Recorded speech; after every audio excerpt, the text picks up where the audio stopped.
Hello and welcome to Trial TV Live. I am the Squeegee of Justice. Thank you so much for joining us today as we continue our coverage of California versus Carlos Dominguez, day 21.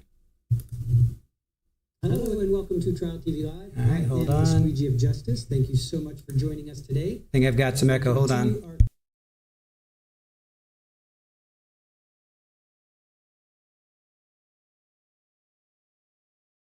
Okay. Sorry about that. Fix that up. A little bit of echo to get you guys started. See if anybody's paying attention. So how's everybody doing out there today? We're catching up. No, we're picking up on day 21 of the Carlos Dominguez trial. Carlos was on the stand yesterday all day. So his entire day, his entire, what do you call it? Direct was yesterday. Let me just put this in. All right. So who is with us? Yes, Deanna, 21, day 21. Can you believe it? Rebecca Willis, hello to you. Alice, good to see you. Thank you for joining us. Only fan, good to see you. Hellcat. Lily Wayne, good to see you. Hope everybody's having a good day. Mel says, I'm here sitting on my wall watching a young veteran confront his PTSD demons. I feel so much for him. Oh my gosh, really? Wow. That's pretty intense. Missy Russell saying, hello, hello. Lily Wayne, yes, Polly is definitely taking her time. That is she. That she is. Sinbad, hello to you. I think we figured out this. She's going into her ninth week. So this is when she's due. She's due like now. Hey, Father, good to see you. Rachel, how are you? Hope everyone is having a great day. Thanks for being here. Penny, good morning to you. Beautiful morning in Northern California. Cool. That's always good to hear. Very intense. Yeah, I can imagine. That sounds like you might be having an issue. So I'm debating. We have some boxes to open. Should I open them now? I want to open up one. I'm going to open up one. And Father, I'm going to use, this came from Father. I'm going to open up one now, so hang tight.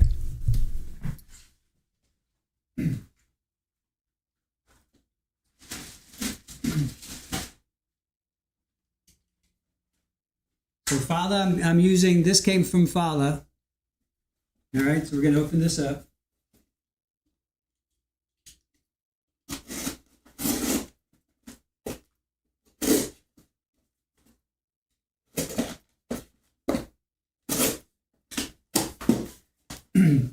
That went very smoothly. Thank you, Fala.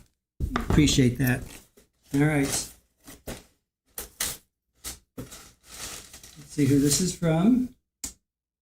Let's see. This would be from a JMP. I'm not going to read the name, but a JMP initials. So thank you for that. And it is dewormer, safeguard. So thank you for that.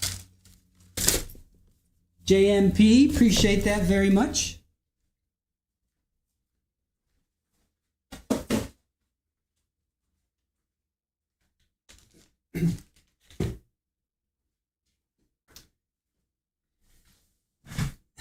Oh. So I guess that,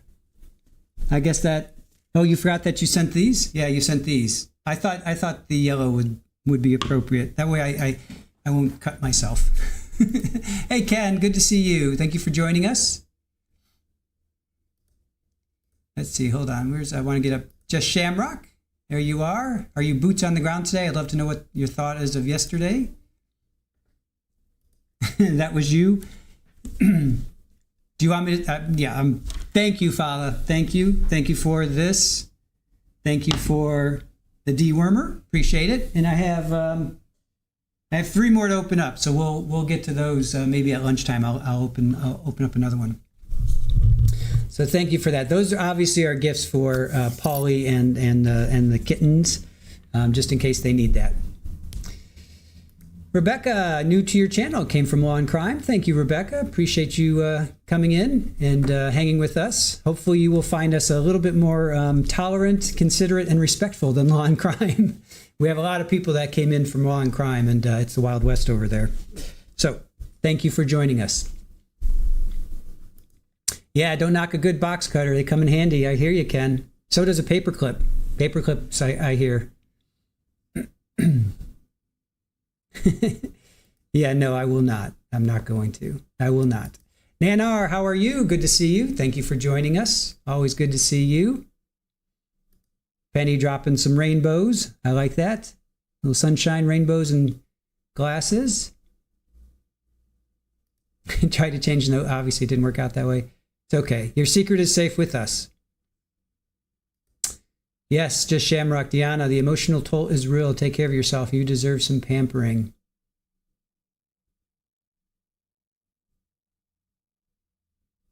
Absolutely.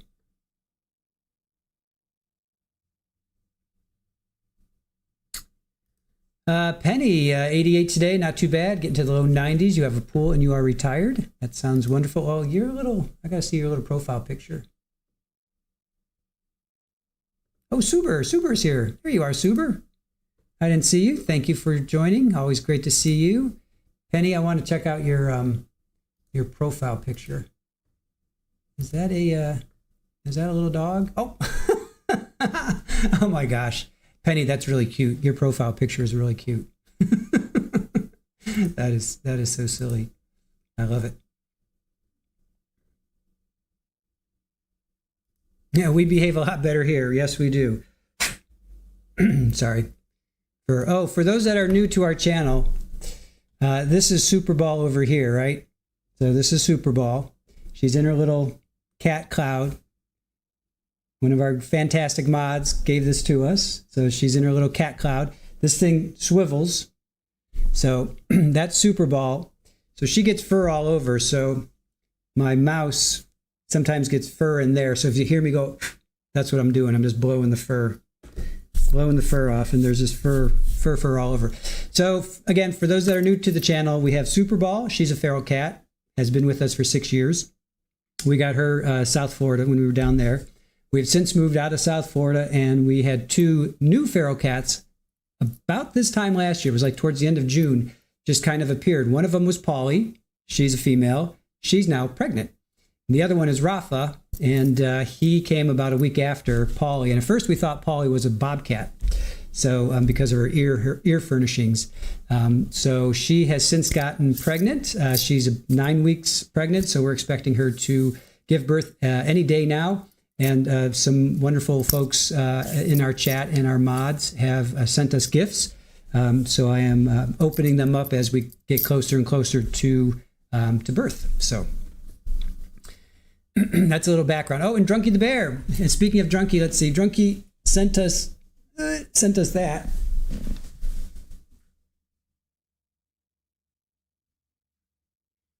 So this is another gift by Drunky.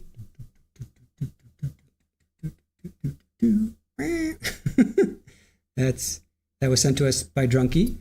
This was sent to us. Let's see, this little guy.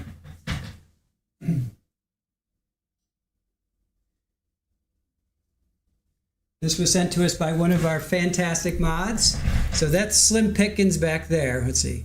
There's Slim Pickens. That was sent to us by a mod. This we have named Ember in honor of Ember the cat that we found out from this trial. Unfortunately, Ember the cat got hit by a car. That was Carlos's cat. But this we have decided to name. We were having a contest on what to name this cat, and in the middle of it, we found out that Ember the cat got hit by a car. Devastating. I was just completely crushed. So anyway, we have decided to name this after Ember.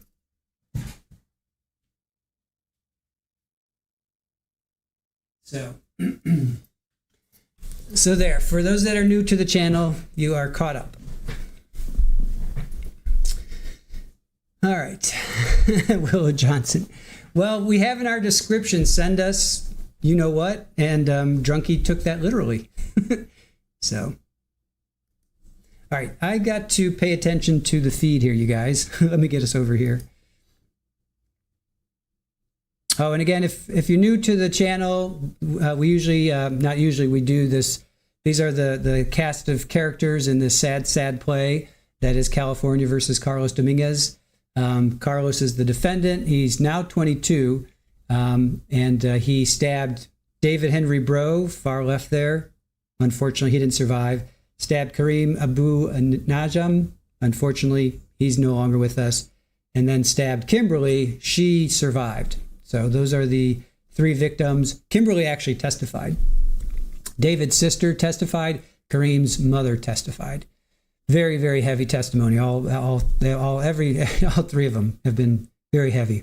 And now Carlos is on the stand. So that pretty much gets us up to date. He has been diagnosed with schizophrenia by a treating psychiatrist that when he was in the jail, another psychiatrist that was court appointed, another psychologist that was court appointed, and then another psychiatrist that was hired by the defense. So 3 psychiatrists, 1 psychologist have all diagnosed him with schizophrenia. All right, let me bring up here. And again, for those that are new to the channel, this is the compassion bench because David was known as the compassion guy, and he would stand on the corner in Davis and he would ask passerbys or passersby, tell me what compassion means to you. And he compiled like over 10,000 people writing what compassion meant to them. And they dedicated this bench to him while he was still alive. They made this while he was still alive, and they dedicated this to him. Now, he did get stabbed in this park. This was Central Park, not on this bench, at another location, another bench. But that's the compassion guy. That's David. And David is this guy on the far left, David Henry Breaux. So there's his bench. Such a wonderful individual. Really, really, really great guy. So, all right, let me see if I can get this feed going while everybody settles in.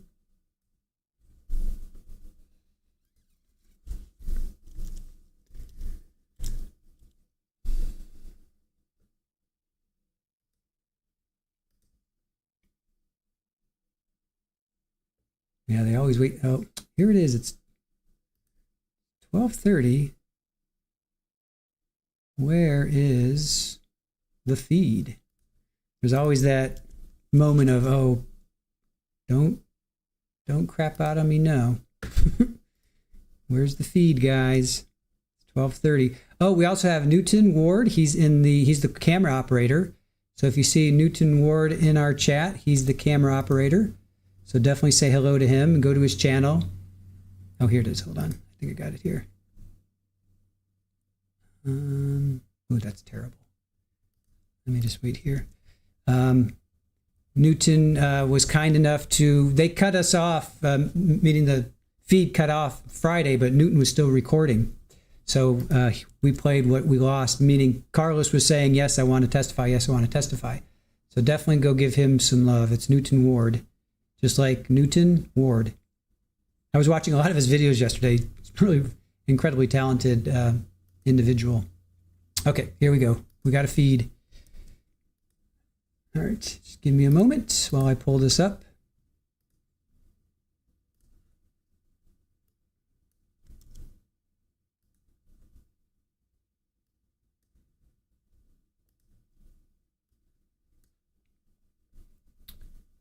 Let's see. Are they not live yet? Or maybe they're not live. All right, hold on. Hold tight.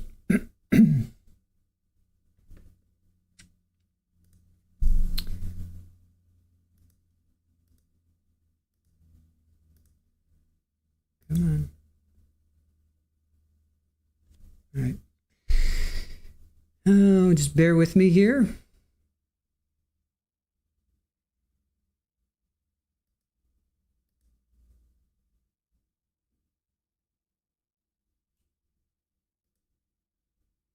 Not sure why that's happening.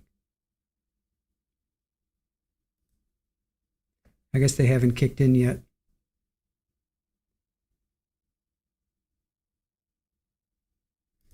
All right, feed hasn't kicked in yet.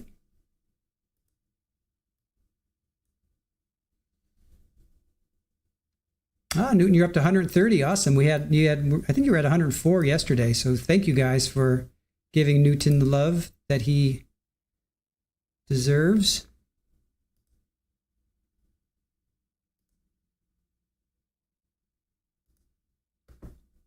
All right, so we don't have a feed yet.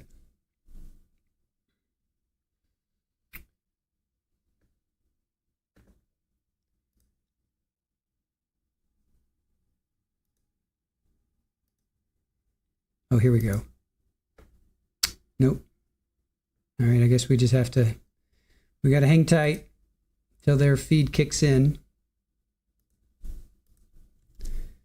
Their judge has been pretty much on time. Although yesterday he was a little late.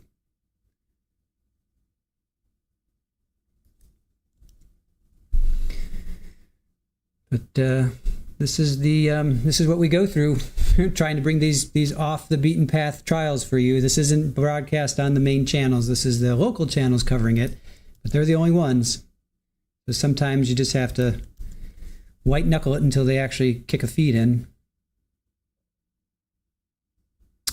and hope that they do. Because yes, we got a feed. We have a feed. All right, hang tight, guys. We have a feed.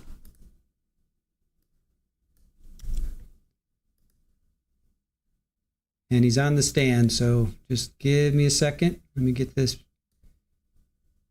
Okay. All right, here we go. I'll see you on the other side.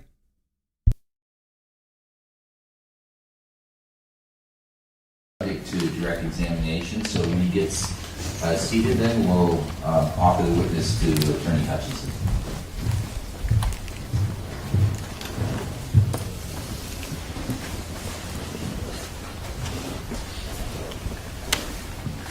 Okay, great. Mr. Hutchinson. Mr. Dominguez, when we left off, Can I have you pull the mic closer to you? Thank you. Mr. Dominguez, when we left off, you were at the Davis Police Department. I'd like to back up and cover some additional matters we did not address yesterday. At Sycamore Park, how many separate trees do you have memory of throwing the knife at, either the detached blade or the knife you ultimately purchased? Just one. Where is that tree located? It's like in between the play structures. I'm going to show you what's been marked Defense Exhibit C, Photo 10.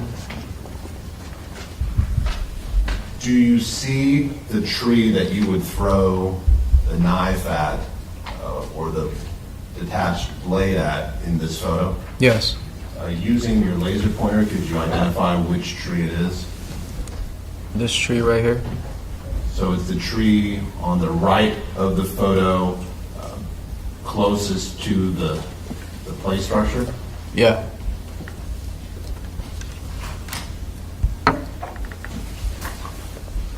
In the fall of your junior year, after you moved into Hawthorne, do you have memory of helping Kaylee move into a new apartment? Yes. How did you help her? We took her car to the storage unit where she had all her stuff, and we moved it into her car, and we took it to her apartment and just moved everything over. Where was her new apartment? The apartment complex was called the U. Did you help her move out of the Ryder apartments, or was her belongings already in storage? No, I helped her move out of the Ryder apartment as well. So, was she still living in the Ryder apartment for at least a short time after you moved into Hawthorne?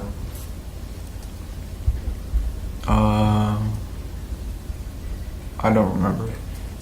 Do you have memory of moving things out of the Ryder apartment? Yes. And you also have memory of moving things out of the storage unit? Yes. After you helped her move, did you recall any occasions when she visited you at the Hawthorne residence? Yes. What do you recall?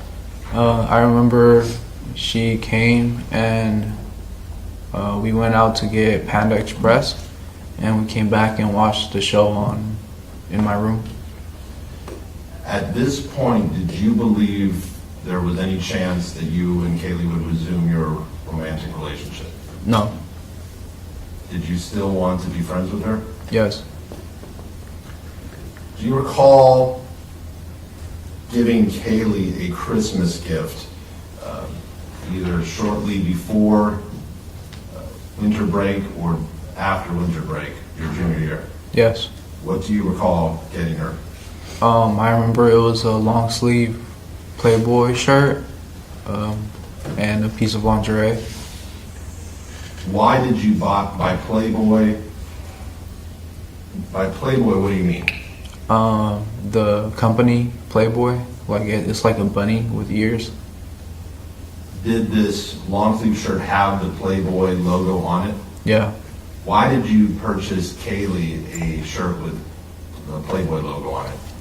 I remember at that time I was also shopping for myself and my brother, and I had gotten a Playboy hoodie and a t-shirt, and I looked into the women's section and I saw a shirt that I liked, and I decided to get it for Kaylee.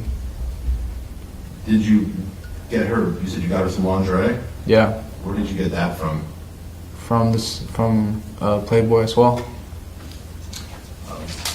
Why did you give Kaylee lingerie given that you were no longer a couple? I don't know. Do you recall, well, how did you package the gift? I grabbed a shoebox and I drew on it, and I put the shirt and the lingerie inside the shoebox. What did you draw on the shoebox? I was trying to draw like a heart with diamonds inside of it, or like the diamonds with the shape of a heart.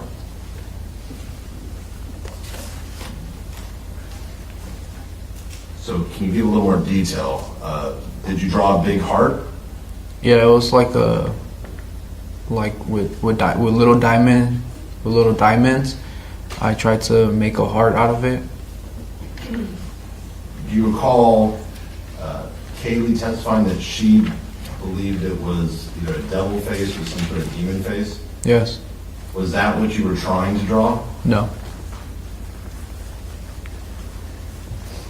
Do you recall when you gave that gift to Kaylee? I think it was right after I came back from winter break Do you recall where that took place? at the Hawthorne residence. What do you remember happening? I remember she came and pulled in the driveway. She showed me a collage she had worked on. And then we went inside into my room, and that's when I gave her the gift, and then she left afterwards. You said she showed you a collage she worked on? Yeah. What specifically do you recall about this collage? It was like a paper-sized square, or like a canvas, and it had different magazine like pictures on it, like if they were glued on it. Now, Kaylee testified she did not come into the house, that you gave her the gift in the driveway. Do you remember her coming into the house? Yes. What do you remember about giving her the gift? Yeah, so I just remember giving her the gift, and then she said thank you and left. Did she open it? No. Other than seeing her testify in court, was that the last time you saw Kaylee Gallardo in person? Yes. So you believe this was shortly after you returned from winter break, Yes. sometime in January? Yeah. Over the next few months, January, February, March, and April, do you recall if you ever texted Kaylee asking to hang out? Yes. How many times do you recall texting her? I think just once. going to show you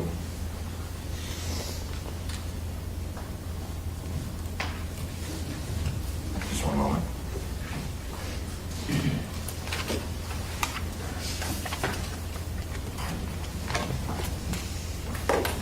I'm going to show you what's been previously marked as Defense Exhibit T.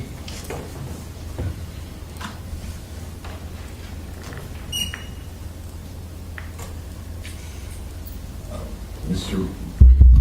Dominguez, do you recognize this exhibit? Yes. What does it show? It shows me texting her and her response. So you text her on, what date did you text her? Wednesday, April 19th. And you indicated at the 19th at 7:40, you said, hey, WYD. What does WYD mean? What are you doing? And then what did you ask her? If she was free tonight to hang By hang, what did you mean? out.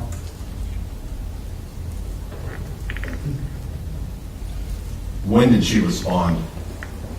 The next day in the morning. And what did she tell you? She said, out of respect for my girlfriend, I don't think it's a good idea for us to hang. At this point, when you asked to hang, did you believe there was any chance you would get back together with Kaylee? No. So, do you have memory of receiving this response? Yes. Okay. How did that affect you, if at all? I wasn't like that affected by it because I knew like by that time she would either like get into a relationship with someone else, so I didn't really feel bad about it.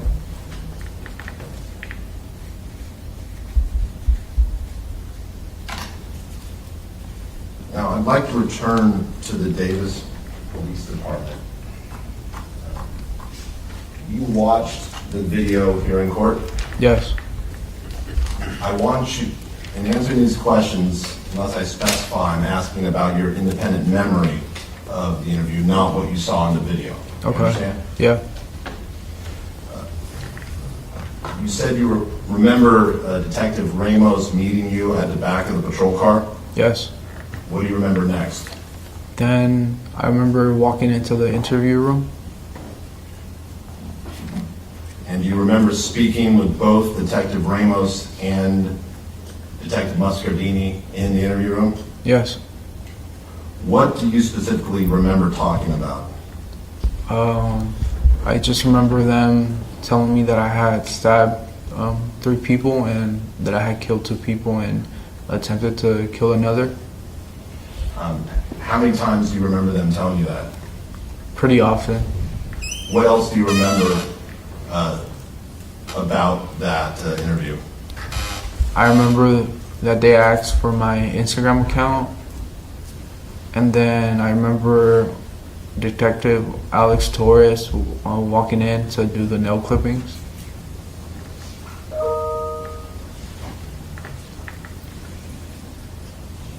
Now, you saw on the video that you gave them a phone number. Yes. Do you have an independent memory of giving them a phone number? No. At that time, what was your phone number? It was 510-693-1899. And now, based on what you saw in the video, did you give them your correct phone number? Yes.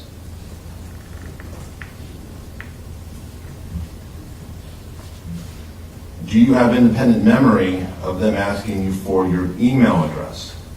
No. How many emails addresses did you have at that time? I think I had 2. What type of email addresses did you have? I had a Gmail account, and then I had a UC Davis account.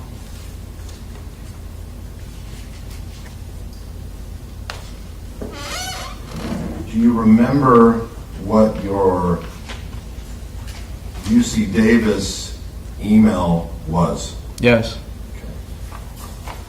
Going very slowly, could you please give us a letter by letter your UC Davis email? Yes. CRDOMING@ucdavis.edu. If I could, I'm going to show you what's been marked Defense Exhibit W.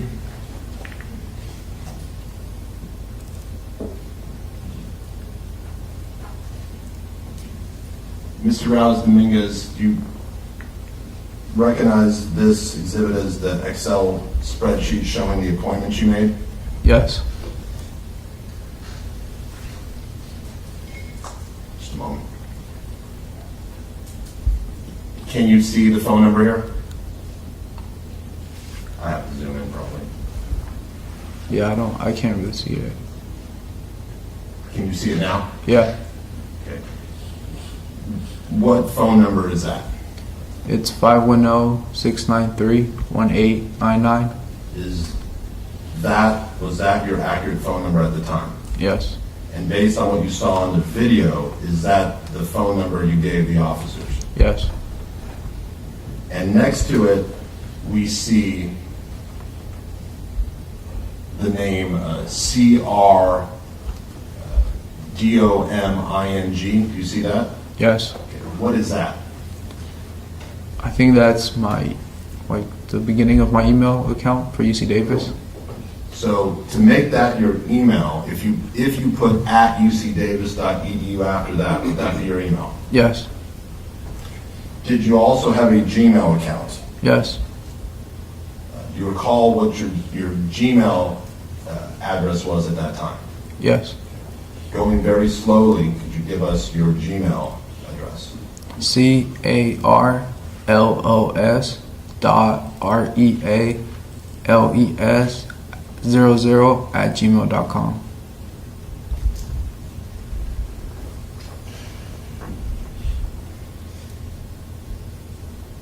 And was that your correct Gmail address at that time? Yes. Do you have independent memory of what email address you gave the detectives? No. Did you, though, see the video when you tried to spell out your email address? Yes. Do you recall if you spelled out CRARLODOMI@ucdavis.edu? No.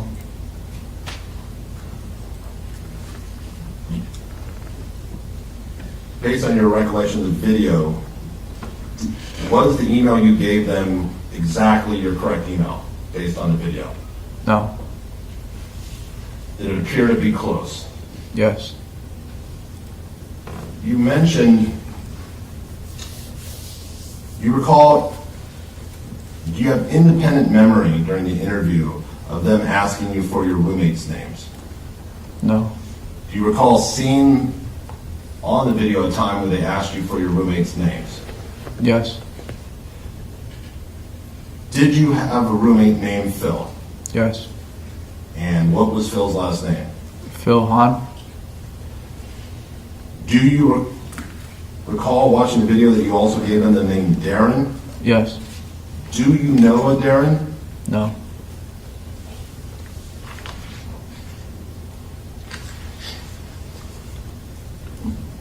Did you know anyone whose name may have been close to Darren? I don't think so.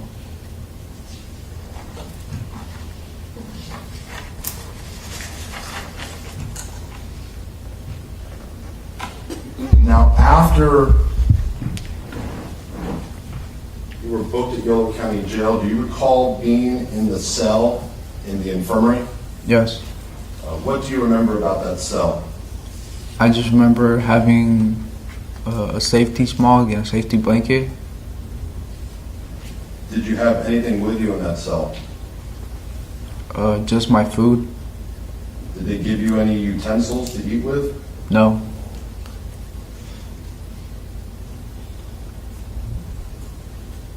Do you remember showering when you were in that cell? No. Do you remember if you were eating very much? I don't think so. Why were you not showering and not eating? I don't know. Do you have memories of going to Woodland Memorial Hospital, the emergency room? Yes. How many times do you remember going there?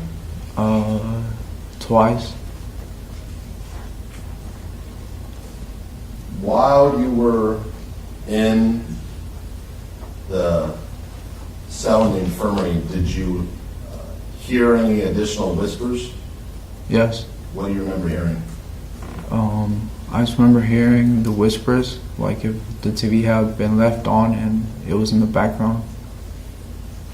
Do you have memory of still experiencing that in the cell? Yeah.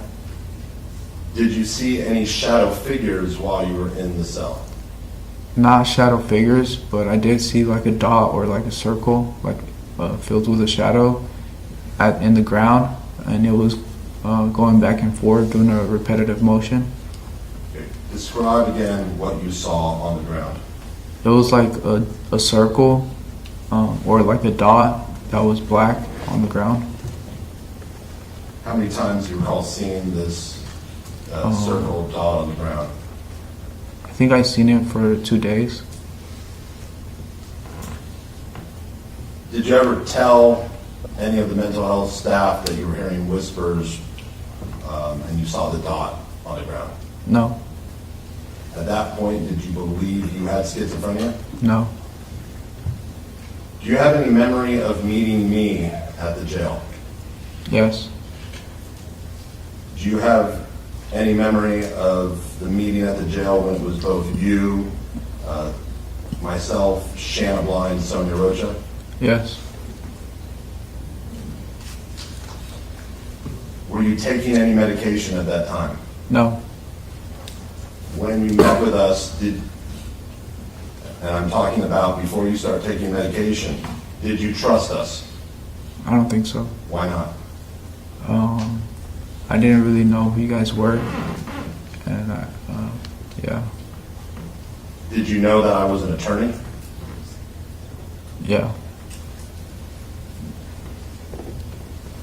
Do you recall a prior hearing that lasted about a week in late July where people testified? I just remember like 2 people that testified. Who do you remember testifying during that prior hearing? I remember it was Kaylee and Mark. Do you have any memory of anyone else testifying during that prior hearing? No. Do you remember Phil Hahn testifying? No. Do you remember Gladys Verdon testifying? No.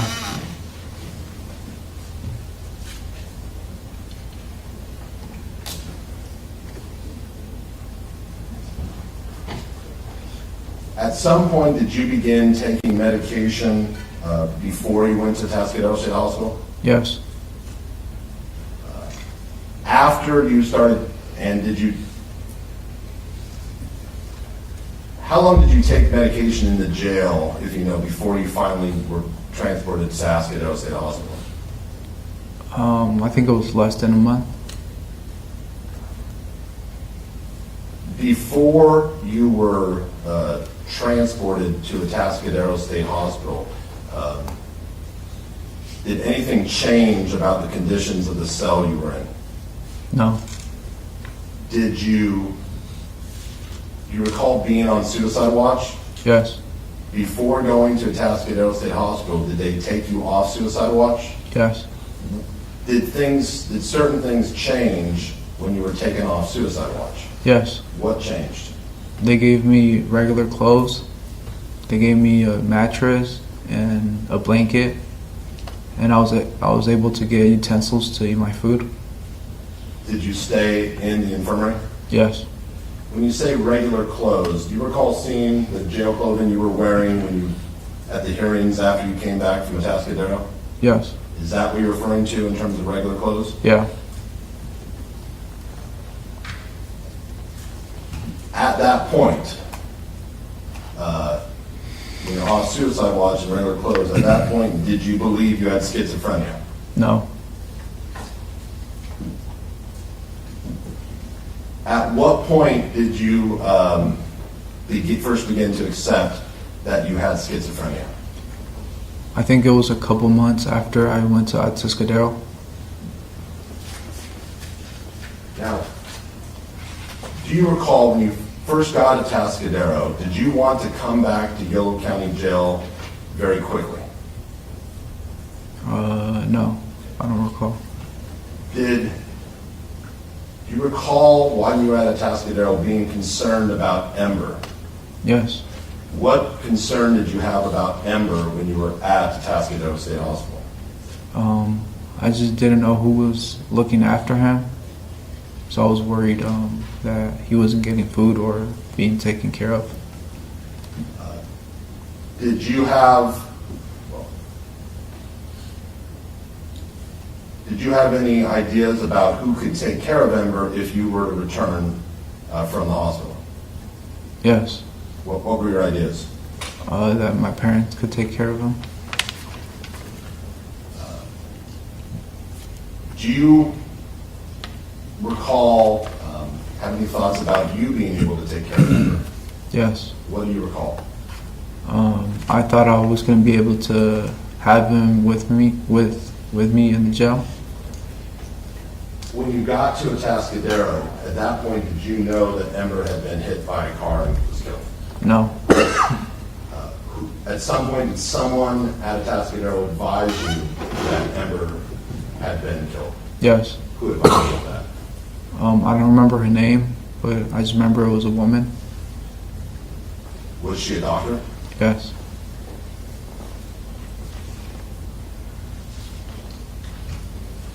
Now, Mr. Dominguez, during your testimony yesterday, you used the word paranoid to describe how you were feeling at times. Do you recall that? Yes.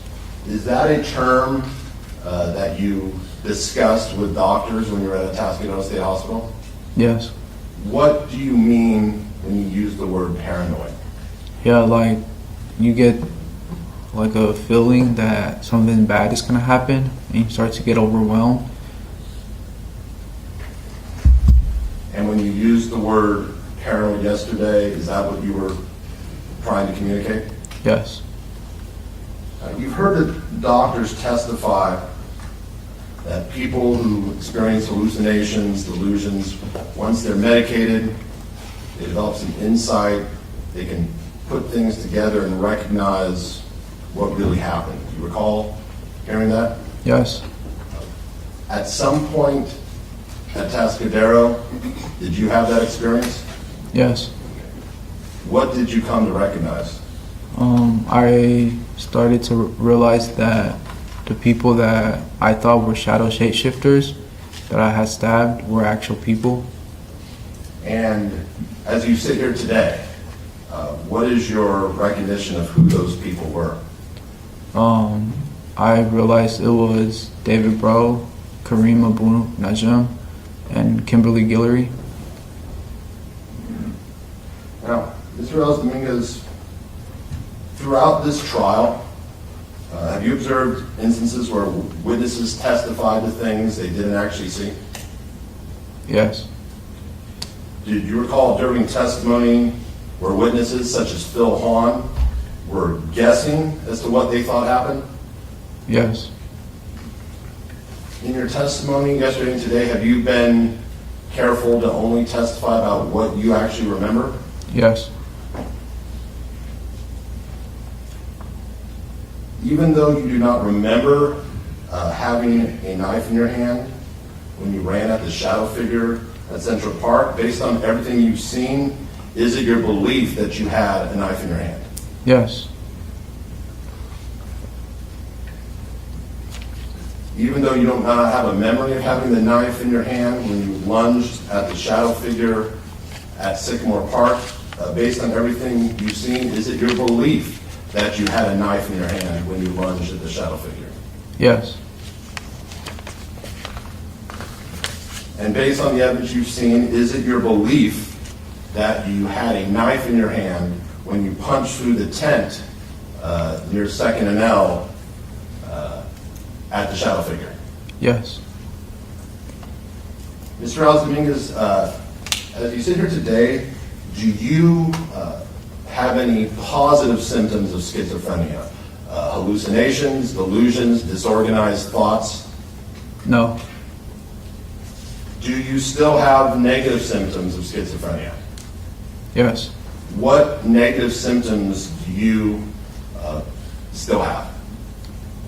Sometimes I lack emotion, and I have a rigid posture, or I sit still for a long period of time. You said sometimes you do not show emotion. Even though you do not show emotion, do you still feel emotion? Yes. Have you felt emotion seeing the evidence in this trial? Yes. What emotion have you felt? I've been feeling really upset and sad Why have you felt upset and sad? because of what I've been seeing, and that I stabbed 3 people, and because of that, other people got hurt.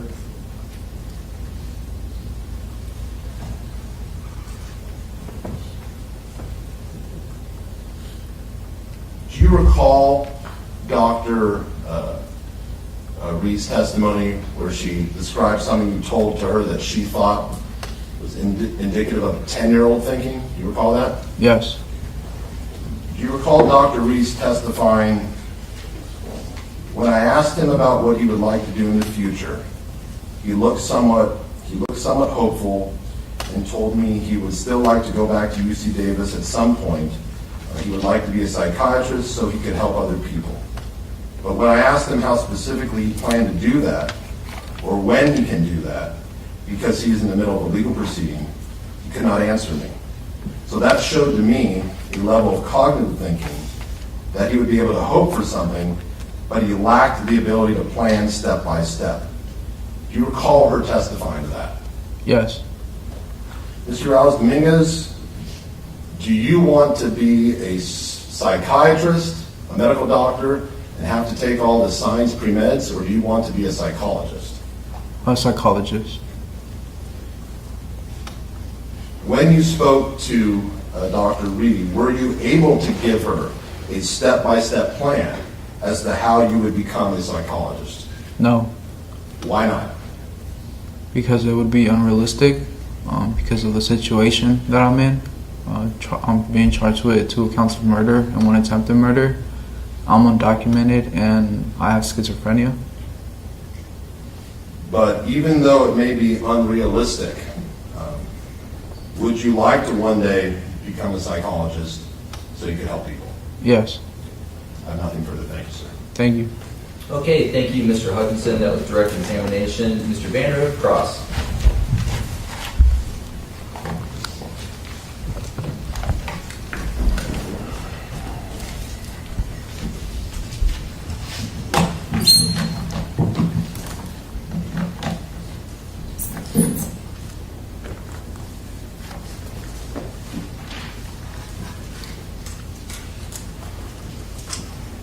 Morning, sir. Good morning. You killed David Breaux because you were angry, correct? Objection, argumentative. Just a moment.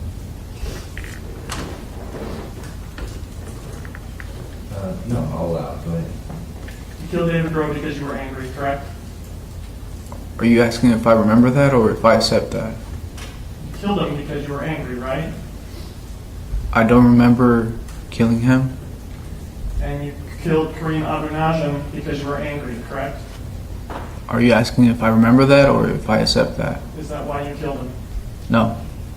And you stabbed Kimberlee Guillory because you were angry, correct? No. And you testified earlier about liking it when you got all A's in high school, right? Yes. And when you started having trouble in college and had trouble on the test, you got so angry that you put a hole through the wall, correct? Yes, it was a placement test. And when was that you were angry about the test and put a hole through the wall? I think it was towards the end of fall quarter of my freshman year. So that was in December? Yeah, or I think January. And so I have here People's Exhibit 80, the transcript from easy data. So I'm going to put that up.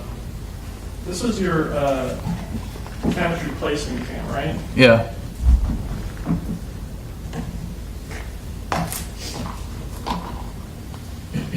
So looking at your chemistry placement exam here, we can see that you took the exam 4 different times on 4 different dates, right? Yeah. And you took it here in May before you even started classes at UC Davis then? Yes. And a passing score on this is a 24, right? I don't remember the exact score Okay. or the exact passing score. The 15's not passing, right? No. And then you took it again in October of 2020, and you failed it again, right? Yes. And so then this taking in December 13th of 2020, when you got the 23, that was when you failed a 3rd time, right? Yes. And that's when you punched a hole in the wall, correct? I think so. And so failing at things makes you angry, correct? Not necessarily. Especially when it comes to schoolwork where you used to get all A's and then you were struggling once you got to school, right? I don't think I was that affected by it. Now, you had other instances where you got angry and broke things, correct? I don't remember. Well, you testified about going out with Kaylee. Do you remember that? Where Yes. you believed that someone was saying something about you? Yes. And you said that on direct that you heard this person and that they were saying something about you. What is it that you believe that they were saying about you? There was 3 different occasions. I don't know which one you're asking about. So I'm talking about the one where you smashed Kaylee's phone and then you tried to assault him. Okay. What did he say during that event or what did you think that he said during that event? I don't remember exactly what he said, but it was something towards the end where he said, "Oh, you look funny," in like a negative way, or So he was something funny. He was insulting you, right? Yeah. And that made you angry, right? Yeah. And you Right. you wanted to fight him because you wanted to go after him. Not at the beginning. I just wanted to confront him about it and see if he was the one that actually told me that. Okay, and what happened when you went to confront him? I think he was saying that he didn't say that, and then I was getting closer to him, and that's when Kaylee intervened, and she kind of tried to take me back away from him, and that's when I grabbed the phone and threw it to the ground. And why did you smash Kaylee's phone in this situation? I don't know. Because you were angry, right? Objection hasn't answered. Then I don't know. System. EMP. Kaylee was blocking you from getting to this individual and you didn't like that, correct? Not that I didn't like it. I don't think I recognized it as that. I just thought she was just getting in the way. And you wanted to get at him, correct? Yeah. And you wanted to hurt him, correct? No. Well, what did you want to do with him? Just confront him about what I heard that he had said. Do you remember Kaylee testifying that you wanted to fight him, that you were trying to attack him? Yeah. Okay. Is that what you were doing? No. In fact, Kaylee had to hold you back from going after that man, correct? Yes.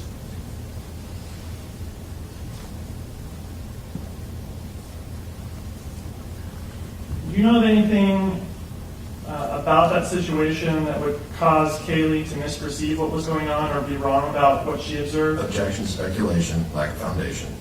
Sustain. I'm not asking you to speculate. I just want to know what you know. Same objection, speculation, lack of foundation.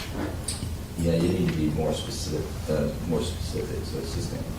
Was there anything there that would have blocked Kaylee's view so that she couldn't see what was going on? Was there loud noises so that she couldn't hear what was going on? Is there anything there that would have hindered Kaylee's perception of the events so that she could not accurately view and understand what was going on?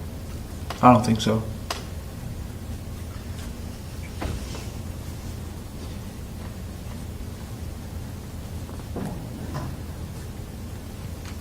And you were in love with Kaylee, correct? Yes. And when she broke up with you, that made you upset, right? Yes. And do you remember testifying on direct about the poem that you wrote with the caption, "Knife in My Hand"? Yes. And you testified on direct that knife in your hand was a metaphor. Do you remember that? Yes. And Objection, this state's testimony said he thinks. Okay. Rephrase. was it a metaphor? Yes. What's it a metaphor for? For cutting through the ice, just like going straight through it. And so you testified on direct that you didn't have any thoughts of harming Kaylee or anyone else. Do you remember that? Yes. But that's not accurate, is it? It is. In fact, you wrote other songs and poems about killing people. Objection. Didn't you? Sustained. Prosecutorial error, ask to approach. Sustained. The objection is sustained. Do you need another remedy at this time? Can we approach? I will ask for one in the break. Okay. All right. Ask the court that jury Bond. disregard. Okay, disregard that. I'll meet with the lawyers to sort it out. So I'm going to ask counsel to move on. We'll sort it out.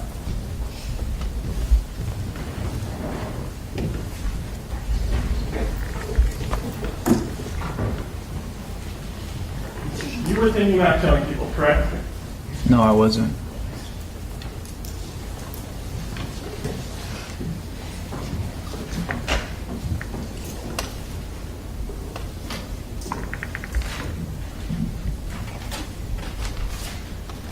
You talked about purchasing the knife and why you bought the knife, correct? Yes. And in fact, specifically, you said that you had found a knife and it was a broken knife. Do you remember that? Yes. And you were throwing a broken knife blade, correct? Yes. And that's what you said about that. Yes. And you said you were throwing it in Sycamore Park. Yes. And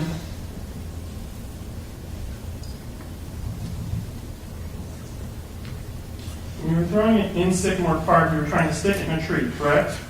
Yes.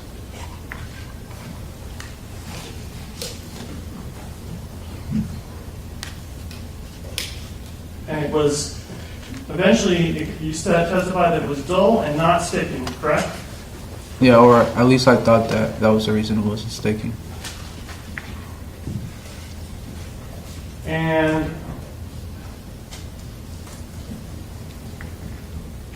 that's why you went looking for another knife, correct? Yes. And how is it that you throw a half knife blade? How does that work? What do you mean? Objection, this state's testimony, it was a full knife blade. Okay, hold on just a second. The objection is sustained. I don't want speaking objections. I apologize. Okay. Thank you. Go ahead. So Rephrase. the knife's broken in half and it's just a blade, correct? It doesn't have a handle on it. It's Right, just so a you're blade. throwing just the blade. Yes. Did that blade break? No. It just got dull, and that's why you got rid of it, right? Yeah. And that's your explanation as to why you were on Amazon shopping for a knife, that you used to have a knife, that it got dull, and therefore you were buying another knife, correct? Yes. So you've said other things about why you bought the knife, correct? Not that I remember. In fact, you told Dr. Ree in 2022, I found a knife when I was going on a walk and threw it at a tree and started doing that. Then the knife broke, so in November of my junior year, I bought a knife from Amazon. Do you remember telling Dr. Ree that? I don't remember specifically what I said to them. I just remember talking to Dr. Ree. All right. Were you honest with Dr. Ree? Yes. Okay, so you're throwing. Your testimony is that the knife was already broken when you found it, and you previously said that it wasn't, and that it broke in November. Objection, this state's testimony asked and answered. Sustained.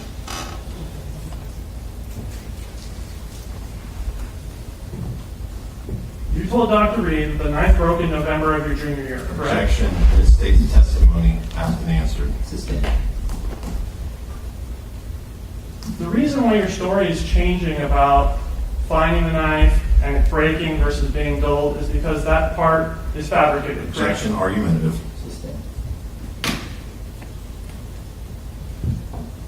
You testified on direct that you bought the knife on Amazon and you don't remember shopping around for that, correct? Objection, asked and answered. No, overruled. I don't remember like purchasing it. I just remember looking for knives. And specifically, you searched for combat knife, correct? I don't remember that. Well, you said that you were throwing the knife and carving, so those would be like throwing knives and carving knives, correct? Yes. And a combat knife is specifically a knife for killing a human, correct? Objection, foundation, argumentative. I'll allow the question. Objection, overruled. Do you remember specifically searching for a knife that was for harming humans? No. Because do you know that a combat knife is a knife for harming humans? No. Even today, you don't know that a combat knife is a knife that is for killing humans. Objection, asked and answered. Assumes facts, not evidence. Overruled. No. What is it that you think a combat knife is today? I just thought they were regular knives. And you also then searched for a hunting knife, correct? I don't remember that. And a hunting knife is a knife for cutting through flesh, correct? I don't think so. Well, what is it that you think hunting knives are used for? I don't know. It could depend Depend on what? on what you're using it for. Hunting. Like hunting, like animals. Well, what is it that you think hunting knives are used for? Maybe for regular things, but also hunting, if that's in the name. Is there any reason that you know of why these Amazon search records would not be your records? No.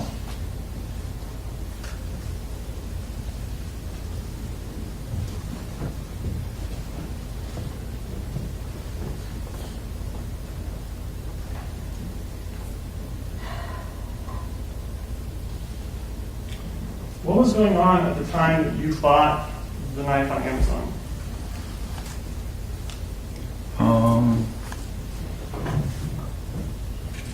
Can you clarify the question? What was going on at the time that you bought the knife on Amazon? Objection, vague as to based on personal knowledge or Hold on. Overruled. If you understand the question, you can answer. Okay. Yeah, I don't really understand it. You were in finals when you bought it, correct? Yeah, I think I had a few finals. Right? And you were struggling in school at the time, correct? In some of my classes, yes. And you took it, you went shopping on Amazon for the knife after you took your first final, correct? I think so. And you had other finals pending still, correct? Yes.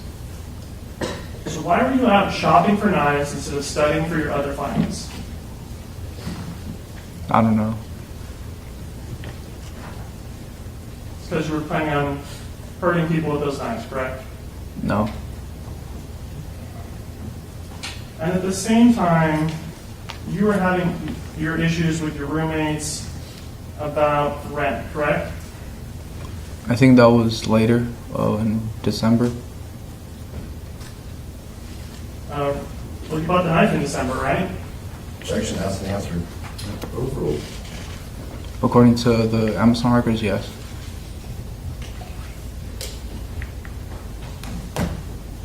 And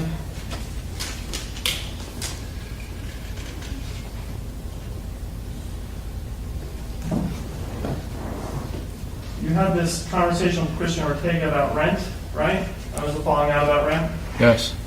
And the falling out was bad enough that you stopped talking to him after that point, correct? I don't think that was the reason I stopped talking to them. But it was right after that conversation that you did stop talking to him, right? It was around there. So if that's not the reason, then what was the reason? I think I just started to socially withdraw from them.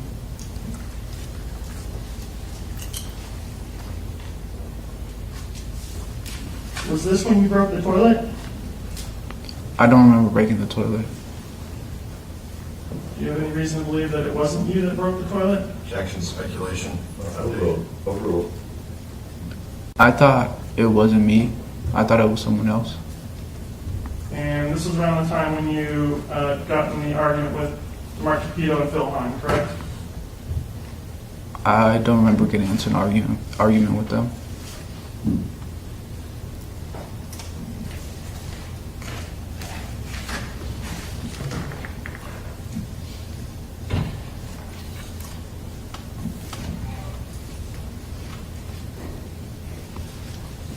And that was when you went home for winter break, right?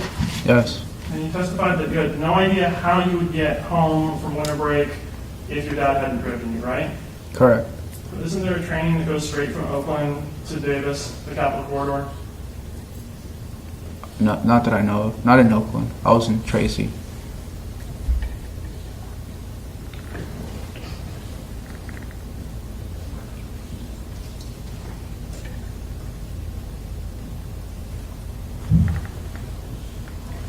So you testified at this point on direct that you talked about the phones that you had.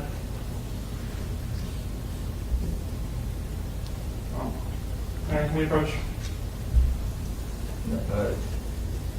No, I mean, if you have an area that is in dispute, just table it and then move on to something that's not.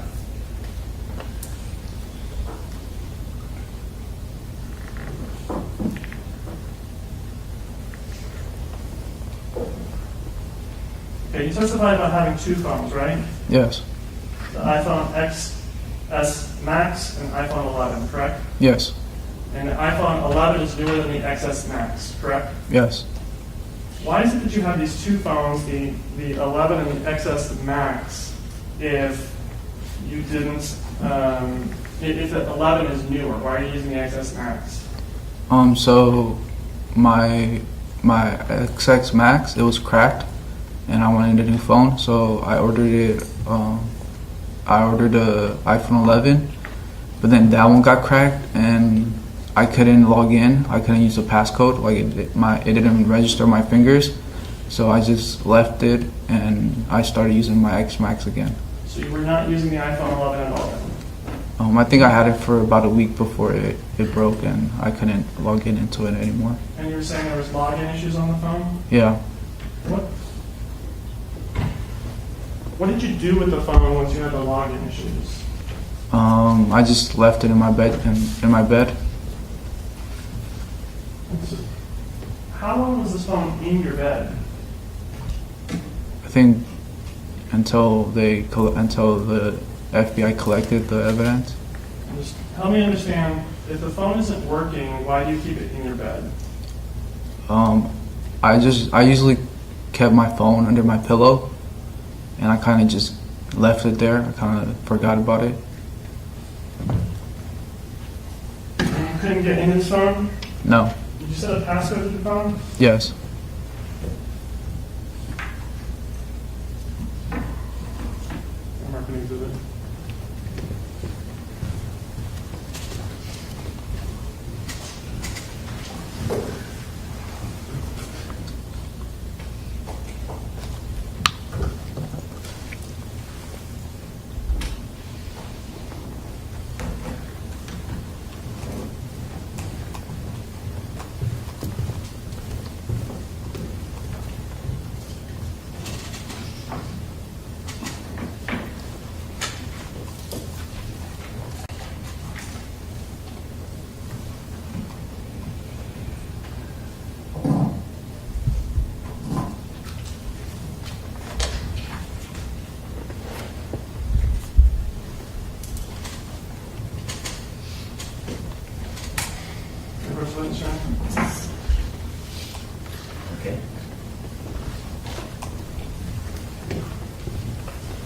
Show showing you from People's 101 a photo mark ending in 483. Do you see that?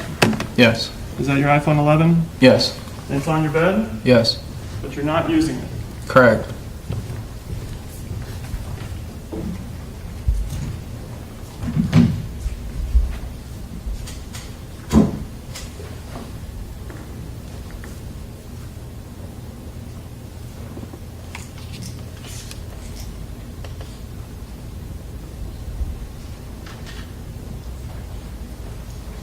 I want to talk to you about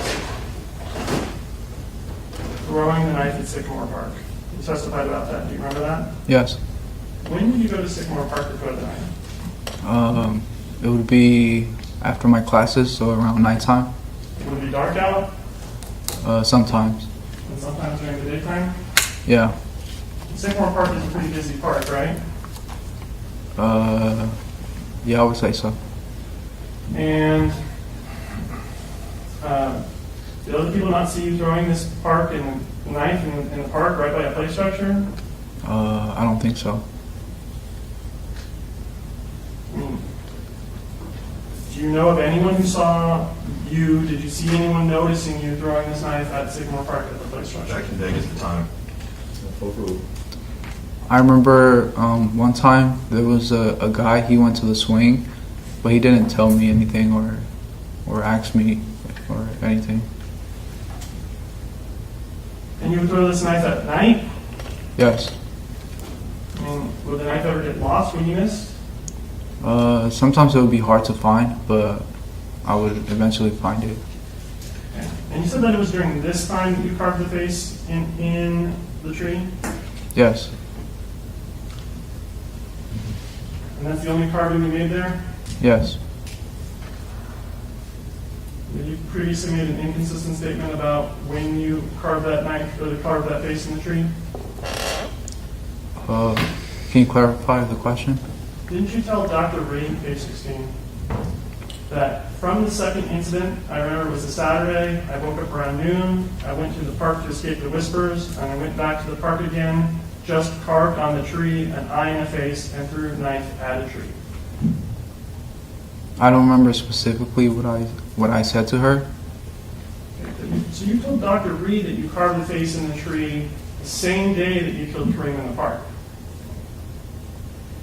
I don't remember that. Now, I want to take you back a little further to buying lingerie for Kaylee. Do you remember that? Yes. Lingerie is kind of a sexual gift, right? Kind of. I mean, if you had accepted at that point you were never going to get back together with her, why are you buying a sexually explicit gift for somebody who you think you're never going to get back together with? I don't know. And specifically, you put a devil on the box, right? I don't remember putting a devil on the box. I remember just trying to draw like little diamonds in the shape of a heart. Is the devil symbol a calling card for you? Objection vague. No. Is that why you put it on the box, so that way she would associate you with the devil? I don't remember drawing a devil on the And is that why shoebox. you carved the devil in the tree, so that when you killed Kareem in the park, that people would associate you with Objection the to the devil? state's testimony. Overruled. He can ask. No. If you told Dr. Reed that you carved the face in the tree the same day that you killed Kareem, would that have been the truth? Yes.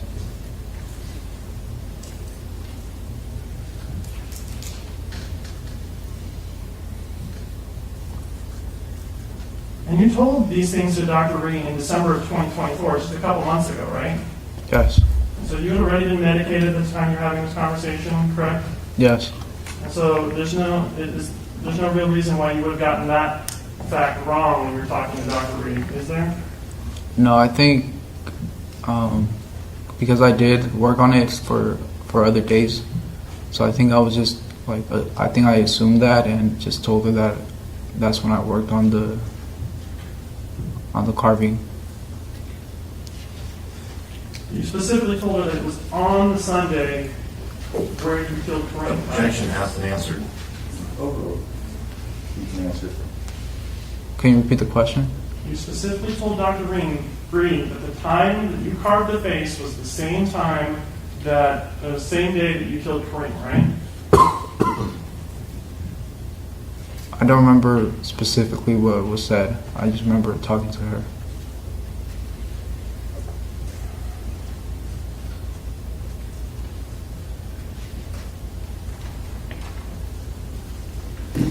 When you went to Central Park on the night of the 26th and the 27th, you brought the knife because you were planning on killing someone, correct?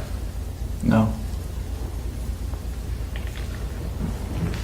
This is the knife that you bought on Amazon when you searched for a combat knife, right? I don't remember searching for a combat knife. And but you have no reason to doubt those Amazon records, right? No. Okay, so it's that knife, the one you bought from Amazon, correct? Yes. Okay. So if you didn't bring the knife because you were going to kill someone, why'd you bring the knife? I would usually carry it when I would go out on my walks or my bike rides. In fact, you made claims that you always carry this knife, that you carry it all the time with you, everywhere you go, right? Not everywhere, just like walks or my bike rides. You told Dr. Reed that you started carrying a knife since 2022, right? I don't remember what I specifically told her. I just remember talking to her. All right. Is there anyone that you know of who has seen you with this knife, carrying it around or having it with you as a matter of routine, any time before you started killing people? No.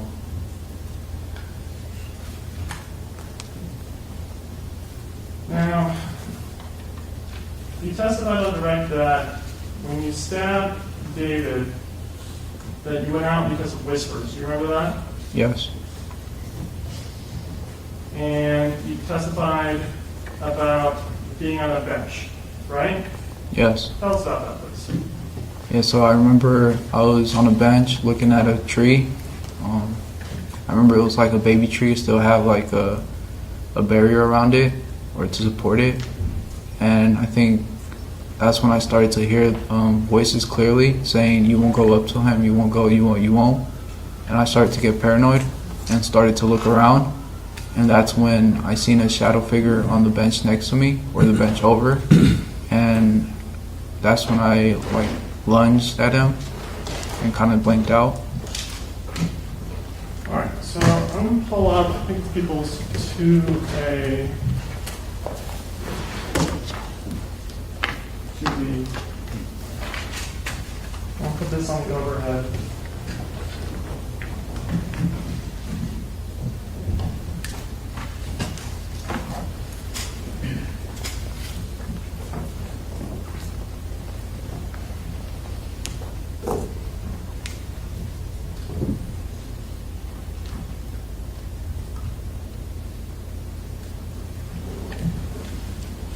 You see this? Yes. Okay. What bench were you on? I think it was to the left of where David Breaux was found. You have the laser pointer? Yeah. Can you show us? I think it was somewhere around here. Okay, so you testified that you rode your bike, correct? Yes. Where's your bike at this point? I don't remember where I put it. Because it would be strange to ride your bike over to that bench that you just showed us where it's surrounded by grass, right? Objection, argumentative. Sustained. And did you ride your bike over grass over to that bench? I don't remember. And how long were you on the bench for? I think it was like 2 minutes before I heard the voices. And you testified on the tracks that while you were on your bench, you saw a shadow on David's bench and then you ran over to it, right? Yeah, after I heard the voices. Right. And it's about 50 feet or slightly more, correct? I don't know.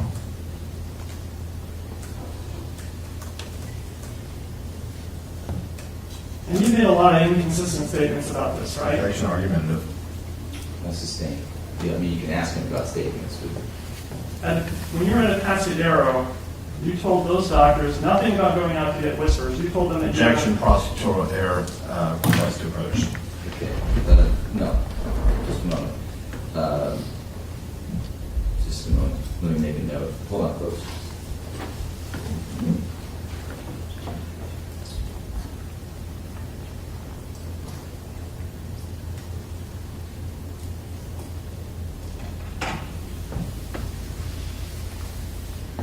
Okay, I'm going to just reserve and include this in the list of things I want to talk to counsel about. So if you can ask me another question, we just have a few minutes. Was your prior statement that you went out to get fresh air? I don't remember. And did you say at that time this stabbing was accidental? Objection. Okay. You have a dispute regarding the statements made to the doctors at the state hospital? Based on a court, Right. and so. So we'll talk about that. Yes. All right, so move off of the state hospital. All right. So when you were at, when you were talking with Dr. Weiner, you indicated to Dr. Weiner that you were on the same bench as David, correct? I don't remember what I specifically told him, but I do remember talking to him. Well, did you tell him, I started looking around and got paranoid, and got more paranoid when I saw a shadow figure sitting next to me on the bench? I think I meant the bench next over to me. And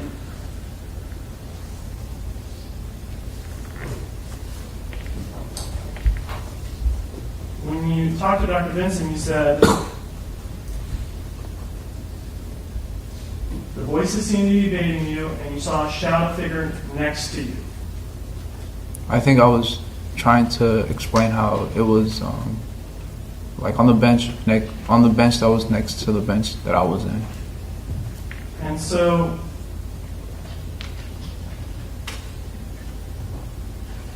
your testimony today has been that you ran to David, right? Yes. But when you talked to Dr. Vincent, Dr. Reed, and Dr. Weiner, you didn't say anything about running over, correct? I think I used the phrase lunged. You lunged for 50 feet? Yeah, or that's what I recall it as.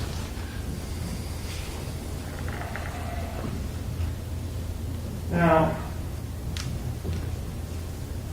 you remember Dr. Zhu's testimony, right? No. The coroner who did the autopsy on David Breaux, do you remember that? No, I don't. Do you remember the testimony that David Breaux was lying down on the bench at the time that he was stabbed? No. Was David Breaux lying down at the time that he was stabbed? I don't know.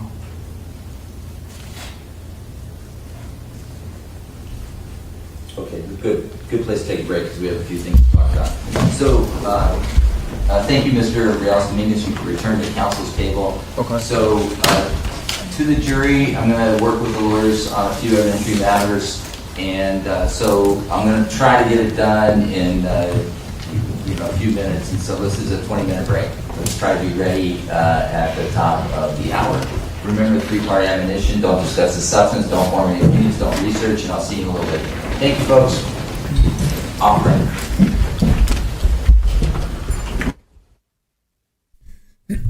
Definitely got a little spicy there during cross, which we expected.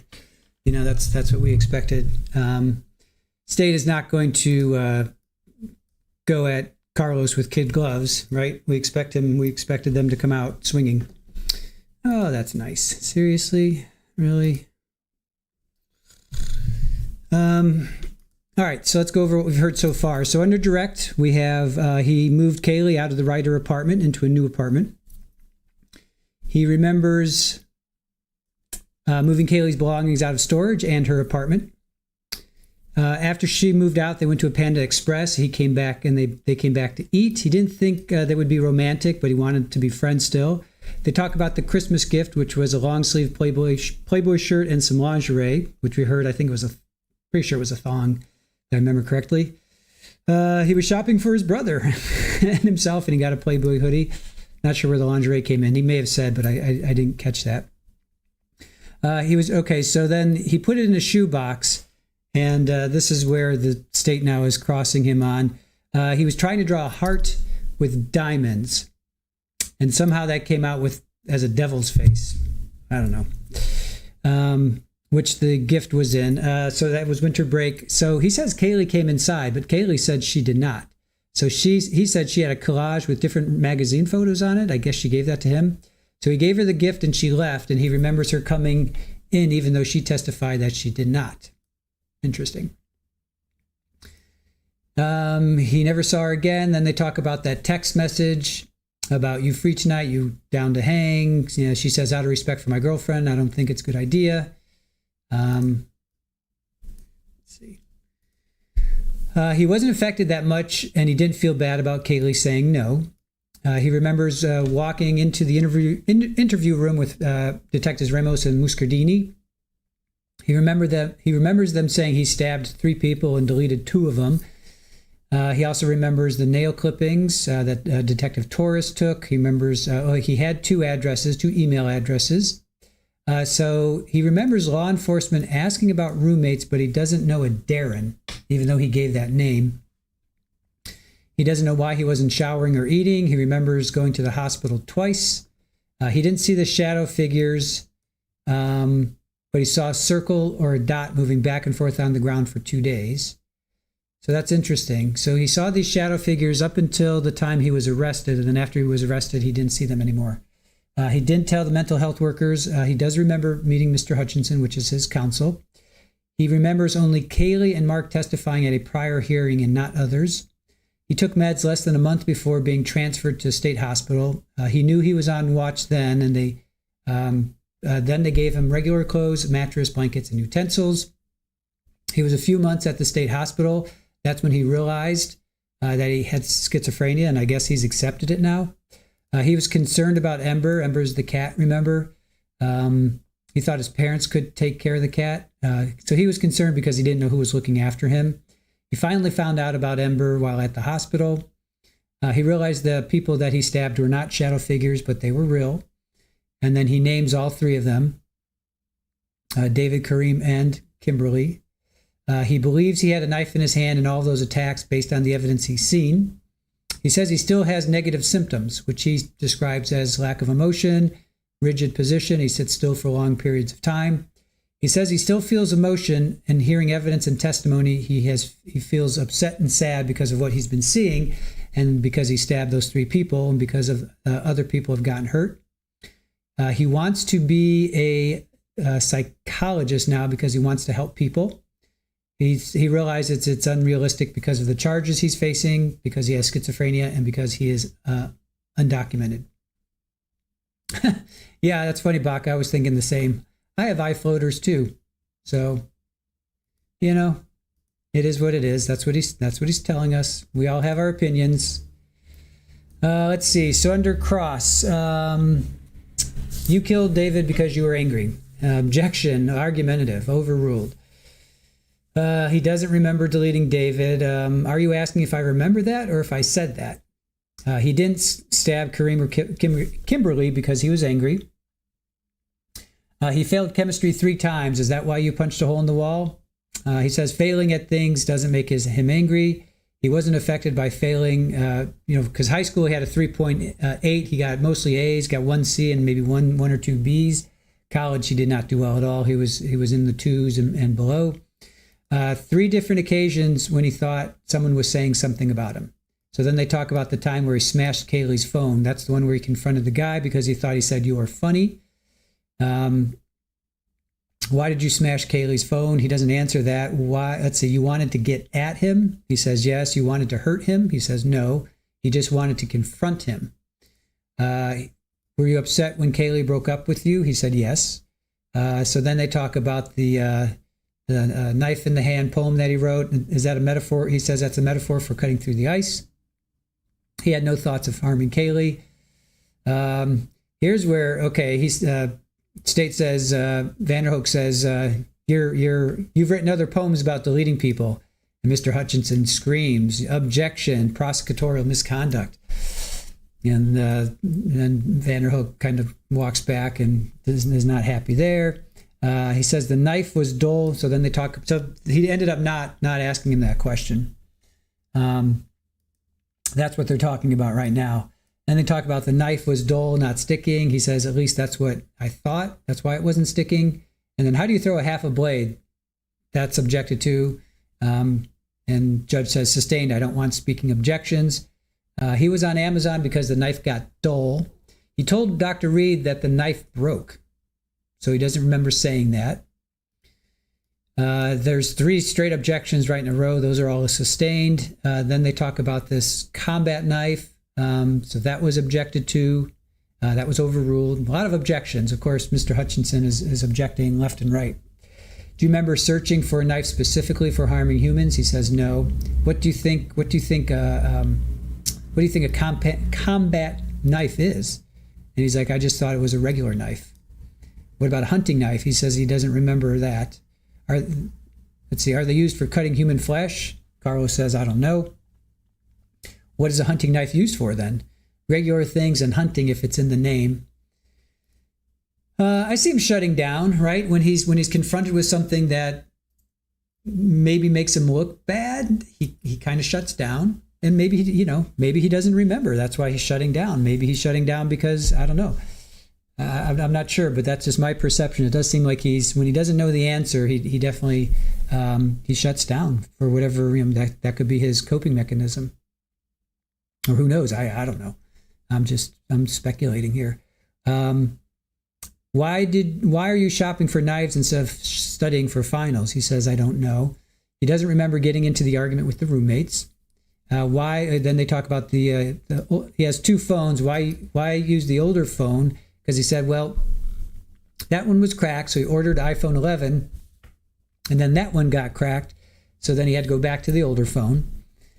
And then Vanderhook goes into the sexual gift, the lingerie. He's like, yeah, I guess kind of. Why are you buying that for someone you will never get back with? He says, I don't know. And he says, why the devil on the cardboard box? He says he just remembers putting diamonds and hearts. Is the devil a calling card? He's like, I don't remember that. That might be a stretch. I mean, that's a stretch. Well, whatever. He's got to ask those questions. I'm not going to, state has to ask those questions. Is that why you put a devil in the tree? He says no. He told Dr. Reed, did you tell Dr. Reed you carved the face in the tree the same day that you deleted Kareem? He says, I don't remember what was said. So you said you lunged at David and blanked out. So you said while riding at David, you heard voices and you ran over. But when you were in the state hospital, you told doctors prosecutorial error. Hutchinson asked to approach. That's defense says he asked to approach. Judge says, we have a list of things to talk about. So move on and we'll talk about it at the break, which is what they're doing right now. You told the doctors you went out to get fresh air and that the stabbings were accidental. That was objected to based on the court findings. He kind of trailed off. The judge says move on from that. He doesn't remember what he told Dr. Weiner. Remember, that was the court-appointed psychiatrist, right, who found him having schizophrenia. So just remember that. So was he lying to that doctor? Was he just not remembering correctly? That's for the jury to decide. He saw a shadow figure sitting next to me. When he said that he saw a shadow figure sitting next to me, he said he meant that to be the bench next to him. He was trying to explain on the bench next to the bench he was sitting on. He doesn't recall the medical examiner's testimony that said David was laying down on the bench when he was stabbed. And then they ask him, was David laying down at the time he was stabbed? He says, I don't know. Now, I want to get back to financial aid because he was on financial aid the entire time. And the only time he did pay his bills, I believe, twice, only because he was having issues with his immigration status. But eventually he did get his financial aid. So remember, half of his aid came from Cal something or other. What was it called? CAL, Cal B or something like that. Let's see, Cal B maybe? Is that what it's called? Cal A. Anyway, he was getting, All right, it's not that. He was getting financial aid from UC Davis for Calais. So Calais covered half of his tuition. UC Davis gave him the other half. So he didn't pay. He didn't have to pay for his tuition. He just had to come up with, when he was on his own, he just had to come up with food. Remember when he was staying on campus, he had room and board. So he really was there for free. He didn't have to pay. I shouldn't say free. He didn't have to pay. Half of his tuition was covered by Calais. The other half, UC Davis paid. And then the only time he didn't pay, he had trouble with rent, was that his financial aid was late. And hold on. Where is it? Yeah, the only time he didn't pay rent was because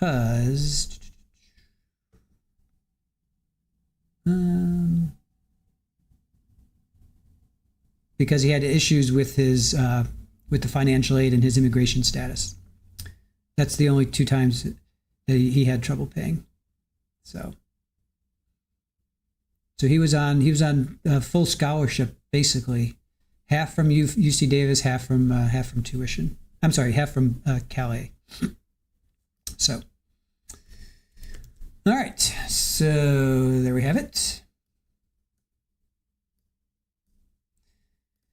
Yeah, I think it's pretty unusual, Abe. First time you've seen a defendant testify. Chloe Driver didn't, right? Didn't see her. Yep, didn't see her. Does it NGRI require the defendant? No, because Chloe didn't. Rachel says no.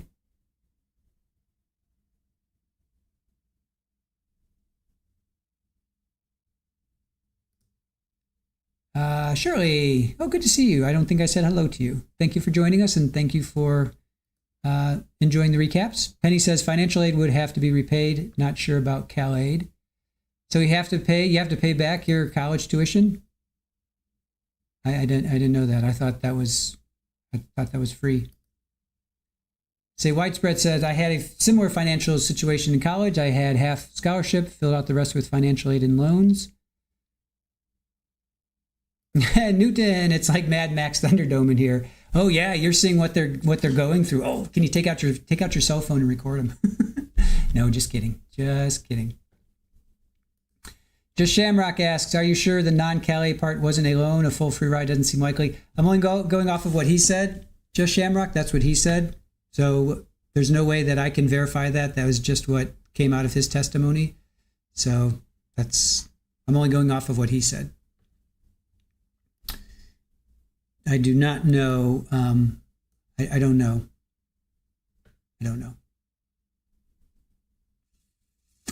Martin, thank you for joining us. A few years back, Jody Harris also testified. Oh, that was a barn burner. Also, she told more lies than anything else. Yeah. Her and Juan Martinez, that was like epic. Now, unfortunately, Juan, I loved Juan. He was like my favorite prosecutor, but he's gone. He's gone another direction. Scholarships, financial aid are two different things. Yes, agreed with that. Well, what did he say? He said, let's see, what did he say yesterday? What did he say yesterday? Let's see.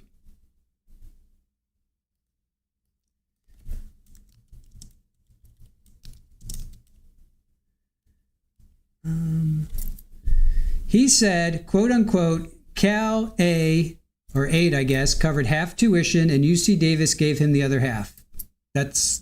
I don't know. You in California can speculate what that means. I'll even drop this in the chat here. I have no idea what this means because I do not live in California, nor have I ever, I never took financial aid in college. So I have no idea. If you guys know any differently, that's up to you guys to speculate. But that's what he said yesterday. And again, this is just what he's saying. I would suspect that somebody would come up and say, yes, we definitely gave him financial aid or we gave him a scholarship. That's all I know. So you guys sort it out from there that live in California, that know the system better than I do. I do not know. So that's all I know. Hey, Tammy and KS, good afternoon to you as well. Don't know know if he was disbarred, but it wouldn't surprise me if he was. He was definitely, he was not, he was messing around with somebody in his office. What's his deal? Yep, he was disbarred. Yep, he was disbarred. Disbarred in 2020. He was disbarred in 2020. 30-year career prosecutor has agreed to be disbarred. Disbarment comes 2 days after November trial had been scheduled involving a State Bar of Arizona complaint against him. The complaint involved allegations that Martinez essayed women he worked with at the Maricopa County Attorney's Office. The State Bar, which investigates lawyers, also accused Martinez of leaking information to a blogger. Wow, I didn't know this. A blogger during the Jodi Arias murder trial and lying to investigators about having a relationship with her. So he's giving information to this blogger and then having relations with her. Ouch. Yeah, I really liked him. So shows you how good my judgment is. Ouch. By agreeing to be disbarred, court rule states that Martinez is not admitting to any misconduct, but is only confirming that he no longer wants to defend against the charges. So, 2019, State Bar filed a formal complaint. It accused him of harassing coworkers, an employee, communicating with a juror, having a relationship with a blogger. Yikes. They interviewed about 30 people. Allegations included making inappropriate comments, primarily to law clerks, which were in nature, engaging in unwanted touching, and making persistent, unwelcome invitations to go to lunch or on a date. Oh, a woman claimed Martinez told her that he wanted to climb her like a statue, or words to that effect. God. He invited women to Las Vegas and said he could guess the color of her underwear. Oh, Juan, where, what? According to the complaint, another woman hid in the bathroom to avoid Martinez because he would look at her like he was taking her clothes off with his eyes. She claimed Martinez told her he wanted to put a hit on the boyfriend to have her to himself. Oh, my. Oof. Yeah. That's some pretty damning stuff there. Oh well. He got what he deserved, I guess. So Northwest, there you go.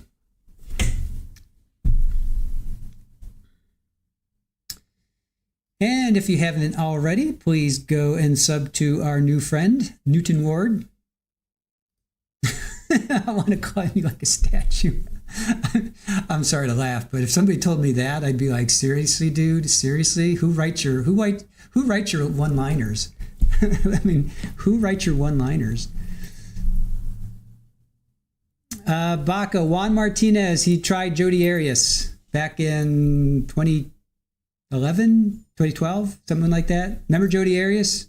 If you remember Jodi Arias, Juan was the short in stature pit bull of a prosecutor that went toe-to-toe with Jodi Arias for like weeks, right? She was on the stand for like 2 or 3 weeks or something. Northwest said, I learned of Juan's disbarment from a Daybell motion. Wow. Juan and Daybell prosecutor dated. Oh, yes, I knew that. I did know that. Yeah, Trina K and Juan Martinez. Yep. Sharon, you're lucky not tall enough to be a statue. Nice. That's funny. Golden Girl, good to see you. Yeah, Baca, if you ever have a chance, go back and watch them. We were thinking about doing a rewatch of that. It's like months long. It's like 6 weeks or something. It's a long trial because she was on the stand for like weeks. And Kirk Nurmi is he follows us on Twitter, on X. So he's the guy who defended Jodi, and he ended up getting cancer, and then he survived. He's passed it. Now he's written books. He's a really cool guy. Everybody I don't know if they hated him, but everybody's like, Kirk, how could you defend this evil person? It'd be like defending Lori Daybell, right? But he had a job to do, and he did it. And poor guy got cancer for his efforts. But he made him get through it. Jodi made him do it, right? Newton says, judge was oh, wait, let me go back to what you said before. Hold on. So surprise case, CRA shut that off. We were on the record. Doggone it. Hate that. All right, hold on. Where are you? Judge was disappointed because he knew prosecutors wanted that wow moment and didn't disclose it until now. That's dirty. That's playing dirty. That's playing dirty. You know, I don't. That's playing dirty. I hope that. Well, I know the judge. I don't have to say I hope. I know the judge will handle it. Juan ripped Jody up. Yep. Why does Juan remind me of Jose Baez? Yeah, Casey Anthony's lawyer. I didn't watch that trial. I was extremely disappointed in the outcome. I thought for sure there's no way Casey's going to get off, but I did not watch that trial. So, Sharon, you're 4'11", but I still say 5 foot. Hey, what's an inch between friends, right?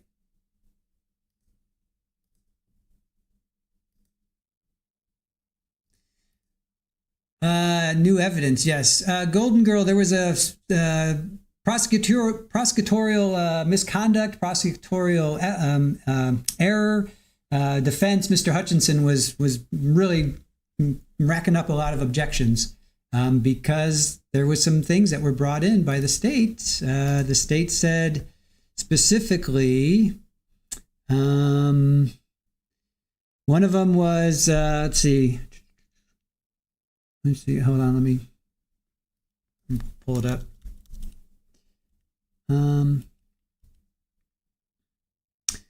Were you in a state hospital when you told those doctors? The one of them was the prosecutorial error was, were you in the state hospital when you told those doctors about sitting next to David Breaux? That was one of them. And then the other one was objection prosecutorial misconduct was, writing poems about deleting people. That was the big one. So they got the one poem in about knife in my hand, or knife in hand, maybe knife in my hand, I forget what it is, but they got that one in, but they wanted to bring in, they said, you've written other poems about killing people, and that's when objection, prosecutorial misconduct, and I got exclamation points. So that is, I'm sure that it's out of the barn, right? The horse is out of the barn, as they say, cat's out of the bag. Jury heard that.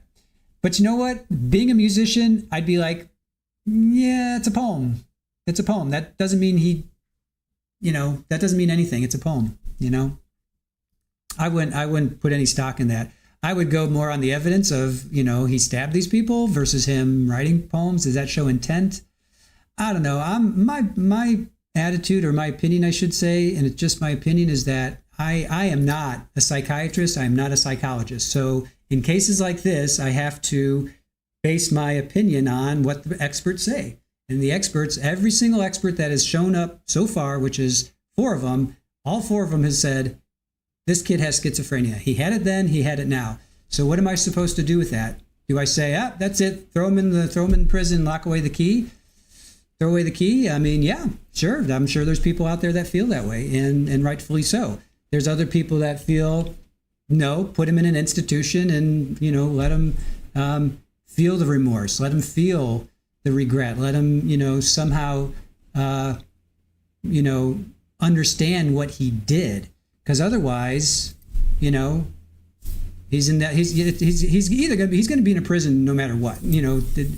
Pick which one you want. Do you want to put him in a prison where he's going to maybe get meds and be treated a certain way, or do you want to put him in an institution where he's definitely going to get meds and get treated a certain way? So that's up to the jury to decide.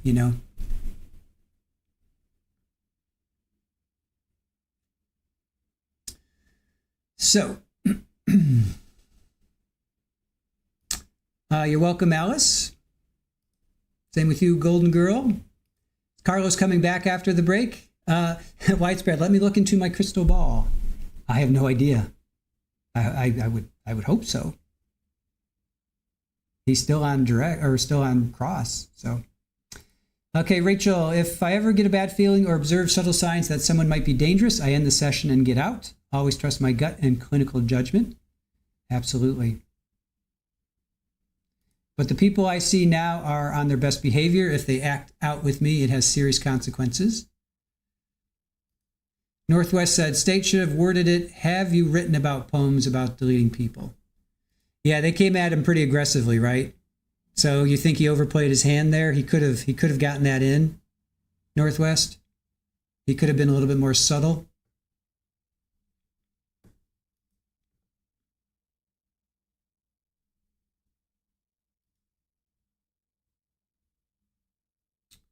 All right, hold on. Hold on a sec. Don't tell me that you guys, hold on. All right.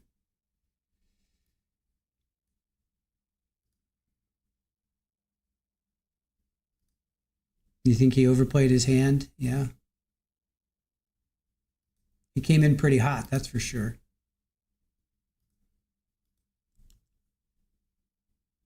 So he said 20 minutes, and here we are, almost 30. So hold on, let me check if they have it somewhere else.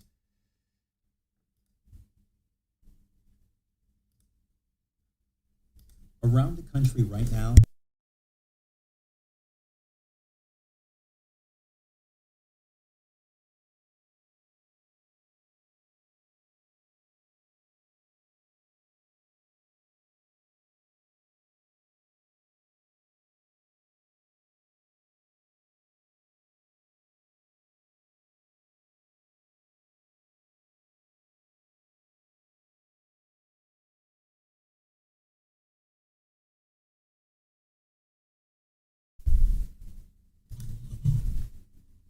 Okay, looks like we're coming back into the courtroom here.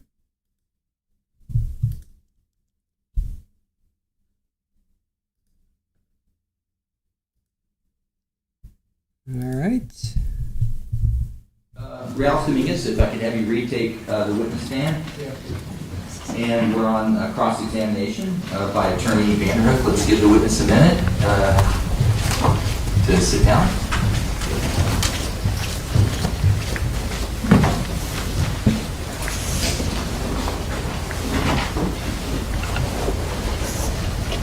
Okay, super. Mr. Vanderhook, your witness.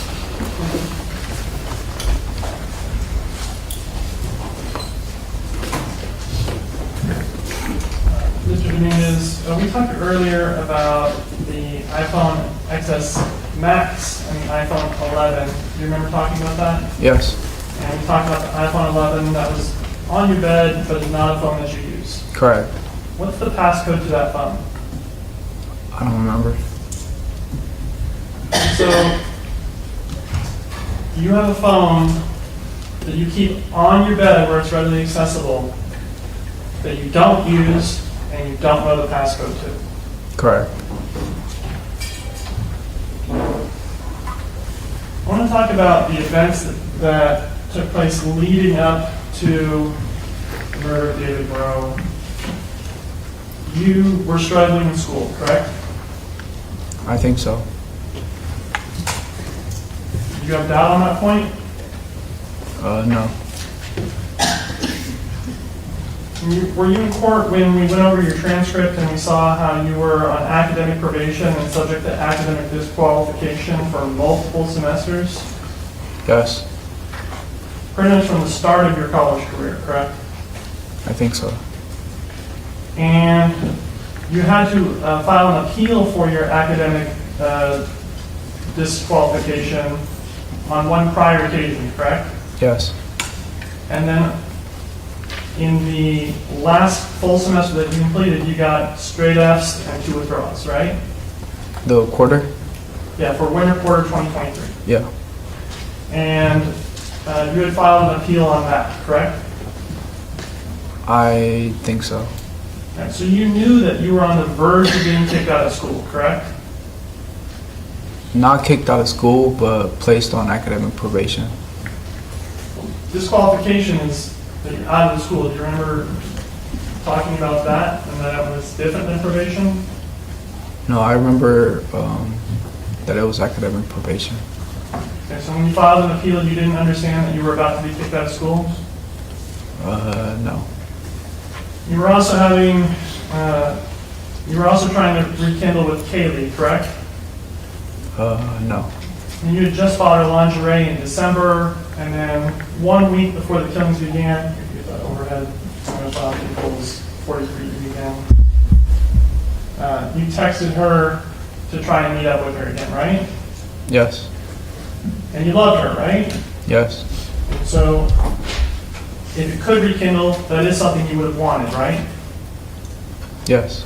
And so if you're asking her, hey, do you want to hang out just 1 week before people start to die? Correct? Yes. And there's issues with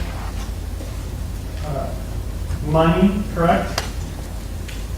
I didn't have issues with money. It was just that financial aid came in later than I expected.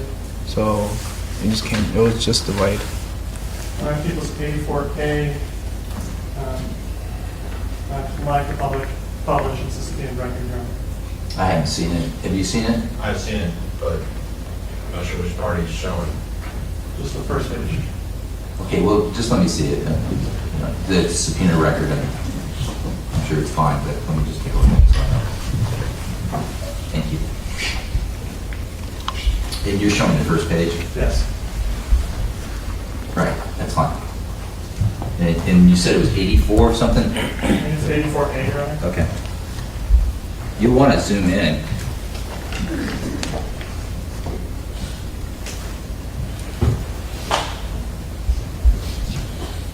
Okay, so I have people at 84A here, and you see this conversation that you're having with the registrar, Yes. and you're telling them that you're having issues with not having received your financial aid, Yes. and this is on April 19th, 1 week before the killings began, correct?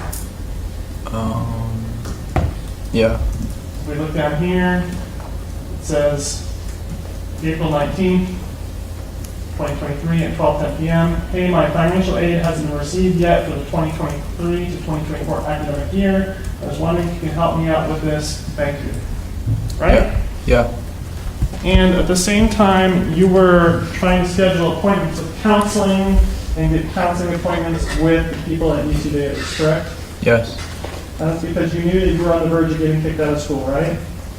Well, I knew I was going to be placed on academic probation, and I knew it was my second time, so I wanted to talk to the counselor what that specifically meant. And so we saw the exhibit earlier where you were communicating with them and you were trying to schedule different counseling appointments. Do you remember that? I think so. So April 19th was a busy day. You were reaching out to counseling because of your academic issues. You were reaching out to financial aid because your financial aid wasn't coming through. And you were reaching out with Kaylee to try and meet up with her, right? Yes.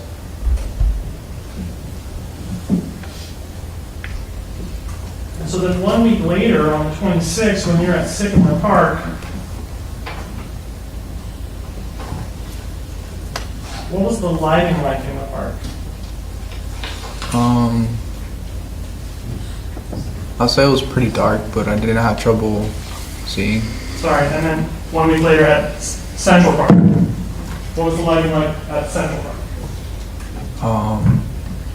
I don't think there were any lights, but again, I didn't really have trouble seeing. It was extremely dark, correct? Not extremely dark. And when you're sitting there on the bench 50 some odd feet away from David Breaux, you said you heard something that said you won't go up to him, Yeah. and him is a person, correct? Yeah, you can refer it to a person. So you knew that was a person, correct? Not at that time. Well, him was referring to David Breaux, right? At the time, I didn't know. And him refers to a male, correct? Yes. And David Breaux is a male, correct? Yes. And it's referring to a human male, correct? Yes. And David Breaux is a human male. Yes.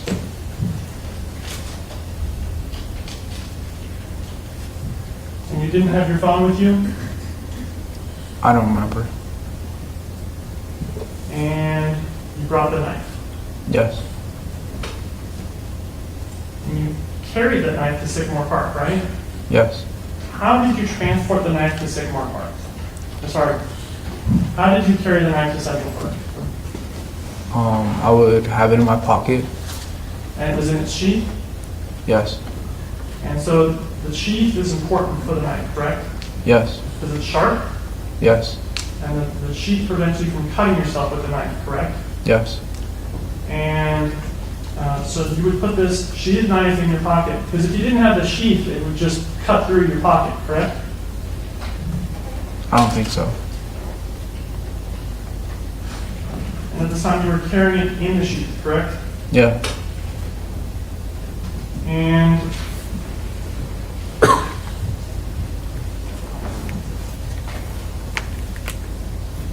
when you are talking to Dr. Weiner, Dr. Ree, and Dr. Vinson about stabbing David Breaux, you don't always refer to him, or refer to a shadow, right? You use other terms, correct? Yes. In fact, you told Dr. Weiner that you thought, quote, it was a supernatural being next to me, correct? Yes. And you use that term supernatural being repeatedly, right? Yeah. And what's the difference between a shadow and a supernatural being? They're the same thing. And is a supernatural being a person? No. Is it wrong to harm a supernatural being? Objection, relevance. It's sustained at this stage.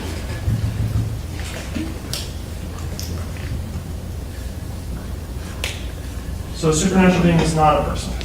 No. And so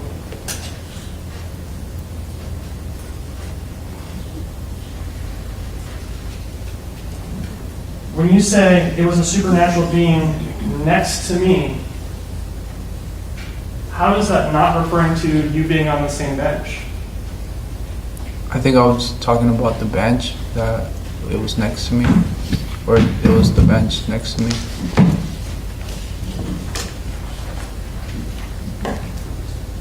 I'm going to put back on the overhead projector people's 2D. So the bench that you're talking about is 50 feet away. That's next to you? Yeah.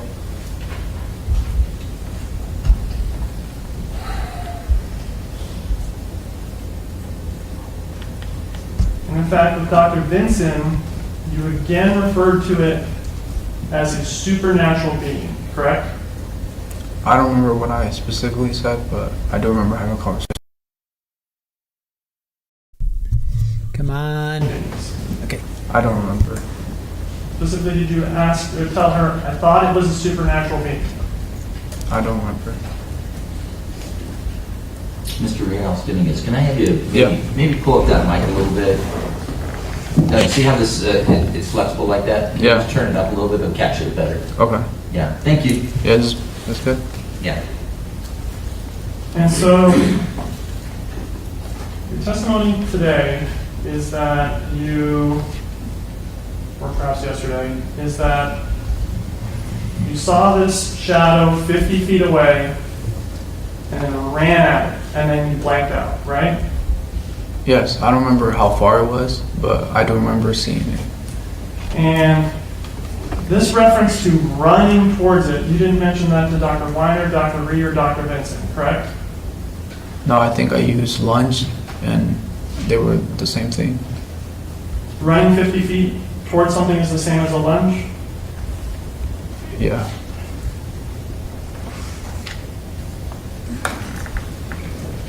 Now, a supernatural being, does it have limbs?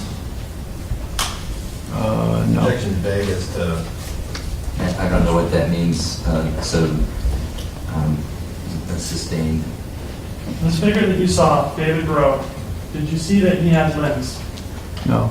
Did you see that he had a head, No. legs, No. hands, No. human features? Just like towards the end. And he didn't make any gestures at you, correct? No. He didn't threaten you? No. He didn't laugh at you? No. He didn't look at you? No. So when you were running towards him, you were in a hurry, right? You were going as fast as you could? I don't think it was as fast as I could, but I was sprinting. Okay, so you're going at a fast speed. Yes. And when you got to him, why'd you take off his blanket? I don't remember taking off his blanket. Do shadows wear blankets? No. So if he was a shadow, there would have been no need to take off the blanket before you started stabbing him, correct? I don't remember taking off the blanket. Well, do you remember the photographs of the blanket on the ground? Yes. And you remember the blanket being displayed in court? Yes. And then how the blanket had no knife marks in it? Yes. And so if David Breaux is sleeping on the bench and he has a blanket, and you're stabbing him, that should have knife holes in it unless it was removed, correct? Objection, speculation, argument is sustained.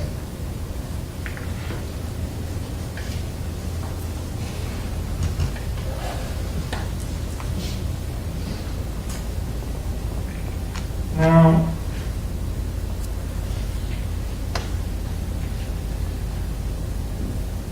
you stabbed David over 30 times, correct? I don't remember that. And when David was on the bench and you started stabbing him, he fell to the ground, right? I don't remember that. And while he's down on the ground, you kept stabbing him, right? I don't remember. And as he's getting up and getting back into the bench, you continue stabbing him, right?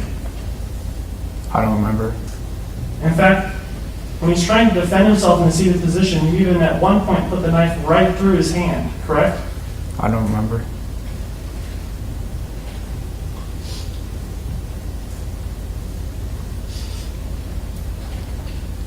Do you remember being angry?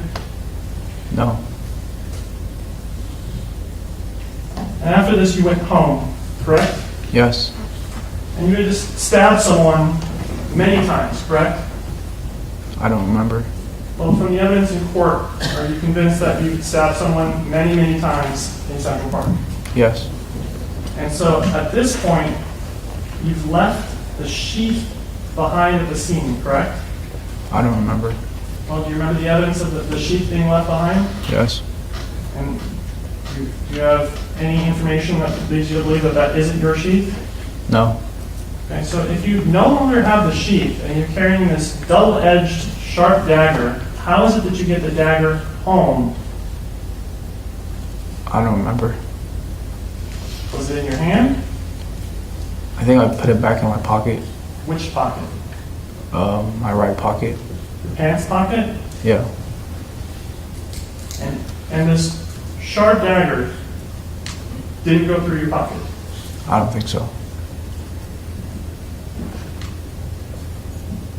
And when you got home, there was a lot of blood, right? I don't remember seeing blood. Well, there was blood on the knife, right? I don't remember it. And was there blood on your clothing? I don't remember.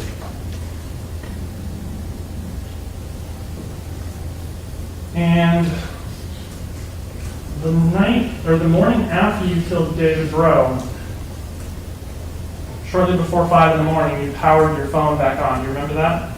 No, I don't. So at close to 5 in the morning, you were still awake. It's not like you went right to bed, right? I don't remember.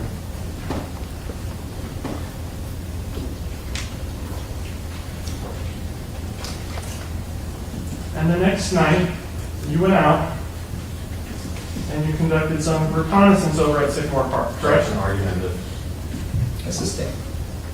The next night, you went to Sycamore Park, correct? I don't remember. Well, you had just been in the park the night before, Central Park, where you believed that a supernatural being 50 feet away was something that you had to run towards. Why would you go to another park the next night after such a traumatic event the night before? I don't know. Was it because you wanted to check for exit routes? I don't think so. Was it because you wanted to look for the dark areas in the park? I don't think so. And while you were there, you had your phone, right? I don't remember. And you turned off your phone in the park because you were concerned about being tracked, right? I don't remember. You know of any other reason why you would have turned off your phone? Objection, speculation, relevance. Overall, you can answer, no. No, I don't remember. Now, you testified on direct that you had seen some sort of supernatural being on a bike in Sycamore Park before, correct? Objection, state's testimony.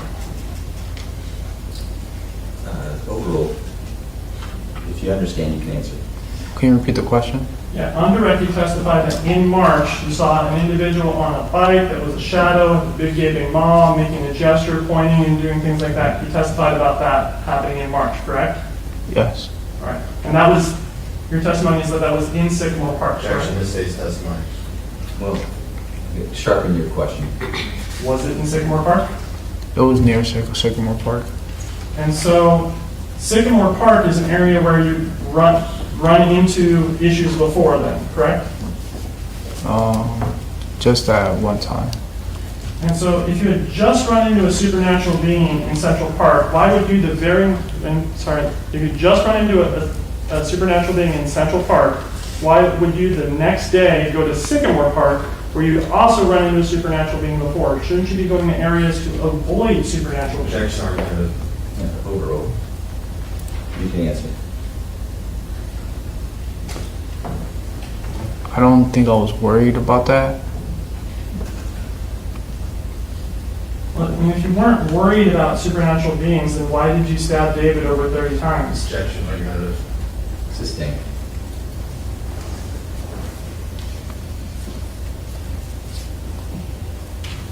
So you talked about being in Sycamore Park the night you killed David, or you killed Kareem, correct? I don't remember going to the park. I just remember being on my way home. You remember being in the park though, right? Yes. And you didn't have your phone with you, right? I don't remember. Because your phone was off. You had turned it off in Sycamore Park 2 nights before, correct? I don't remember. And you didn't have your phone with you because you didn't want to be tracked, correct? No, I never thought about being tracked on my phone. Well, you like music, right? Yes. And you listen to music. Yes. And in fact, you testified that music helps you with your mental issues, correct? Yes. And so bringing your source of music would be something that you would want to do if you're going out to deal with what you say are whispers, correct? Yes. And so if you're going out to deal with whispers and music helps and you have a source of music on your phone, why not bring your phone? I would sometimes just forget it. I would kind of just leave the house. But this time it wasn't just that you forgot it, it wasn't even on, correct? Objection has been answered. Overall, you can answer again. I don't remember turning my phone off or on. And you testified on direct about seeing Kareem in the park. Do you remember that? I remember seeing a shadow shapeshifter coming towards me. And on direct, you described this as a shadow with an open mouth and a gaping maw, correct? Gaping what? An open mouth, but there was a void there, right? Yeah.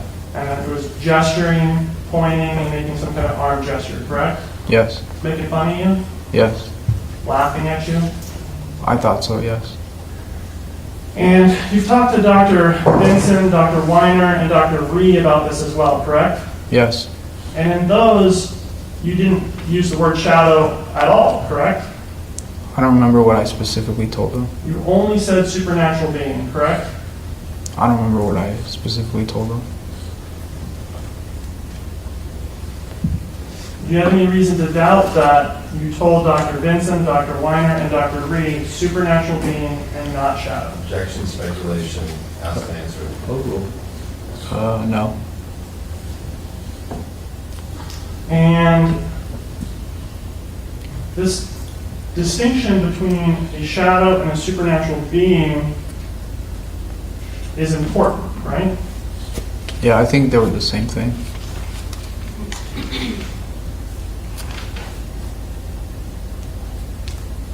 But you know that a supernatural being is a person, right? No.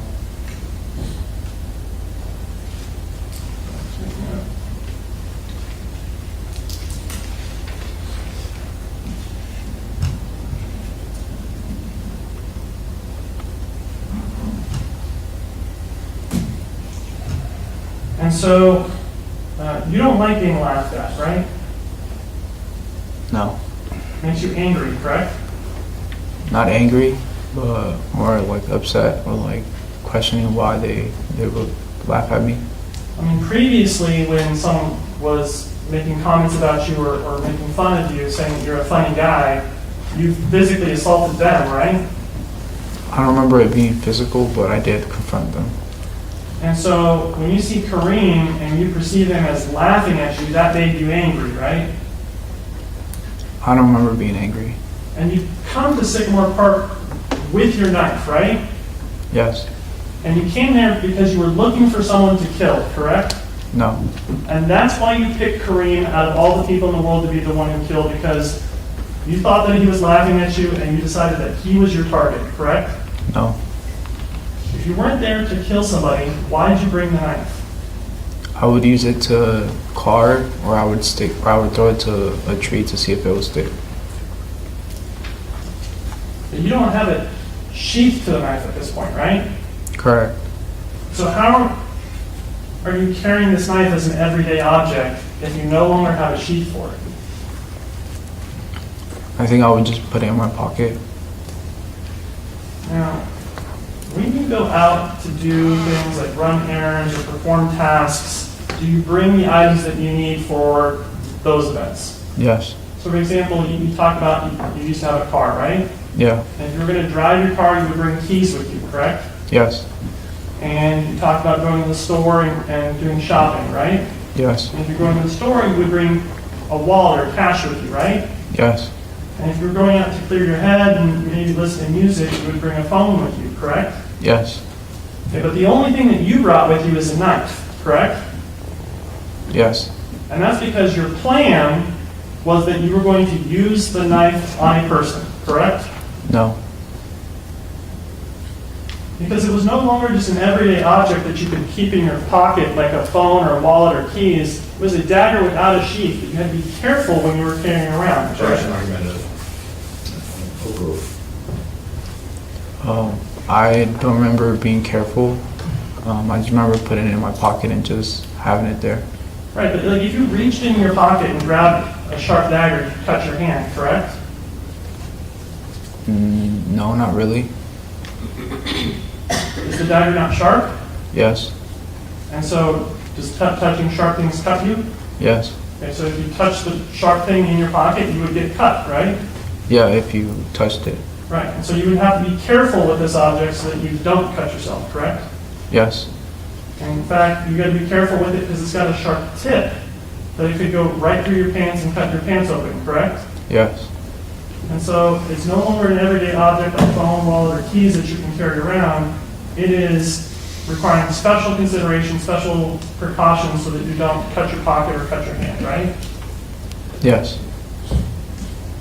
And so you talked about seeing Kareem and seeing that he's laughing at you and that you stepped into his way. Why did you do that? I thought if I stepped in his way, he would see me and he would either like move the other, like to the right or to the left, and that he would stop laughing and pointing at me. Because you wanted him to stop laughing and pointing at you, correct? Yes. And so you got in his way because you wanted to provoke a confrontation with him. You wanted a physical altercation with him, correct? No. There's a man coming down the path on a bicycle, right? Yes. And he's moving at a decent speed, right? Yes. And you step directly in front of his way, right? Yes. How is that not trying to provoke a physical confrontation when you get in his way and cause him to crash into you?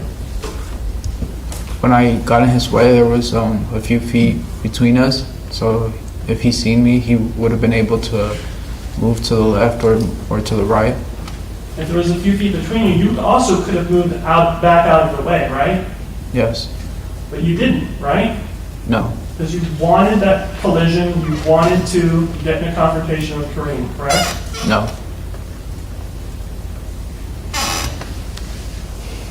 And once you collided with Kareem, you started stabbing him, correct? I don't remember stabbing him. You don't remember stabbing him over 50 times? No. Do you remember thinking that you wanted to get away? I remember being scared of, because there was a light that was coming my way, and I thought it was the shadow shapeshifter.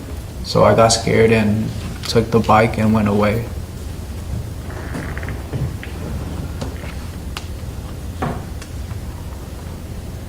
You said earlier that you wanted Kareem to go away, right? I think so. And your testimony is that this was a shadow with a void for a mouth that you're scared of, right? Yes. And despite being scared, you got in the way as it's coming at you to cause this collision, right?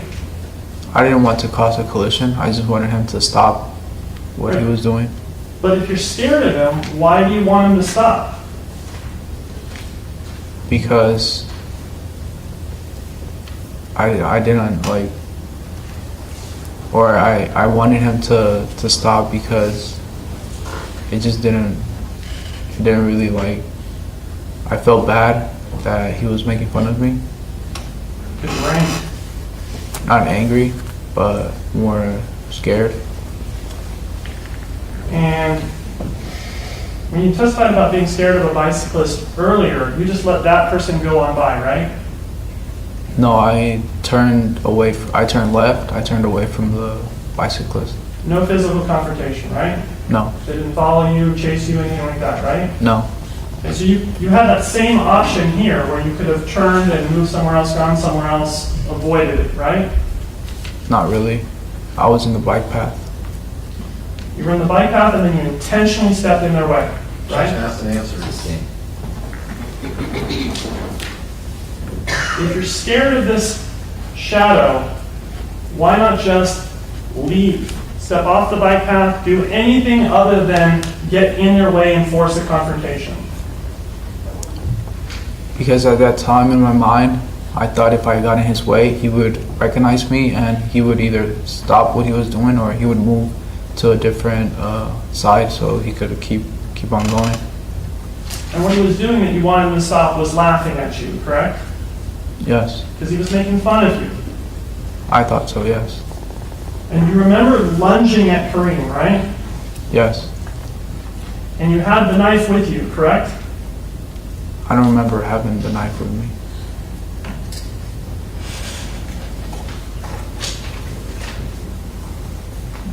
And you stabbed Kareem many times, correct?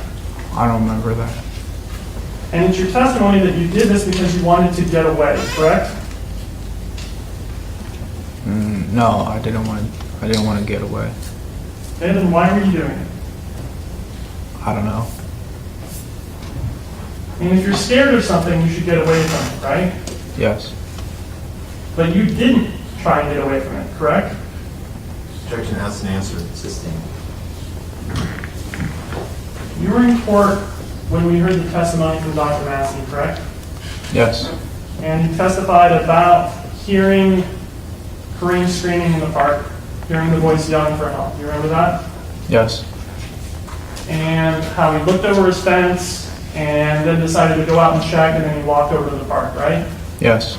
And so from the time that your assault on Kareem started to the time Dr. Massey got there was a significant period of time, somewhere a minute or more, correct?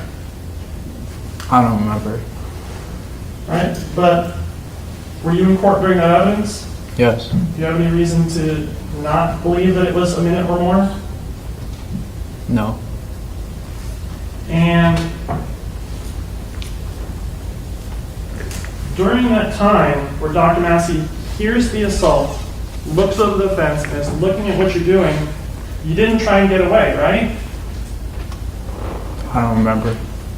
Because during that time you just stayed with Kareem and you were still stabbing him, right? I don't remember. And so it wasn't until Dr. Massey actually got to the scene and is talking to you and saying, trying to assess what's going on, that you finally decided to get away, right?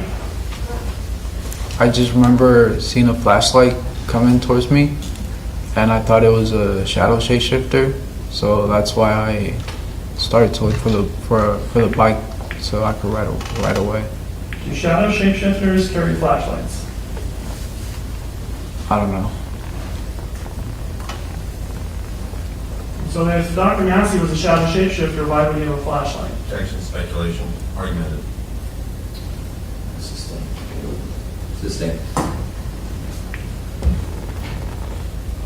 Why didn't you flee before Dr. Massey arrived?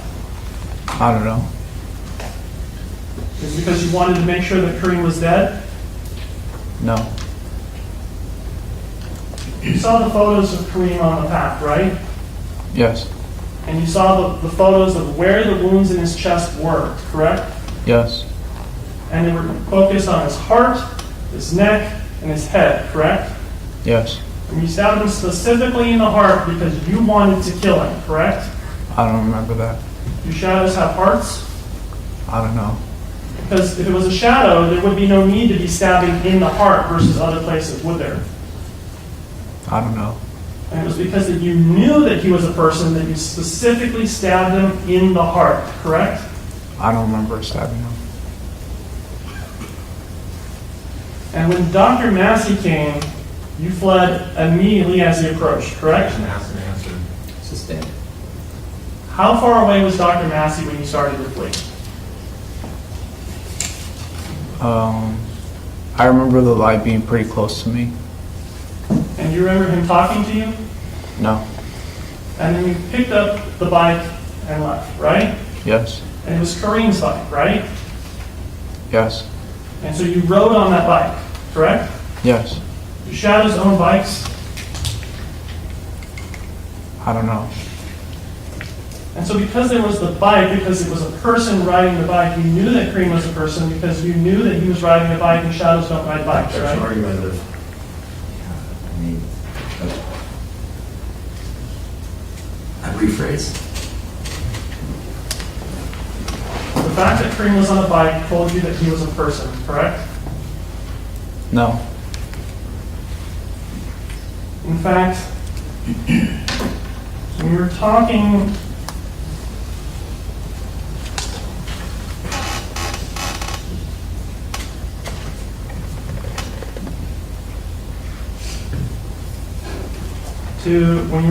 to Dr. Weiner, you specifically told him that you grabbed, quote, the other guy's bike, correct? I don't remember what I told him.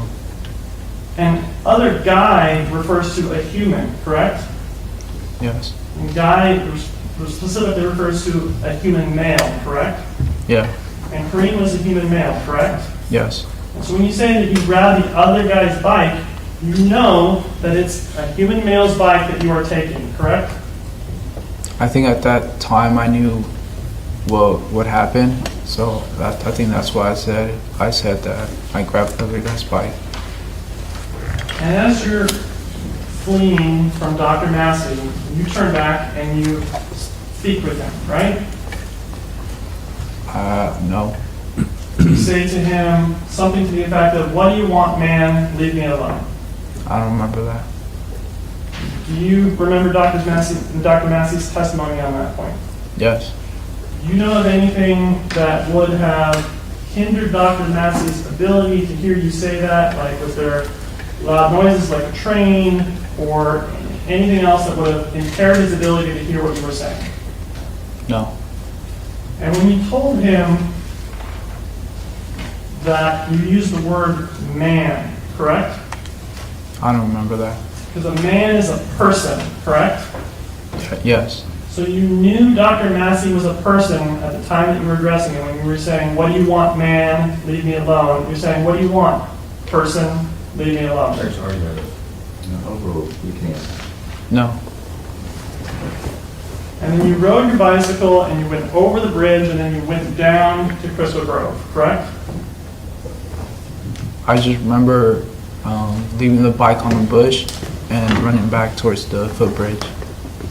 And there was a lot of blood, right? I don't remember seeing any blood.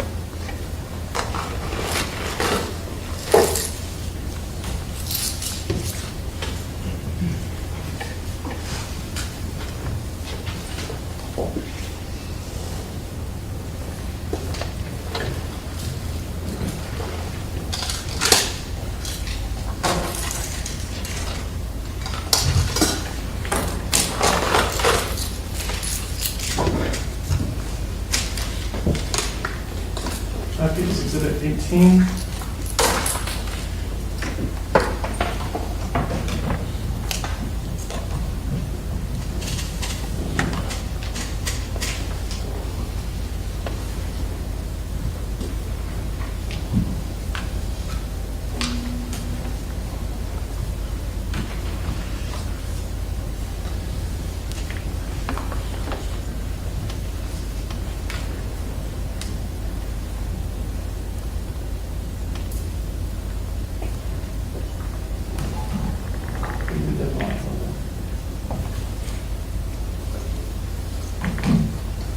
Are you able to see this, sir? Yes. This is where you left Kareem's bike. I just remember it being by a bush. Why here? I don't know. During the other two stabbings, you rode your bike, correct? Yes. When you stabbed David Breaux, you rode on your bike, and then you approached on foot, correct? I just remember being at the bench. And then you approached him on foot, right? Yes. And when you stabbed Kimberlee Guillory, you parked your bike and you approached on foot, correct? Yes. Did you do the same here?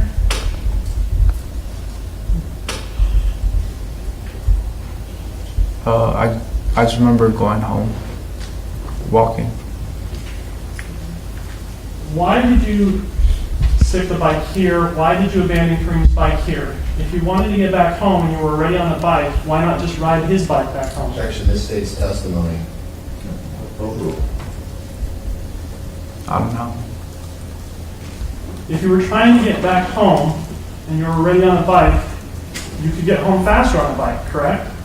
Yes. Did you have another bike staged here? No. Because these bushes would be an area where you could stage a bike, correct? Objection, foundation, speculation. Overruled. I don't think so. And so when you stop the bike here, I asked you about the blood.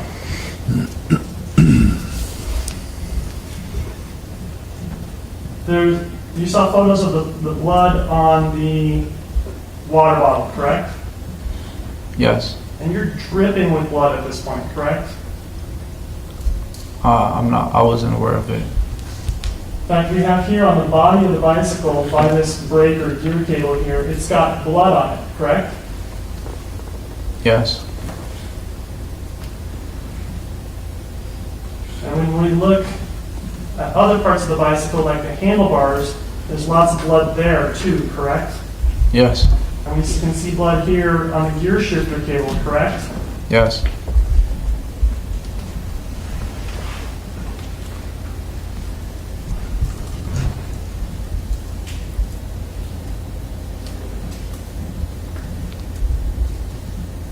blood on the water bottle, correct? Yes. Why did you handle the water bottle? I don't know. So this is Kareem's bicycle. Where was the water bottle? I don't remember. And so you left there, and there was blood dripping from you, correct? I wasn't aware that there was blood, or I didn't notice any blood. Right. But having viewed the evidence in court, are you aware now that you were dripping in blood? No. The blood on the bike came from either you or from Kareem, right? Yes. And so the blood is, you're the one who's on the bike, right? Yes. And so the blood that's on the bike is either blood that you're bleeding or Kareem's blood that you're transferring onto the bike, right? Yes. And so after you parked the bike there, you ran home from that point. Correct. You ran over the bridge through Sycamore Park to your house. Yes. And so when you did this run and you get home, you still have lots of blood on your hands, right? I don't remember blood. Right. And because of the blood, you knew that it was a person, right? I don't remember the blood. And shadows don't have blood, right? I wouldn't know. And so when you get to the house and you're covered in blood, what do you do in the house? I don't remember having blood. What did you do in the house? I don't remember. Well, after you stabbed David, you went back to the house and played on your guitar, correct?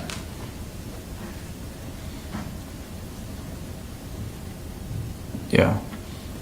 Did you play on your guitar after you stabbed Kareem? I don't think so. And when you were at your house, you have to go through doors, Yes. and did you go on your computer? When specific? No, overall, he's talking about after Sycamore Park. I don't remember. And so you don't remember any blood on your hands, right? Right. Then why is there limited blood in your room? Objection, misstates evidence. Sustained. There's blood on the bed, right? I don't remember seeing blood on the bed. You remember seeing the photos of the blood on the bed? No. And there's blood on some gym shorts and a shirt and a hamper in the closet, right? Yes. And the clothes in the hamper are positioned in a way that you can't see the blood, correct? Objection, misstates evidence. Sustained. Well, do you remember the testimony where that was asked? Is it in a way that you can't see the blood, that the only red thing visible was a piece of clothing and not blood? No. So you're touching things in your room, like your guitar, your computer, the sink, things of that nature, correct? Yes. Where's the blood that should be on those things? Objection, speculation. Overruled. I don't know. Because either you wash off the blood on your hands before you touch these things, or you wash off the blood on those things after you touch them, right? Objection, argumentative. Sustained. Did you wash your hands before you went into the house? No. Did you wipe down those items after you got in the house? No. Do you remember the evidence about the DNA testing that was done on items from your house? Yes. Things like the sink handle. Not the sink handle. The sink, I think so. the drain, No. your computer. No. And do you remember that none of those things had blood? Objection, misstates evidence. Sustained. There was no DNA on any of those, correct? Objection, misstates evidence. Sustained. Which of those items had blood or DNA on them? Objection, foundation. Sustained.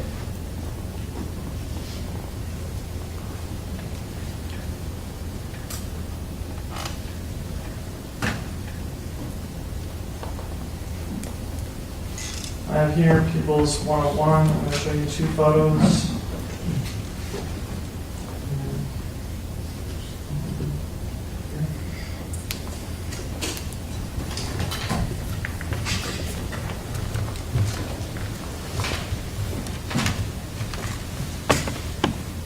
This photo and this photo. Do you see them? Yeah. And are those photos from your room? Yes. May I publish? Okay.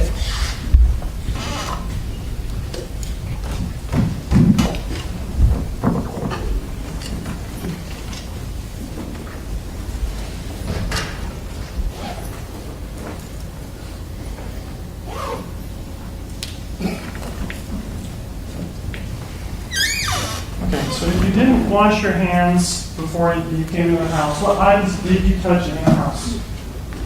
I don't remember. So this is your room with your guitar, correct? Yes. And if we zoom into the guitar, does there appear to be any blood on any part of the guitar? No. And you have 2 guitars, correct? Yes.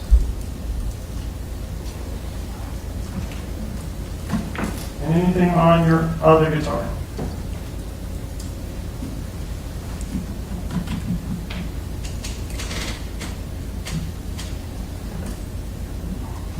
This is photo 86.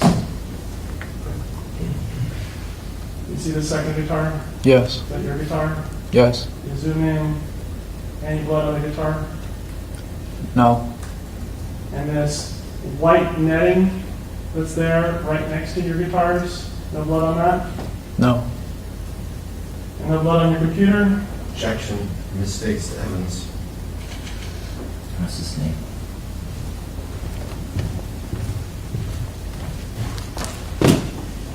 Let's stop there.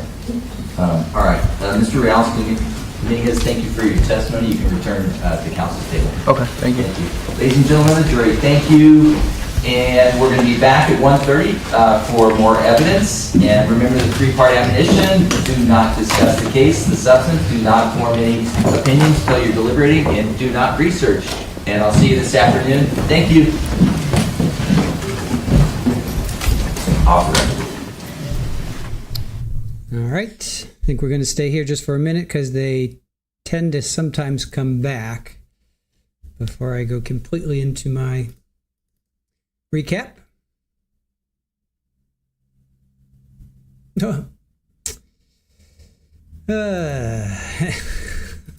Jesus. All right, guys. Don't make speculations about what people do for their living in their profession because that's just not accurate. So if you're in chat and you're making speculations about what other people do as their profession, just stop. Okay, we're a community that builds each other up. We're not here to break each other down. Thank you.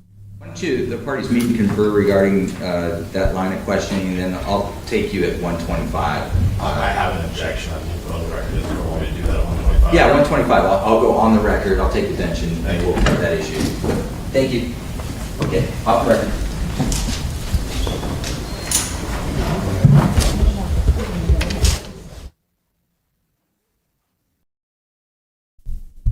Okay, now they are officially off. So let's go through our recap here.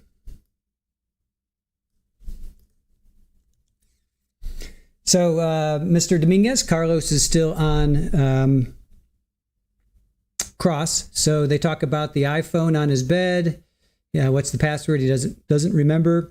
Thought he would be placed on probation. Oh, okay, yeah. So this is about the him being on his schooling. So he thought he'd be put on probation. He didn't think he would be kicked out, academic probation. He wasn't trying to rekindle a relationship with Kaylee. Not that he didn't have any money. Yes, it's not that he didn't have any money. It's financial aid came in later. So we talked about that earlier, that he was, it was because of his immigration status that he got hung up with getting payment. I think it was at least once, maybe twice, where he was a little late in making his payment to rent. Let's see. So State is saying April 19th was a busy day. You tried to get in contact with financial aid, with the counseling, tried to get in contact with Kaylee. He agrees to that. Talks about what was the lighting like at Central Park. He didn't think there were lights, but he didn't have trouble seeing. I guess they keep asking about that. Is that because he wouldn't see shadows if it was dark? I guess that's what they're trying to go after, or that why go into the dark when you're seeing these shadow figures?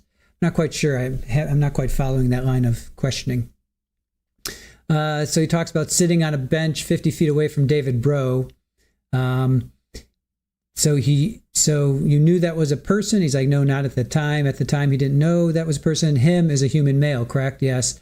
He talks about why did you carry the knife into Central Park, or how did you carry it? So in his pocket.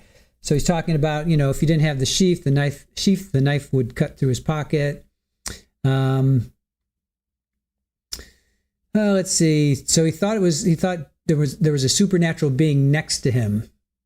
So supernatural beings and shadow figures, they're the same, meaning they're not a person.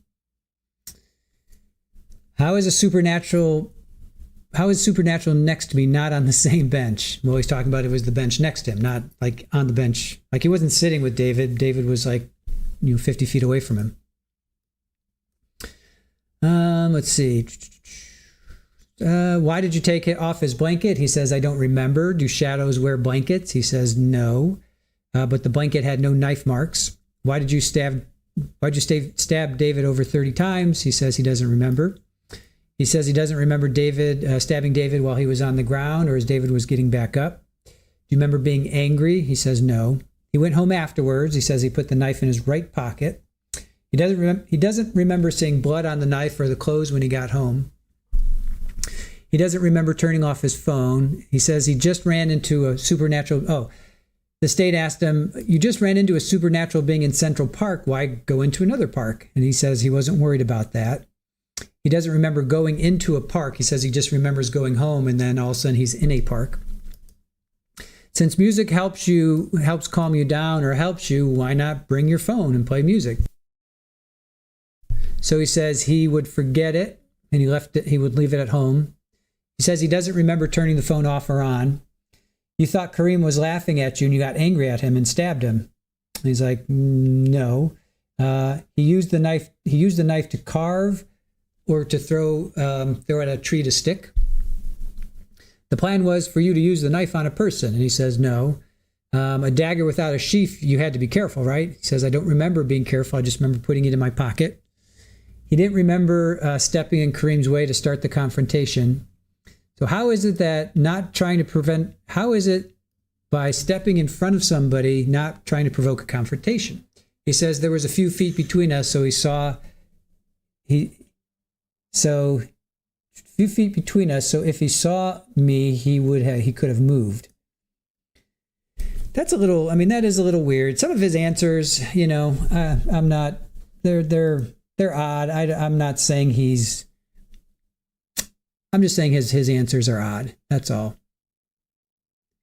Not that means anything to anything towards anything. It's just odd. It doesn't change my mind. It's just odd the way he answered that.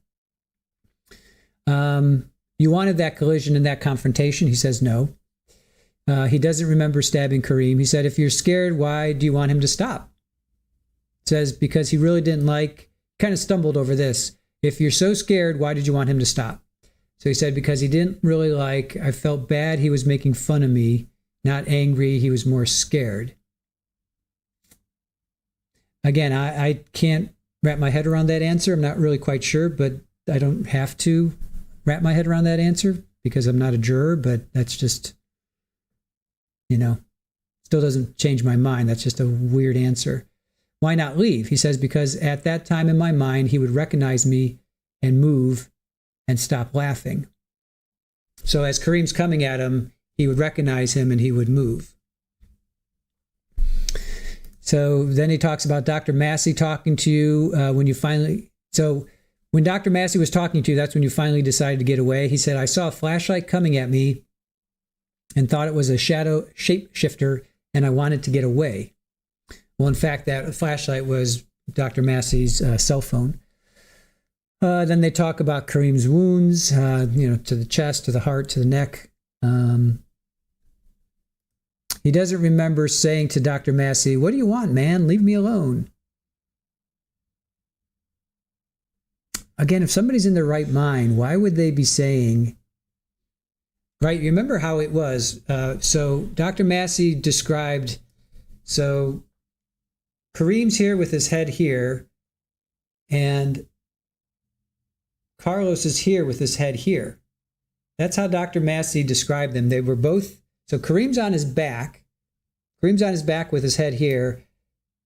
I'm pretty sure he said Carlos was on his front with his head here. So they're head to feet, but they're on, Kareem's on his back, pretty sure, and Carlos is on his front. Like that's not normal behavior. I mean, set aside the fact that he just stabbed this poor kid like 50 times, just staying there. I mean, I'm just having such a hard time wrapping my head around this kid is normal. Sorry, not to say normal, that his actions are like, something's not right about this guy. And something's not right. And as we heard from the experts, and I follow the experts, whatever those experts may be, whether it's chemistry, psychology, physics, I'm going to go with the experts. And in this case, I'm going with what the experts. And again, almost every court case we watch, every trial we watch, it's always the battle of the experts, right? It's always the doctor versus this doctor, the physicist or the psychic, not the psychic, listen to me, physical sciences, the engineers versus that engineer, this data analysis, this DNA guy against this DNA guy, or woman, so it's always the battle of the experts. We do not have that in this case. The state did not bring up an expert. They might bring up an expert in rebuttal or the next phase. They might, but why didn't the state bring up an expert? Right? I mean, that goes a long way that they didn't bring it up. And the ones that were court appointed, there were 2 that were court appointed. Either side could have used them. State could have used them, just like Karen Reed. State could have used the crash daddies. Defense could have used the crash daddies. So whichever side benefits these court appointed experts, that's who's going to use. So, that goes a long way in my opinion. He doesn't remember seeing a lot of blood. He doesn't remember blood on him. He doesn't remember playing guitar. So they showed a picture of his guitars and it's all clean. So why was there limited blood in your room? And of course, Mr. Hutchinson's like, objection, misstates evidence. And that was sustained because, that's way out of line. State's definitely trying to get a lot of things in that are not in evidence or just way out of scope. So did you wash the blood off? Did you wipe it off? He says no. And then shows him pictures of the guitars, and there's nothing, no blood. So, all right. Capri uses hair formulas as passwords. Nice. Widespread. I think that's very telling too. I'm thinking you're thinking about the experts, right? I mean, it's always about the experts. So, like, both sides should have their experts. What's the point of an expert then if you're not going to trust the experts? I mean, what's the point? OnlyFan, he changed it to limited blood now, though, right?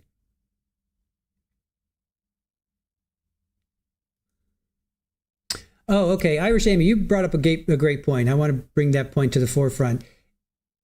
If Carlos is being medicated for a specific thing, if he's being treated by meds, let's put it that way.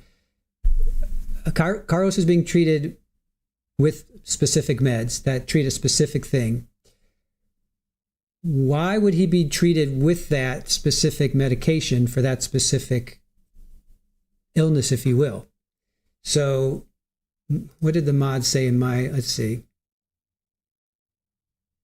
Okay, so they would not medicate him like that if he wasn't showing those symptoms, right? So you don't medicate somebody who broke a finger. You don't give somebody like you go into the dentist, right? And you're given Novocaine. you're not given cold medication. You're given Novocaine for a specific reason. You're giving the meds to treat a specific ailment. So why would he be given specific medications if he didn't have schizophrenia? And I'm asking that legitimately. Please let me know your answers. For those that think he's got, not guilty, reason of insanity, or for those that think he's guilty, just straight up guilty. I really would like, because that's a problem that I would have. If I was in the jury, I'd be like, well, why is he being medicated for this? Why? That means then, like, that just doesn't make sense to me. So that to me, then I would jump to the conclusion of he's got schizophrenia, so then he should be not guilty by reason of insanity. I'm not saying he's not guilty. He's definitely guilty. He definitely did this, but there was he wasn't in his right mind. So why give him these meds if he's got something else going on? So what do you guys think? Abe says, if you haven't seen the Thomas Chan interrogation, I recommend it. He had drug-induced psychosis and killed his father. You can tell how much he loved his dad during the interrogation. Okay, fair enough. Tracy says, why would he go out the way? Wait, hold on. Why would he go out the way to not get caught if he isn't normal? Why would he go out the way? Out of the way? Why would he go out of the way to not get caught? I'll go with, why did he go out of the way to not get caught if he isn't normal? He isn't normal. Yeah, I don't think he is normal, right? I'm sorry, I'm misunderstanding that. I don't think he is normal. Sorry to use that terminology. I'm ignorant in that. I don't think he is normal. But what do you guys think about medications? Could just be paranoid. Well, he has that. They definitely have proven that. All right, so then there's this question for you guys. Like, what about it when, like, people are just walking down the street and they see somebody looking at me and they're like, hey, you looking at me? Is that being paranoid, or is that being, a tough guy? Is that, like, what is that? What is that then? Is that just wanting to provoke a fight? Widespread says, I think Tracy's trying to ask, why would he take measures not to be caught if he's sick? Why would he take measures not to be caught if he's sick? Okay, I see. Yeah, that's a valid point. I don't know. I can't answer that question. I don't know. That's the thing with these mental disorders. It's like you're not thinking right. You're not thinking right. So that's the whole point. That's just being a smartass. Yeah, I guess. He has to be normal if he goes out of the way to not get caught. It's kind of a blanket statement. He has to be normal. I don't know. I don't think he has to be anything. I just think something's off with him. I think about that with anybody that kills somebody, especially multiple times. I just think you're off just to begin with. If you delete somebody and then several people, something's not right. You're broken on some level. So then the next question is, what do we do with these people that are broken? Do we throw them into the junk pile, or do we put them into an institution? I don't know. Shirley Roth, he suffers with paranoia as well, which accompanies, in most cases, schizophrenia. Ken says, that typical, here, I got to open this up because I want to see all of Ken's beautiful name there. Okay, that typical angle of attack for prosecutors in legal insanity cases show indications that the defendant can tell the difference between right or wrong. Yep, like knowledge of getting in trouble. Sure, conscious of guilt, knowing right from wrong, absolutely. Baca, Carlos stated his paranoia many times, but he had no clue he was ill. Well, Baca, just because you're paranoid doesn't mean they're not out to get you. Or, right, just because you're not paranoid doesn't mean they're not out to get you. Kate says, hi, he's taking olanzapine? No, I don't think so. I'll double check. Is that right? They give that to people with dementia. No, it's something shorter. It's like Zyga something or other. How'd you like that pronunciation?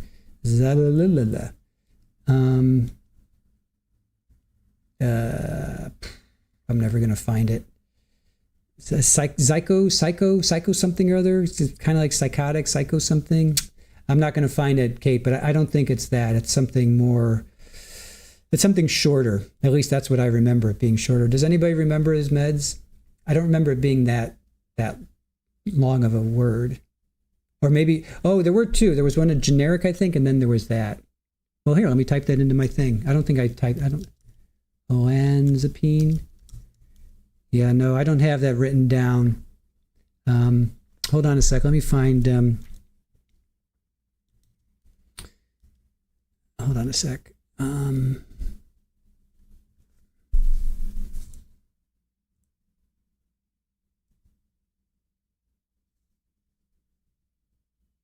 Oh, okay. Yeah, thank you, Aaron. Zyprexa. Thank you. Yeah, I knew I got the Zy part right. Thank you. All right.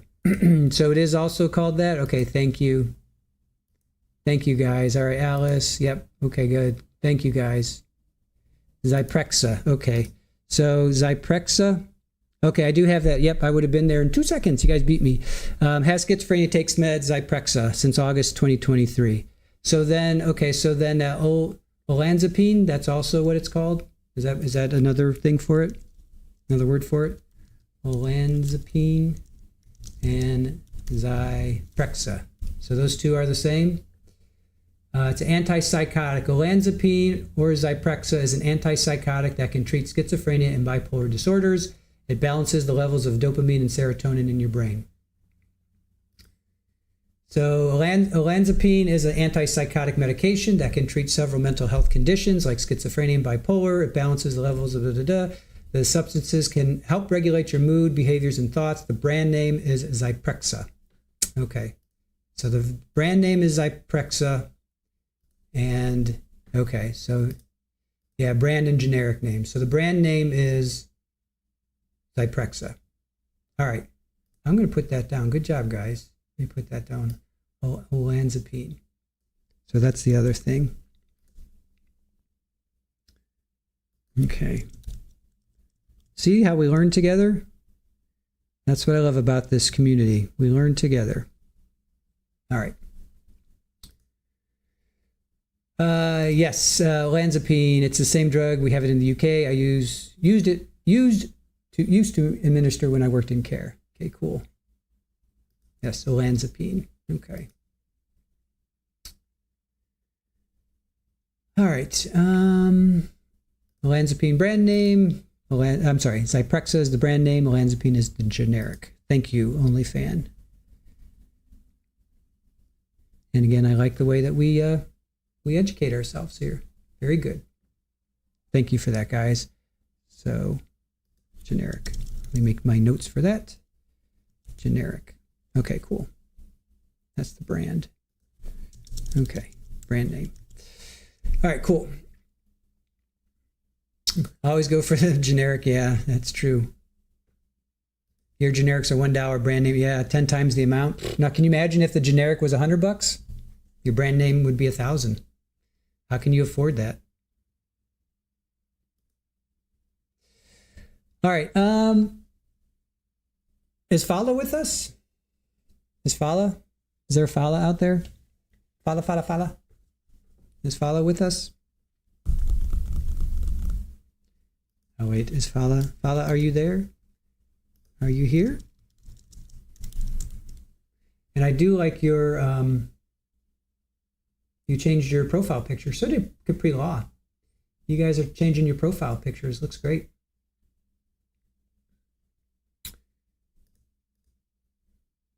Is Fala out there? Same drug, yes. I have figured that out. Let's see. Fala. The only reason I'm calling her is because I want to open up another package. Haven't seen Fala in a while. Okay. All right. That's okay. I wanted to open up another package before I go to lunch. So let's open up another package. The only reason I wanted to is because I wanted to hype her. She got depressed when I said I was napping, so she left. She got depressed when you said you were napping? She got depressed because you said you were napping? All right. Well, the only reason is I wanted to use this to open up another package. So.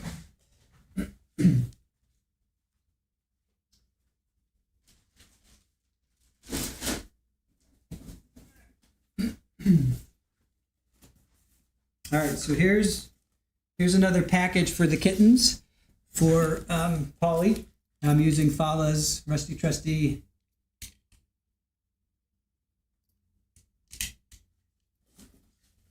Great Super Bowl. Can you see? All right.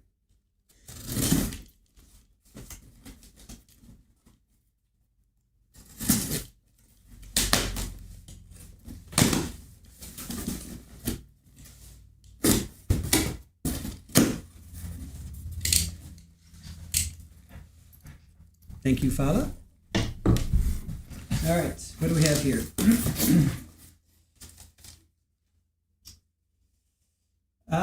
Drunky the Bear. Thank you, Drunky. Is Drunky with us? Drunky's there. There you are. All right, this is from you, Drunky. Just joking. All right, this came from Drunky. You guys are really sweet. I really, really appreciate this. So, water wipes. And again, these are for the kittens. Polly's having kittens, so thank you. Okay. Oh, this is all right. This is hunting kitten toys. You could take that several ways. Hunting kitten toys. Let me see what this is.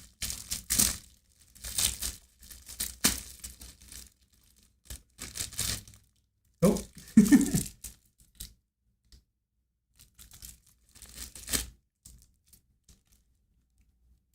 Let's see. Let me get out of the way.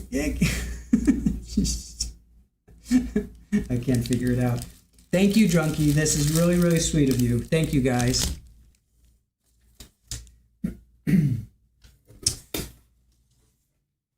That's very, very sweet. Thank you. Let's see what does Super Ball think of?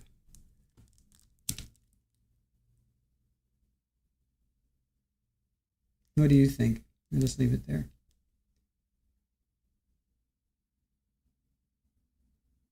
Super Ball's not sure what to think. She's just going to eat it.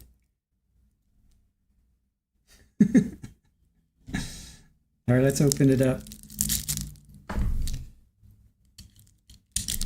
They're individual little springs because I know we have a lot of Slinky fans in here. All right.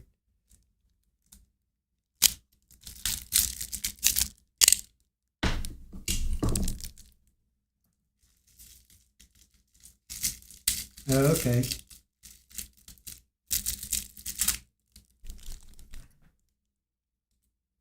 Okay, they're individual little spring. Okay, I see. I think do they come out? I don't want to break it. Do these all come out? Do you think?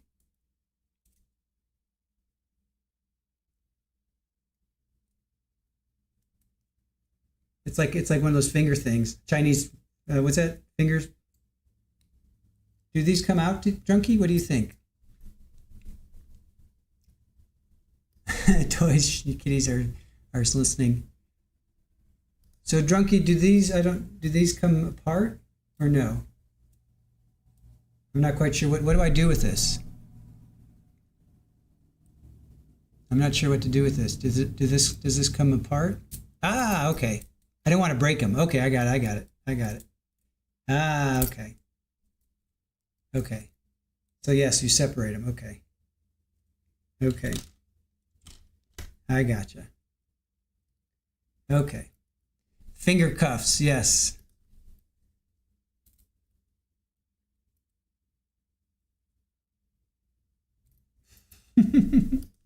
Melanie says, yes, you separate them. All right, let's see what, it's a 12 pack, so I bet they do. All right. Thank you, Drunky. Here, let's see what Super Ball does with them.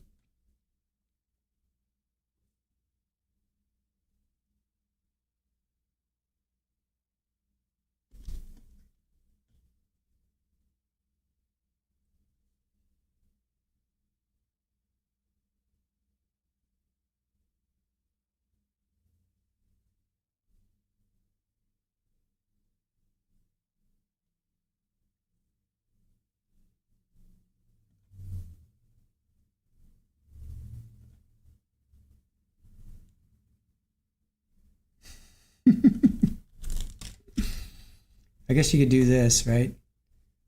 You could do like this.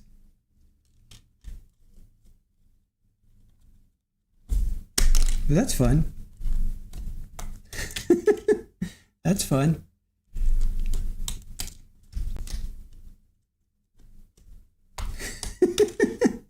That's kind of fun. Quick.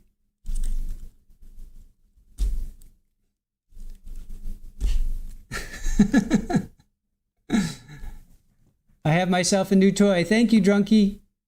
I'm going to keep that for myself. That's great. Thank you guys so much. I appreciate that. Do that. Okay.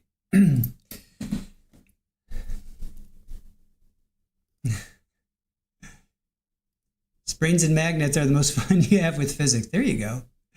Super Ball is the cutest cat ever. Oh, here she's got.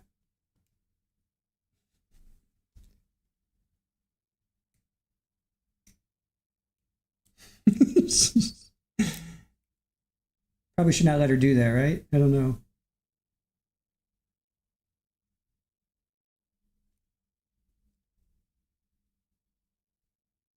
What are you doing, goofball?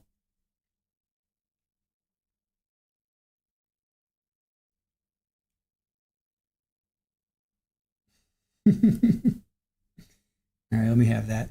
All right, thank you, Drunky. Appreciate that. Appreciate you. This will be fun for the kittens. Probably be more fun for me, but I promise I'll let the kittens play with it. All right, guys, I'm gonna let you go. I'm gonna go have some lunch, and we'll see you in about. Cats are technically a kind of a spring, yes. You just put those on your Amazon kitties list. Yeah, they're fun. Yes, Newton, we appreciate you. Where are you? Did you? Is it for them to chew on? I don't think so. Oh, Alien, your cats have those? Nice.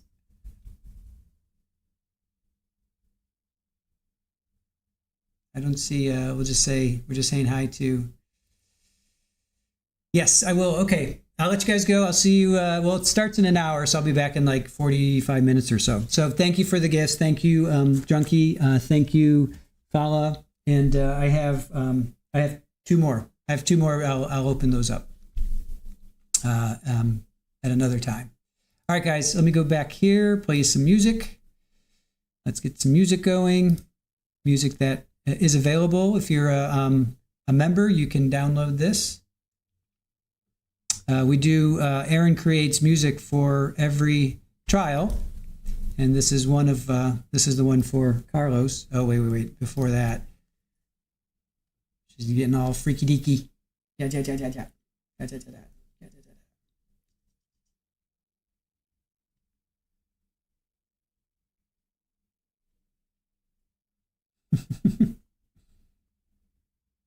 Yeah, it's a kitty.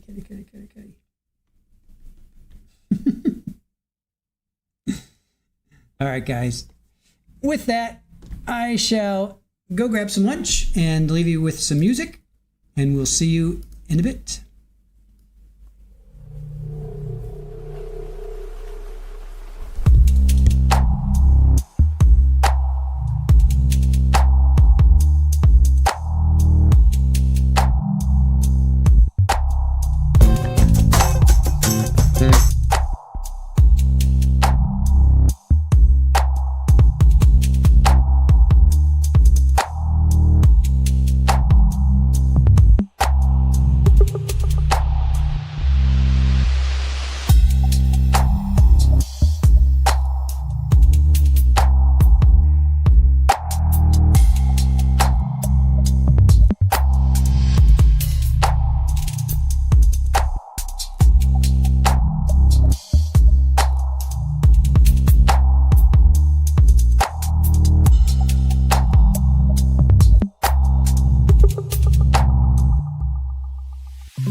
trying. I thought you meant well, but you savage as hell. Telling me things we both know you regret. The hill should have told me about her before you sucked me in. You thought we could be cool for the summer. Mira, me siento el calor de tu mira. Cuando estás acá estoy tranquila y no me importa nada. Fuego, yo siento contigo un fuego. Me mata el olor de tu cuerpo. Aquí mi amor, somos el amor. El mundo se paró, solo esta pasión.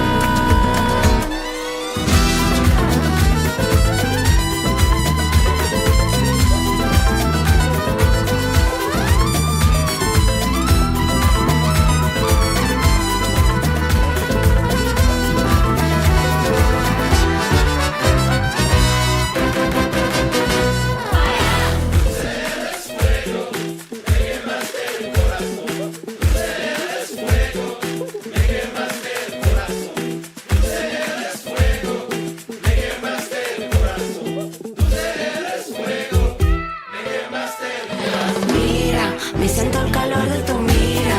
Cuando estás acá estoy tranquila y no me importa nada. Fuego, yo siento contigo un fuego. Me mata el olor de tu cuerpo y no me importa nada.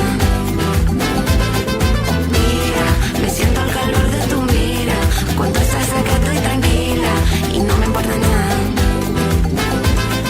Fuego, yo siento contigo un fuego.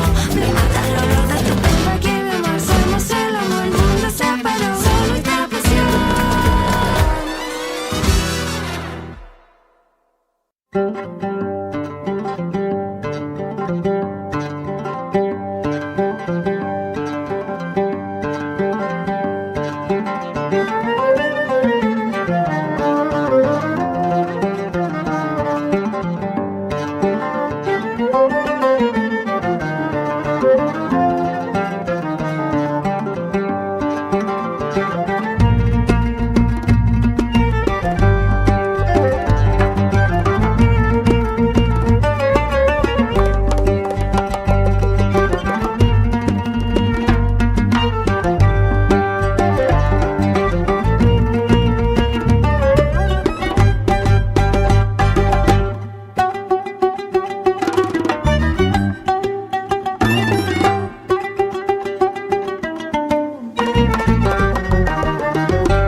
nothing left to get back home to, so take the first bus in the station. Everywhere is nowhere to lost souls. Let's get lost by intention, where the world has protection, where the waves hit the sand.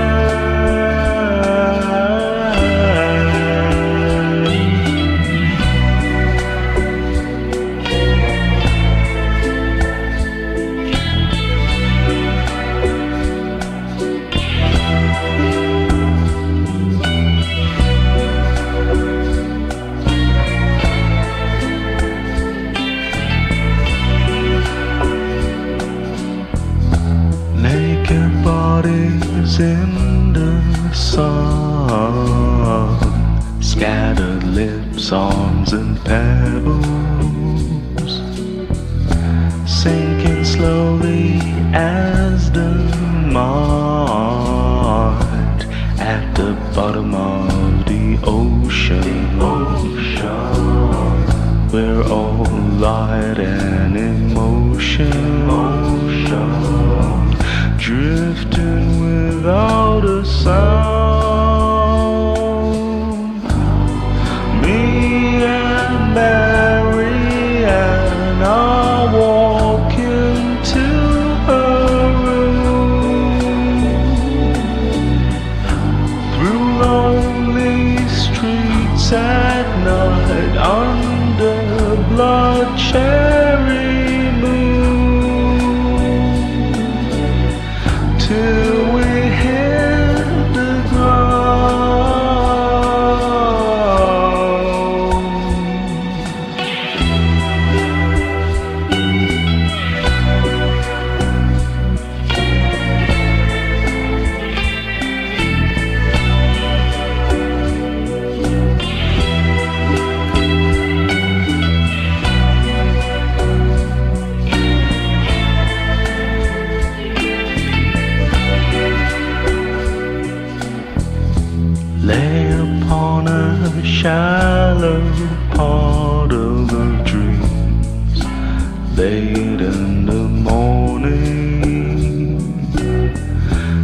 coffee and those silent fiends slowly are morphing.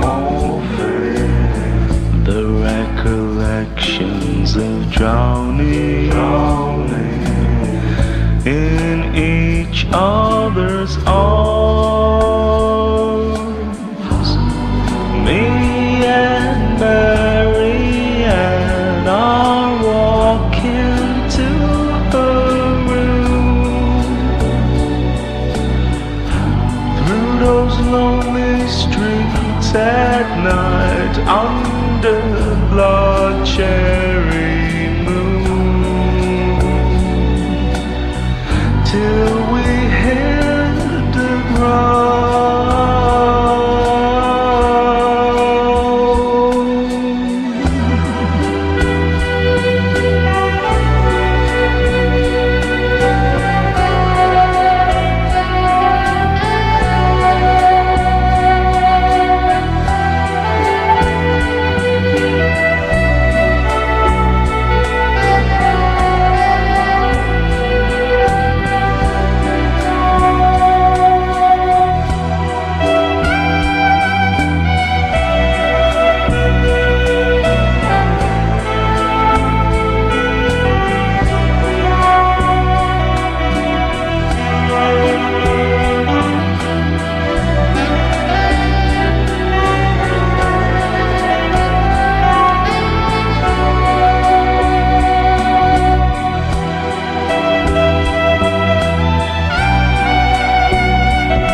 And welcome back.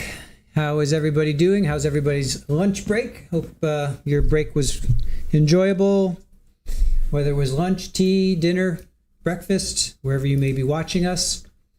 I just want to remind everybody that we respect your opinions. We like your opinions, but we ask that you respect everybody else's opinion as well. And we are going to be a community that lifts each other up and not tears each other down. So just keep that in mind as we go through the remainder of this day and this trial. Let's see here. See where we are.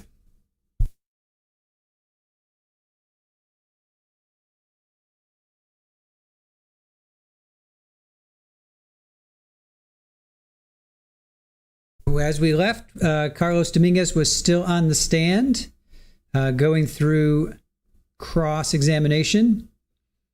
Let's see. We ended up with Dr. Massey. He doesn't remember. Let's see. Hold on. Let me just look at my notes here. Dr. Massey was talking to you when you finally decided to get away. So he said he saw a flashlight coming at him, thought it was a shadow shapeshifter. He wanted to get away. They talk about all of Kareem's wounds. He doesn't remember saying, "What do you want, man? Leave me alone." So he said that to Dr. Massey. He doesn't remember seeing all the blood on his hands or on his clothes. So they're trying to figure out, what did you do? Where did all that blood go, right? So why is there limited... False assertion. It is misconduct to misstate evidence during questioning of a witness. The case is People v. Nieves. This is by the California Supreme Court, 11 Cal 5th, 404. Referring to facts not in evidence is clearly misconduct. Now I'm citing the Supreme Court from People v. Hill, 1998, 17 Cal 4th, 800. As the court is aware, the court has now admonished Mr. Vanderhook once in open court, twice privately, about his methods of cross-examination. But it has now gone to the point where it's not simply a matter of that it is ineffective, nonsensical, and baffling. It has got to the point where it constitutes clear evidence of prosecutorial misconduct. And what is frustrating is, even after multiple objections are sustained, he kept doing it. I'm asking the court to make a finding of prosecutorial error. I would ask the court to instruct the jury to disregard Mr. Vanderhook's statements with respect to the absence of blood being found in the room. Mr. Vanderhook should be admonished that if he continues to misstate evidence, the court will consider contempt proceedings, because we're at that point. The court has now cautioned him, offered guidance. The court even stated, "I'm trying to help you," 3 times, and he has disregarded it. And so those are my requests.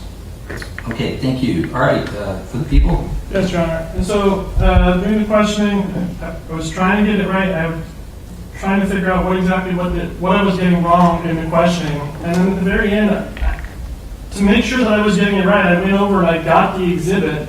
And the very next step was to display the exhibit to the jury. I think the prosecution's been beat up pretty bad on this point in front of the jury as far as the shorts and the shirt. This is not something that I would intentionally get right and then get wrong and then get beat up again. I would like to get it right. That's why I wanted to put it on. And my very next questioning is to show the DNA report to everyone so that we're making sure that we get it right, and talk about exactly what's in the report. This morning was definitely one of the most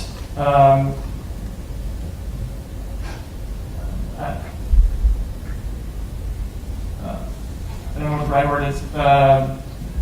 Was thrown off my game very much during this morning. There was a lot of objections that were being made, and one of them that was specifically made was in front of the jury. It was stated multiple times, prosecutorial error, despite the fact that in motions in limine, the court specifically ruled that those words were not to be said in front of the jury.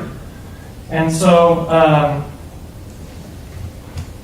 You know, I've tried to center myself during lunch, and I'm going to show the exhibit to the jury as I was What about to. exhibit are you going to show? Are you showing the Megan Wood presumptive positive for blood? Yes, I'm showing that report so that we can make sure that we're getting. Why are we showing that to this witness? And he's not skilled at reading reports. I mean, I don't understand. I mean, yeah. I mean, you understand there was a presumptive positive for blood on the computer, right? Confirmatory too, Your Honor. Okay, and confirmatory. And so. So why did you ask the question? Because I was mixed up. And so that's Well, why. that's what you should have said first. You said, I apologize. I was confused. I was confused, and that's why I went to the binder to go get the report, because like I was not understanding how I was getting it wrong, and so I wanted to pull the report so that I could see where am I wrong here? What am I getting wrong about this? Okay, so thank you. So Mr. Hutchinson, here's the deal. I want to build in time for. We're moving past this today, but I'm going to allow you to file a brief and seek a remedy. It doesn't have to be a long brief, but I really do need your argument sharpened. You have some cases you want to cite, and you want to request a remedy for it. And so I just think we need to slow down, and I want to see it in writing, and so I can judge it rather than make a rash decision right now.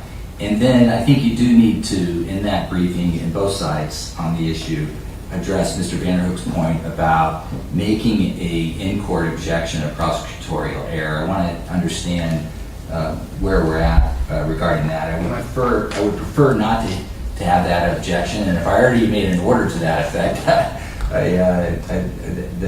then that's important to me. Briefly respond, the court did not make an order. I don't recall that. No, this is the problem we're dealing with. He keeps saying things that are made up. And the court made no such order. I addressed it. I do not use the term misconduct. I use prosecutorial error. That's because, fine. And that's the important distinction. The California Supreme Court has recognized that for prosecutorial error, unintentional is not a defense. Right. No, I appreciate that. But what I'm asking you to do is put it down so I can judge it in the full context and then address the need for any remedy. You know, I think your objection, though, before you get to prosecutorial error is a evidentiary objection, right? So if you make that, and then you could say, you know, you can, outside the presence of the jury, you can then reserve and make the point that you're trying to make right now. And for the first 2 points, I did not. The court, for this, I made misstates evidence, and now I brought the prosecutorial error. So I will continue to do that. Right, that's the procedure. And I would ask, the court can ask the court reporter to show us where the court made this order that I cannot use those terms, because based on my memory, that didn't happen. I don't have that memory either, but I'm also have enough self-awareness to know that I made a lot of orders at the beginning of the case, and that's why I like to slow down and make sure we have a context for everything. Okay, thank you. I think we've got that, but I don't want these type of exhibits that he is not a consumer of shown to a lay witness. It just doesn't mean anything to do that. So I would advise the parties on that. That's not helpful, and it would render an objection for lacking foundation, which would be sustained. So then the next point is these two Apple notes that are either song lyrics or poems or whatever. The objection to that is sustained. The prosecution is precluded. And the reason for that is that, let me ask you this as a factual foundation also, Mr. Hudson. Were these documents disclosed to any of the three doctors who evaluated and met with the defendant? My belief is no. Only doctors were given the knife in hand. All three doctors were given that. Okay. Dr. Reed was provided those. Dr. Reed was provided them. Okay, so here's the deal. If the people believe that these records were important on the issue of state of mind, they should have been produced to the doctors for review. Maybe they were to Dr. Reed. Second, they should have been addressed in the case in chief. They were not. Third, they should have been addressed to the court, given the context of the one that was admitted. And so it's entirely unfair at this point for the defense, who's in the middle of their case, almost closing their case, to not have this vetted through the 3 doctors, not have an opportunity to direct examine the defendant on these. The defense was reasonably believing that, hey, we were done with Apple Notes. The court ruled against the defense on the knife in hand. You can see the strategy of the defendant. Defense counsel addressed that with the defense. And so at this point, it's just not due process to have these Apple Notes now entered into the case at this stage when state of mind is the central issue. And we had 3 experts that have already testified. They haven't been asked about it. And the people's case in chief is come and gone. So that's the ruling on that. It's 353, the objection sustained. And then we have clarity on the final objection Mr. Hutchinson raised. And so we're in the defense case. Anything else before we get to jury? No. Okay, for the prosecution, anything else at this time? No. Okay, great. All right, so let's get back to work, and we'll do a traditional all rise for the afternoon session. Thank you, folks. Off the record.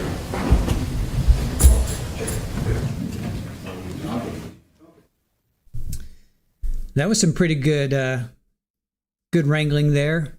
I'll definitely cover that more at the break, but wow. So the state thought that they were important. They should have given it to the doctors. They should have been brought in the case in chief. So he's trying to bring in stuff that is like late in the game.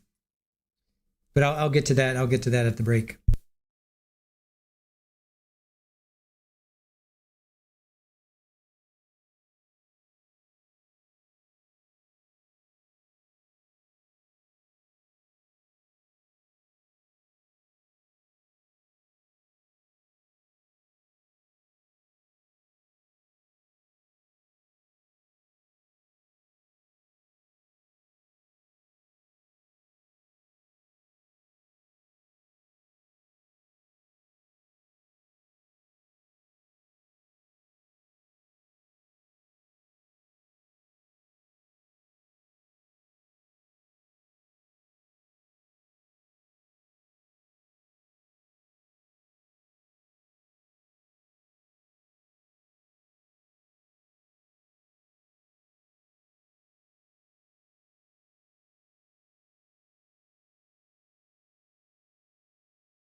Okay, let's go on the record. The people of the state of California versus Carlos Reales Dominguez, and all parties are present. Mr. Reales Dominguez is on the witness stand.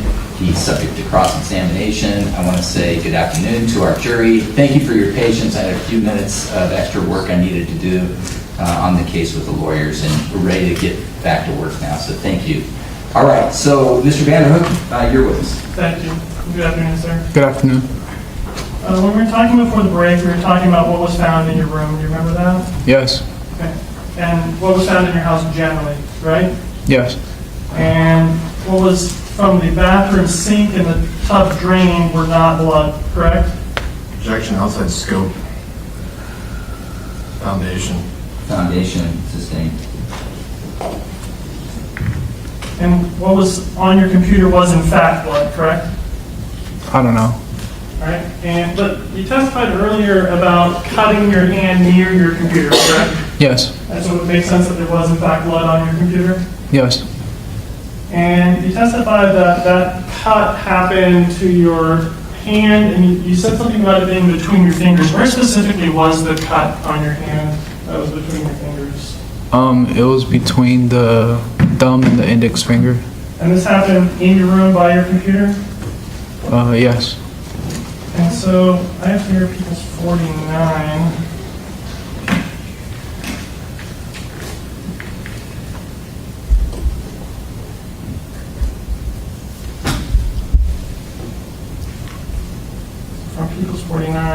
show you page 7055.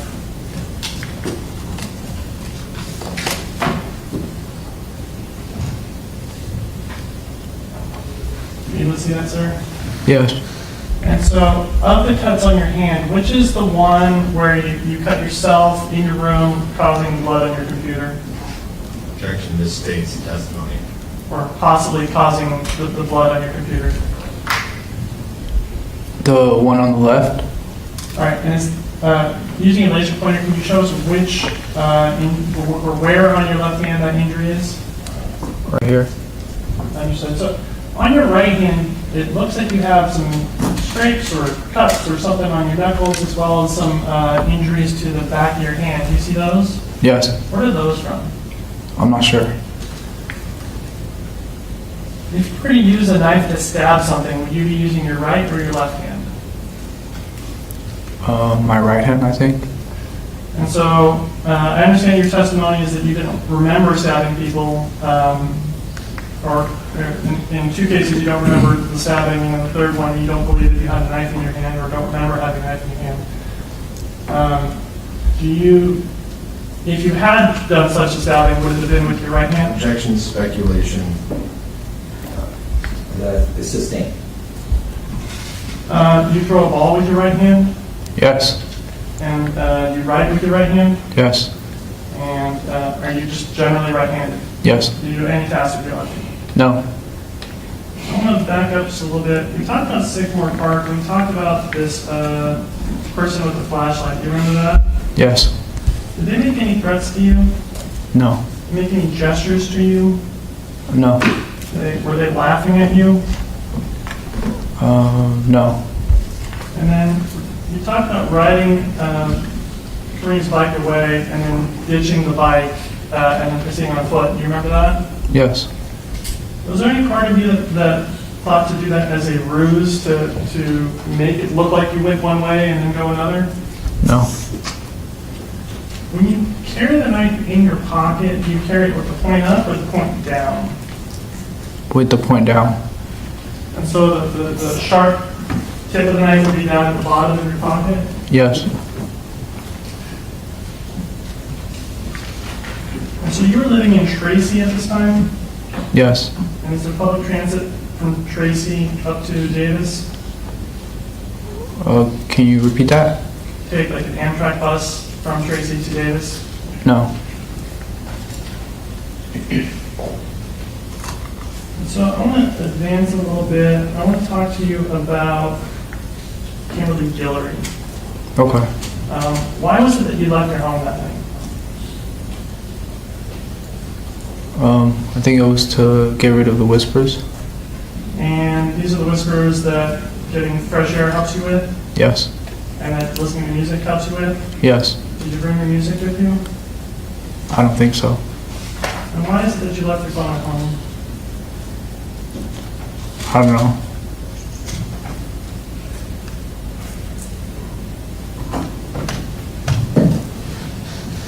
And there was some discussion about what routes you take and to get different places in that area of town. Do you remember that? Yes.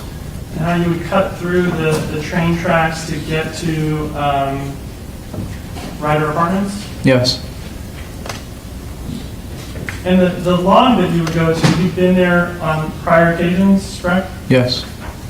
Is that the same route that you would take to get to the log where you would cut through the fence, or would you just take the city streets to the log? I don't remember. I'm not asking about any specific occasion. Do you remember from any time that you went to the log what route you took? Yes. And what route would you take? I would take either the train tracks or through the city to downtown Davis. Okay, so sometimes you would do, they would change? Yes. And on the night that you stabbed Kimberlee Guillory, which route did you take? I don't remember. So I have here what's been marked as Defense Exhibit CC.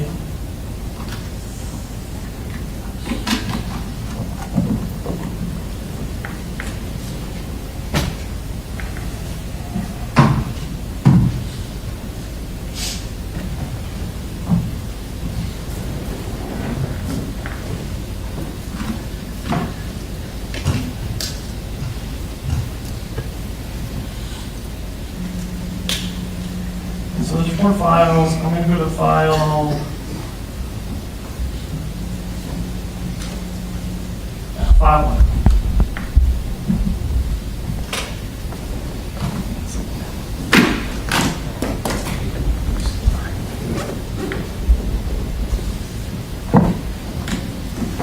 And you remember the video showing you riding through downtown Davis at 11 p.m.? Yes. And so this video here from Davis Glass at just after 11 p.m., starting at 11 p.m. and 30 seconds, you see that there is a bicyclist in this video. Yes. Is that you? I don't know.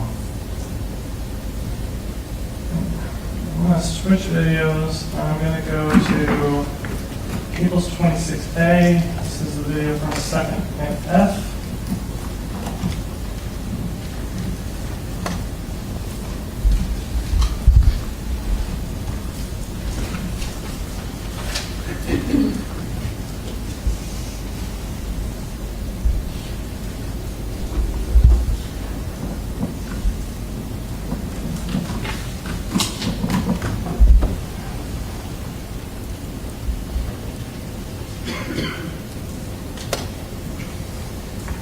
And you remember this video, sir? Yes. Okay, and you see this bike that's coming through with the kind of spinning reflectors on it? Yes. Back up just a second. Is that you? I don't know. When you would go to the log, would you go straight there, or would you ride around for a while or anything like that? Objection, Vegas, the time. Okay, sustained sharp. When you were going to the log, would you just go straight to the log on any occasion? Would you go straight to the log, or would you wander around? I think a couple of times I wandered around, but for most of the time I would just go straight there. What about on the night that you stabbed Kimberlee? I don't remember. Okay, I have People's Exhibit 26C. This is a video from 320 K Street.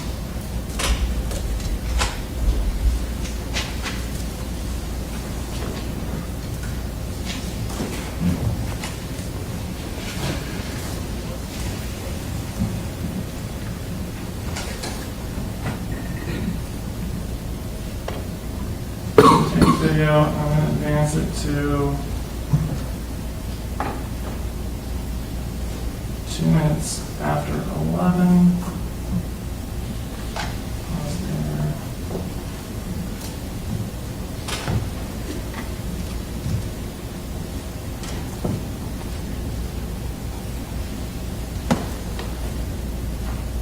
All right, are you able to see this, sir? No. Oh.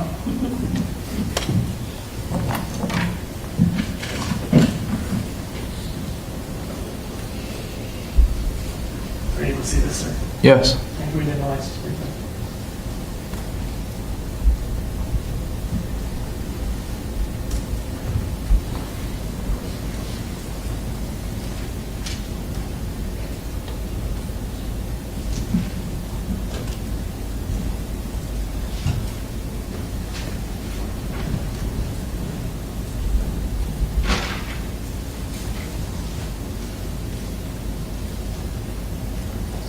So I paused it now at 11. No, I didn't pause it. At 11, or 2 minutes after 11, in some 19 seconds or so, a bicycle came onto the scene. Did you see that? Yeah. So,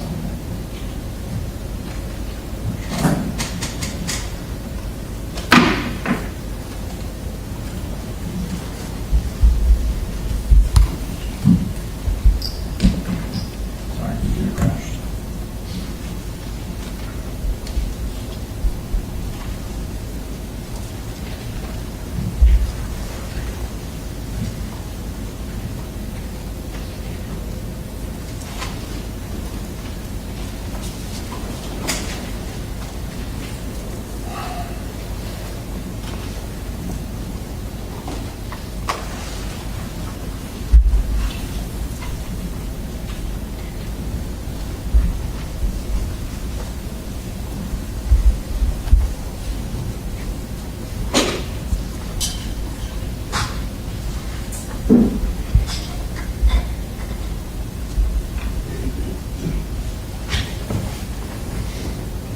playing it again now, and we're at 12 seconds after 2 minutes after 11.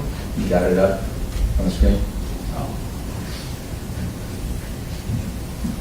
Sorry. Okay.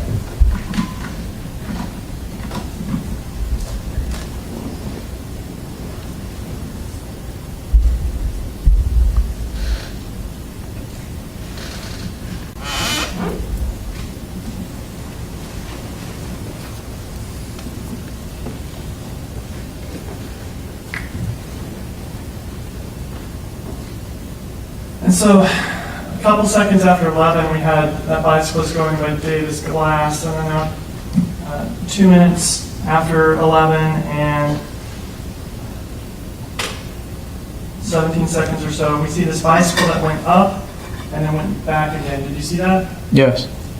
Is that you? I'm not sure.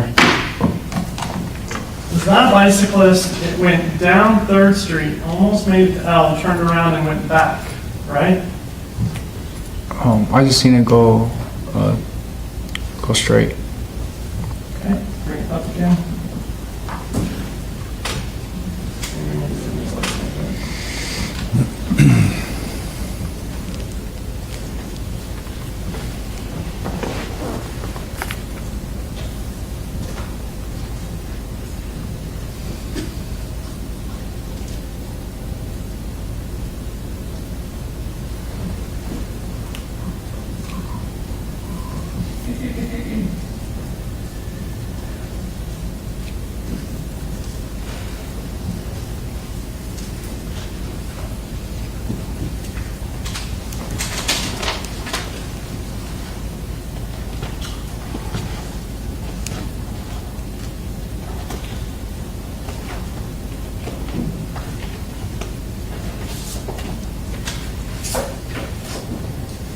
We're at 2 minutes after the hour now.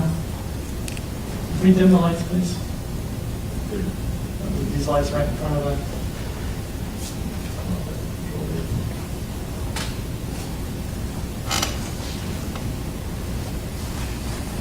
You can put the blinds down if you think it might help.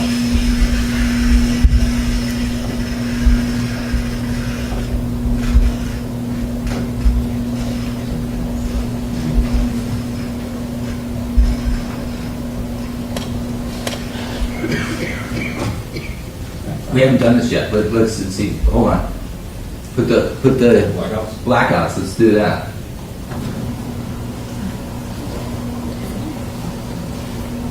And you got one more light, right? Or is this as dark as it gets? Without turning the whole light. No, don't turn them off. All right, we're doing the best we can. It's contrasted. All right, are you able to see this, sir? Yes. And you saw the bike enter the frame and start going down 3rd Street? Yes.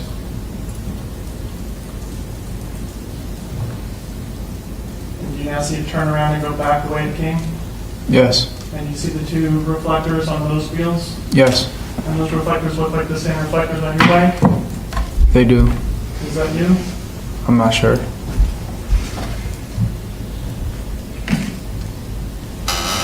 Because prior to the night that you stabbed Kimberly, you've been to that log before, right? Yes. So if you wanted to go straight to the log, you would be able to get there, right? Yes. And so there'd be no reason for you to be going up and down the street checking out the area, right? Correct. Were you going through that area so that you could look for somebody that you could stab? No. After you parked your bike, where did you park your bike? I just had it next to the log. And then you left your bike unattended there? Yes. And you walked for several blocks away from your bike? No. I'm going to pull out an exhibit.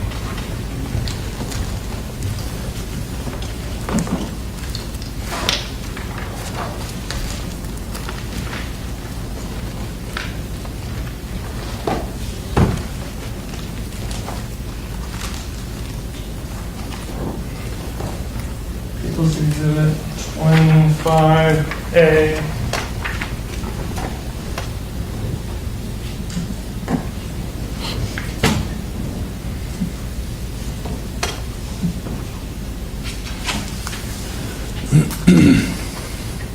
section of Virginia, sorry.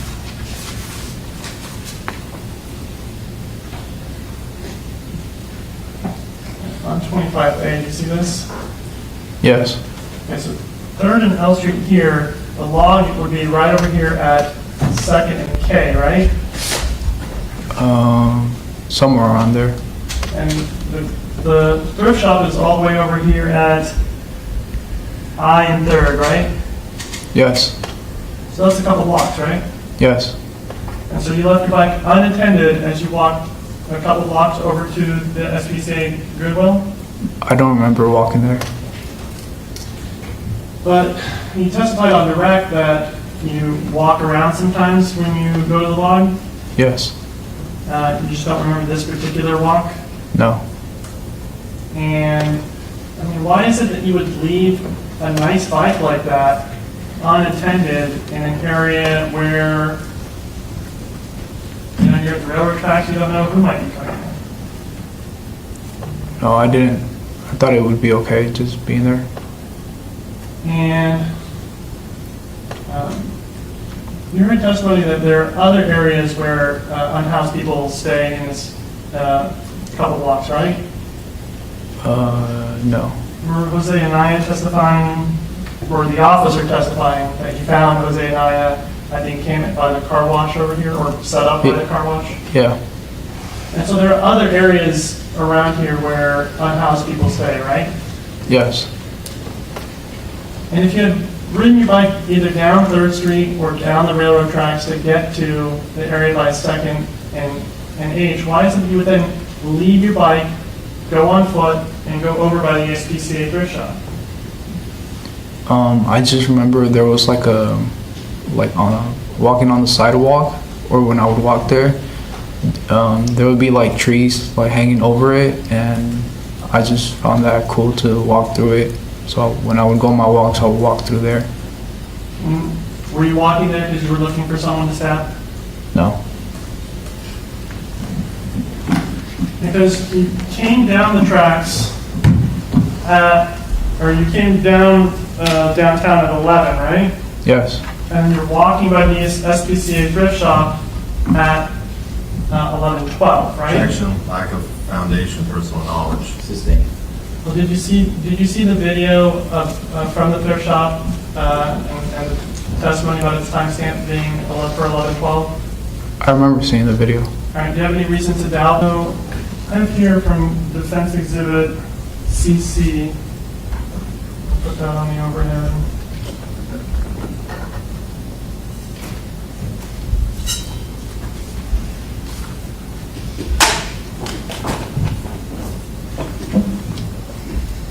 And I'm going to go to video 2.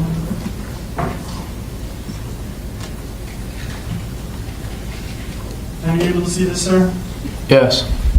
And you can see the timestamp on this video is 11:12, right? Yes.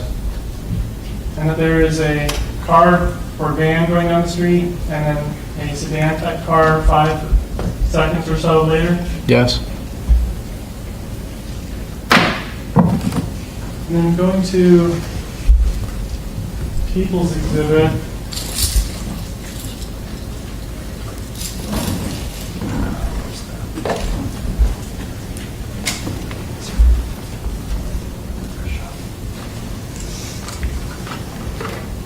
I got it.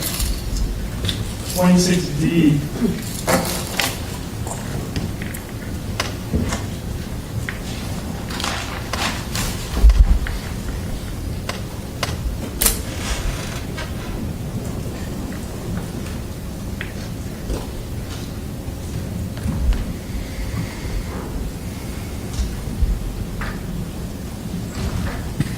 Now, if we go to 26D and we pull up the video from the timestamp 2:12 p.m. or 2:12 a.m., which is adjusted 3 hours to 11:12.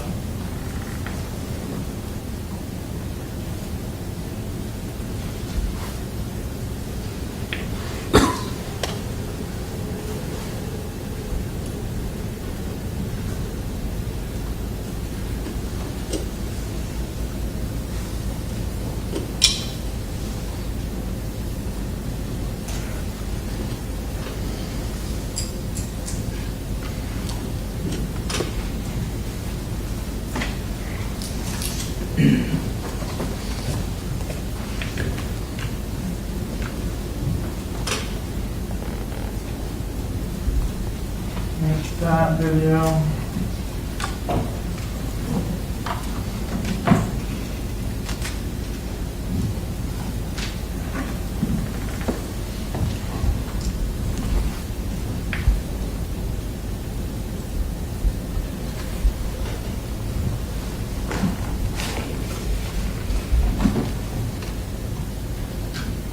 Towards the end, we see an individual walking into the scene.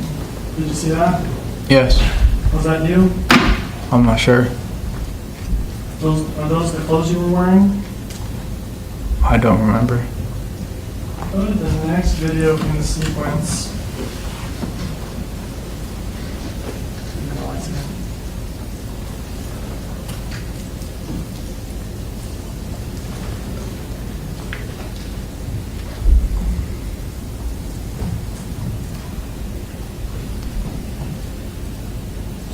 Sorry.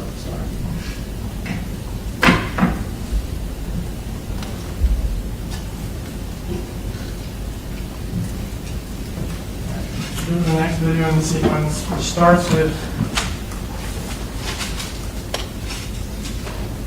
you outside the thrift shop. Do you see that? And with the Adidas pants and the white shoes. I can't really see that. Okay, and I'll play forward from here. So did you see yourself turn around and walk back the other way? Yes. And if we play forward, you can see a car or van, Yes. followed by another car about 5 seconds-ish later. Yes. Okay, so we have first a shot from David's glass, and then from the thrift shop, showing that this is right about the correct time, right? Yes. And that you're there by the thrift shop 12 minutes after you went through downtown Davis, right? Yes. And you have the knife with you? I don't remember. Well, at this point, the sheath had been lost, right? Yes. How were you carrying it? Without the sheath? Was it still in your pants pocket, or was it in a different pocket? I don't recall exactly for that night, but I think it was in my pocket, my pants pocket. I mean, wouldn't there be extra difficulty in having a knife in your pants pocket when you're riding a bicycle? Not really. When you're riding your bicycle when your pockets are full? Just my wallet and phone. Okay, and when you're bicycling, your legs are moving up and down, right? Yes.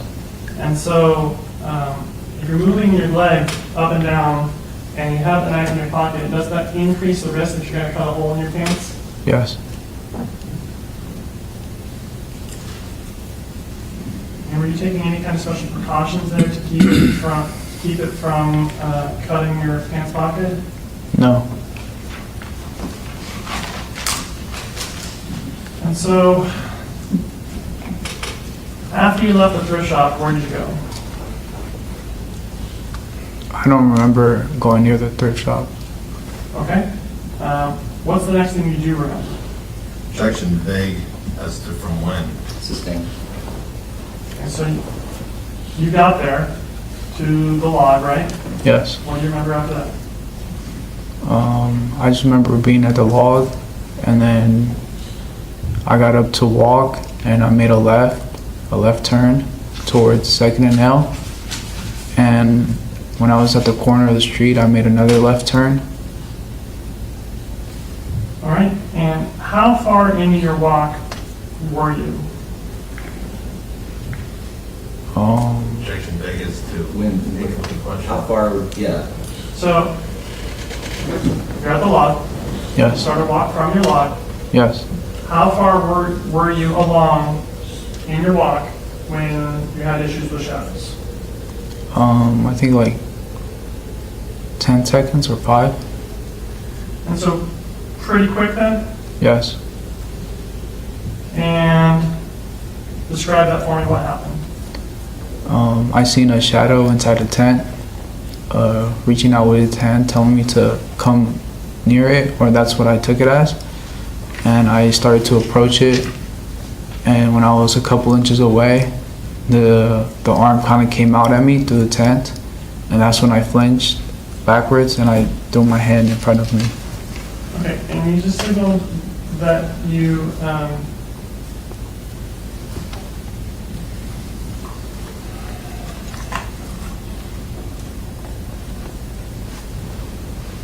and so, do you remember testimony of Mr. Chessman? Somewhat. Do you remember the discussion about cut tent line? The what, sorry? Say again? The what, sorry? The cut rope or tent line? I don't understand. So do you remember Mr. Chessman talking about how he had a tarp over his tent and that he was in his tent and he heard the line being cut or somehow perceived the line being cut? Yes. And did you cut Mr. Chessman's line? No.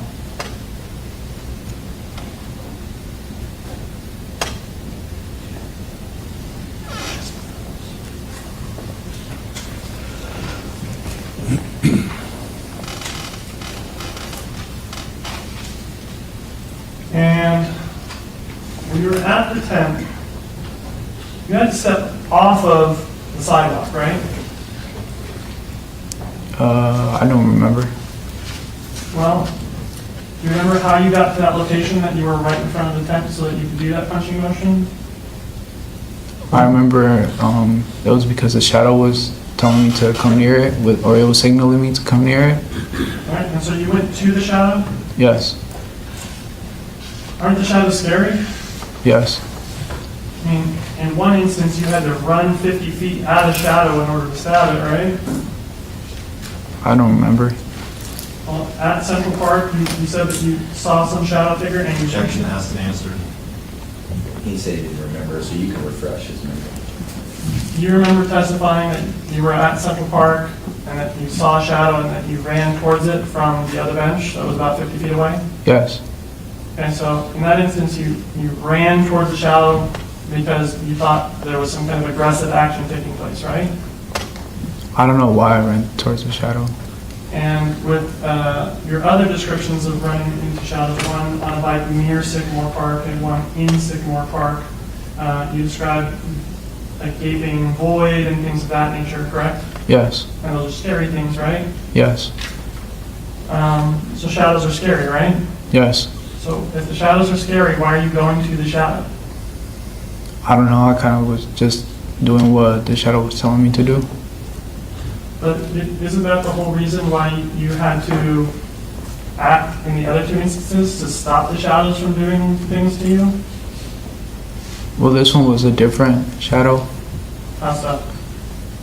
The other shadows, or at least the shadows near Sycamore Park, they were like shape-shifting and riding a bicycle. And then this one, it was just telling me, or what I thought to be a hand telling me to come near it. So this one wasn't scary. It was still scary. So then why did you go to it? I just did. I don't know why. So after you follow what the shadow is telling you what to do, what happens next? Then I was a couple inches away, and that's when the shadow's hand came at me through the tent, and that's when I like backed up and my hand flinched towards the shadow. And you described that earlier in your testimony just now as his hand, correct? Or the shadow's hand. So when you react, can you show us what it is that you do? Yeah, so when it came at me, I backed up, and then with my other hand, I kind of put it in front of me. And so you're making a fist with your knuckles forward, and then you're moving your hand forward with your knuckles leading the way, correct? Yes. And if you had a knife in your hand, the knife would be to the side, right? Yes. And so that could cut someone, but not a stab, right? Yes. And so, and there was only one? Yeah. At what height? I don't remember. Were you standing? Yeah. Were you kneeling? No. Were you bent over? I don't think so. You remember the testimony about Kimberlee Guillory, right? Yes. And how she testified that she was in her tent sitting down on her electronic device, I remember that she was on the electronic device. and she was up against the wall of the tent, Yes. sitting? Yes. And that you remember the medical testimony about where her injuries are, right? Yes. One is down by her buttocks and one is her kidney. Yes. So she's sitting in the tent and then she gets those stab wounds from you. Those are really low down to the ground, right? Section foundation. Overall, based on the setup, you can answer. Yes. And so that would be very inconsistent with you being frightened and then suddenly punching something. That would require you to bend over or get down to a lower level in order to administer those blows, correct? Correct. Is that what happened? I don't remember. And you stabbed her twice, right? I don't remember, but according to the evidence, yeah. And you thought it was a punch, right? Yes.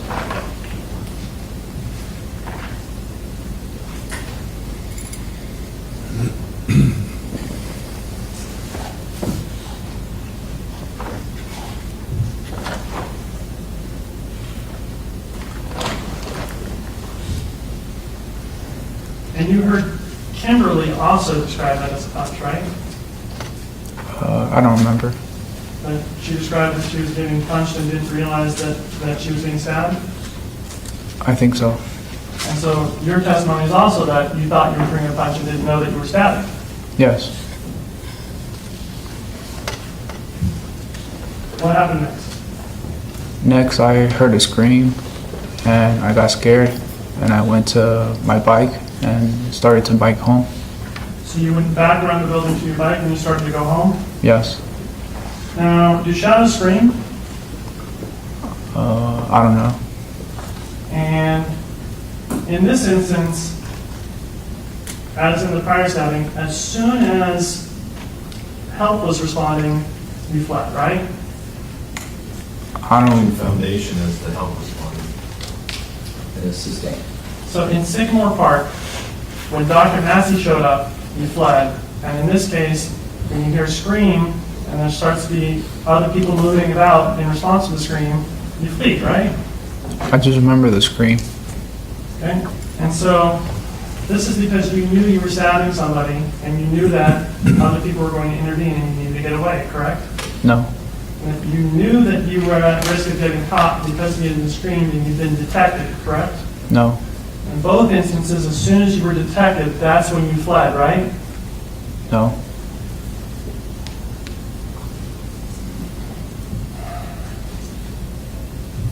Now, when you went back to your bike, you took the knife with you? I think it was still with me. And where did it go?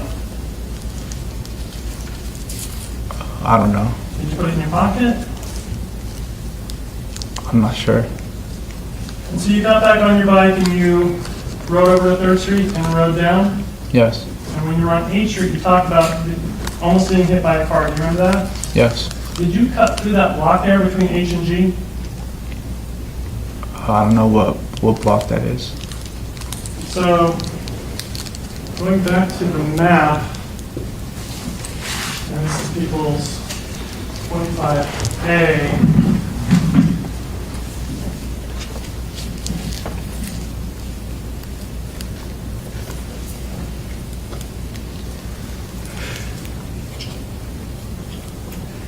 So you came down 3rd Street and then turned onto H, right? Yes. And then you thought you almost got hit by a car, right? Yes. And then did you cut through the block here to get to G Street? I don't remember. Okay, so going to the video from Ace Hardware.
Ace Hardware, we're going to advance to about 11:45.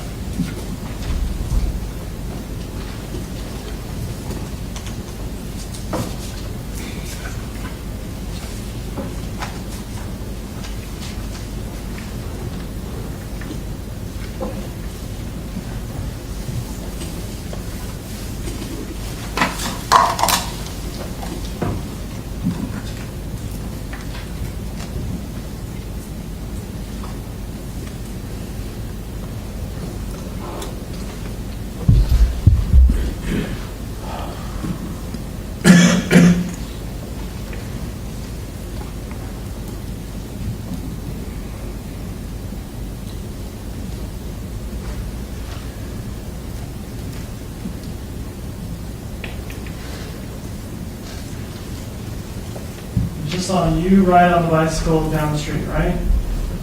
I didn't catch that. Yeah, back up just a moment. You see that? Yes. As you riding your bicycle down H Street? I'm not sure. Well, you saw the shot from David's glass, going down, right? If I seen the bike or the or a person. The person on the bike. I remember it was going towards Second and L. All right, this is the route you took, though, right? Yeah. And so if this happened at exactly 11:45, according to the timestamp, and we play forward from there,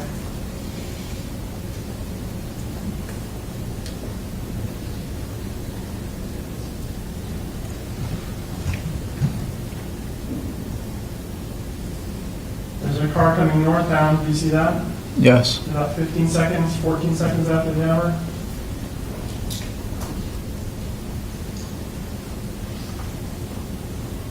And there's this van coming about 25 seconds after the 11:45.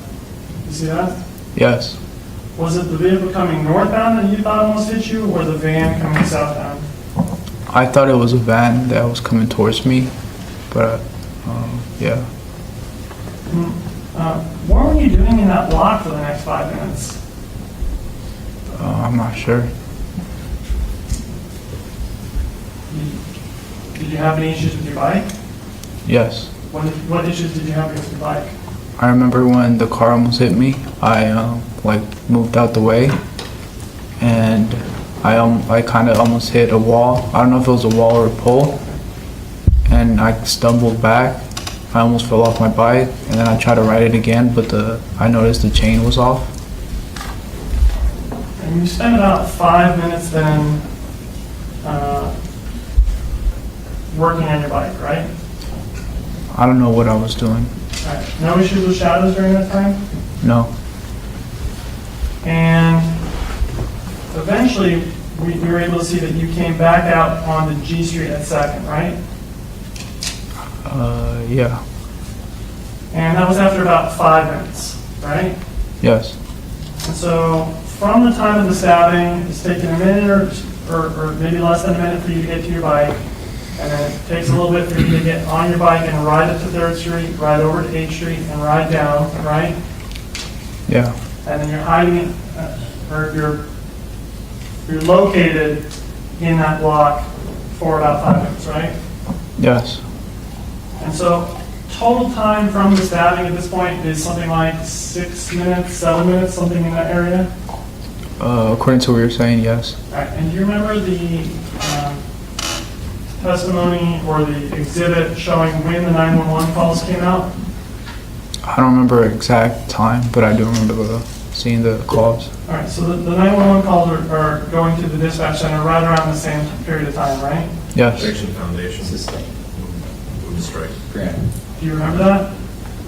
I just remember the calls, but not the exact time. Okay.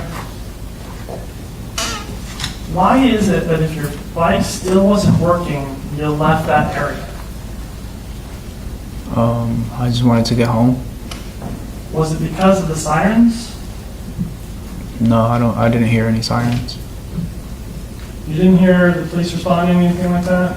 No. When you went further down, you went into UC Davis, you stopped to work on your bike again, right? Yes. So why is it okay to work on your bike at UC Davis, but not here at this location? Objection argumentative. No, I'll allow it. Overruled. I didn't really know another spot besides where I started to fix the chain, or I tried to fix the chain. What was wrong with the spot that you were already in for fixing the chain? I just remember being at Memorial Union. Right, so, but when you first almost got hit by the car, hit the pole, had issues with your bike, what was wrong with that spot for fixing the chain? I couldn't fix the chain. I was unsuccessful. And so why didn't you just keep working on it there? Why did you then take it and move it all the way over to Memorial Union and then try and fix it there? I don't know. Is it because you wanted to get away? No, Because you were afraid of getting caught? no, Because you heard a person scream, and at the very least you knew the police would be coming sometime soon? no. I didn't realize that. And then you went to the Memorial Union. What was going on there when you got to the Memorial Union, you went northbound, and then you turned around and started coming back? I don't remember. And when you went into that cubby or that little lighted area, why did you go there to work on your bike? I don't know. I mean, there was other very well-lit areas that you could go to, right? I don't know. I mean, the ATM was right there, wasn't it? Yes, And that was an extremely well-lit ATM, right? yes, And if you were just trying to fix your bike and not trying to get out of the normal line of sight at all, you could have just fixed your bike at the ATM, right? yes. Well, why did you do that? I think because I didn't know that spot well, so I went to a spot that I knew, and that's where I started to try to fix the chain. Why did you know the worker entrance spot better? Well, I just knew the Memorial Union better, But the ATMs are also at Memorial Union, right? but not like where the main building. Overruled. You can finish your answer. Thank you. Not where the main building is at. So the ATMs were right next to the little alcove where you were working on your bike. They are like right next to each other. Why not the ATMs? Why not out in the open? Why are you in that little recess? I don't know. Because you wanted to get out of the normal line of sight, right? No, Because you were afraid of getting caught, right? no. Why is it that after that you went to Memorial Union and started checking the doors there? Objection, mistakes. Evidence. Checking doors? Yeah. I don't recall that testimony. So rephrase it. Okay, so after you left the cubby, you remember the video showing that you kind Cubby. of What's that cubby? I'm sorry, I don't know that term. the little employee entrance area. Okay. When you left the employee entrance area, you went down around the corner to the doors of Memorial Union, right? I don't remember that. All right. And do you remember seeing the video of it? From the video, it looked like I just went to like the corner of where the trash was at, and that's where I started to fix my chain. Okay. And then after that, where'd you go? I don't remember. You went around the south side of Memorial Union, right? I think I went through it, Through the building? or like through Memorial Union. Right. Like there's a building and then there's a field. I think I went through where you usually, or like where students would usually go through. Did you go through the field or did you go through the building? I went through the pathway that goes in between the field and the building. All right. So if we look at the map, this is 25A.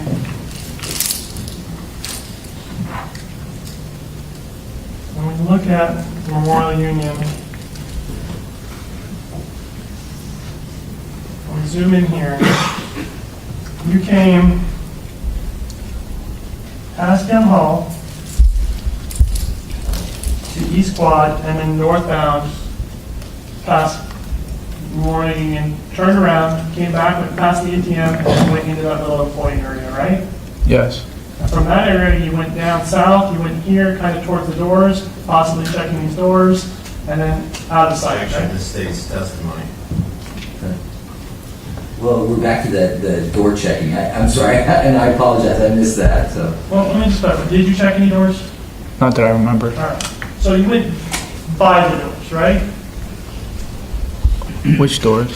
So these doors on the south side of Memorial Union, did you go by them? I don't remember. And so from here, you went where? I went, East laser point? yeah. I went across Memorial Union through here. And where'd you go from there? Then I think I went up here. And yeah, I don't remember after that. So I'm going to pause you here. You're at the ATMs in that little employee entrance area working on your bike, right? Yes. Why go south at all when your house is north? I don't know. Is there somewhere other than your house that you were going? Why not take, if you're just going home and you're not worried about anything, why don't you just take the fastest route back to your house?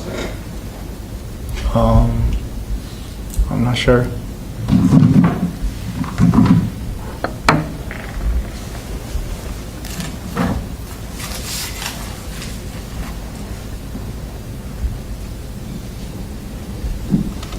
So I want to talk to you about what happened after this, what happened on May 3rd.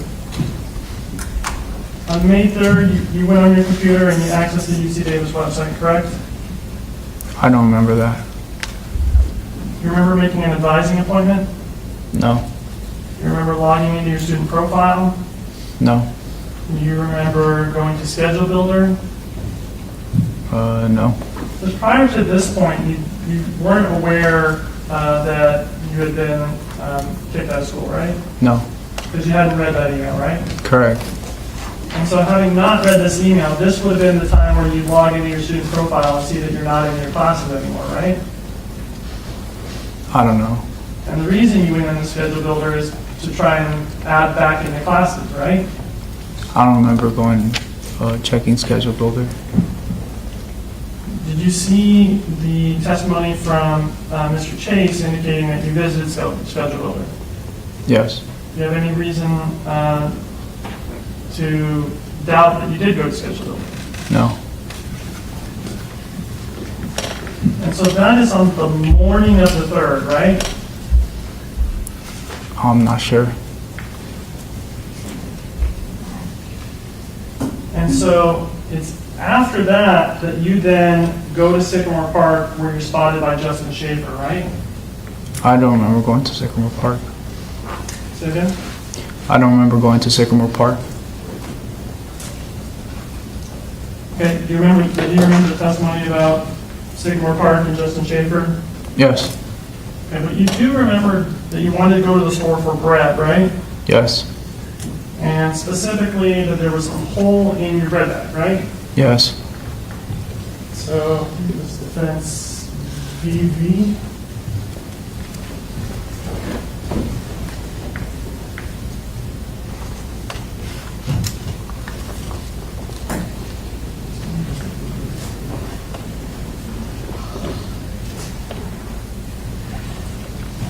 So I have defense exhibit VV.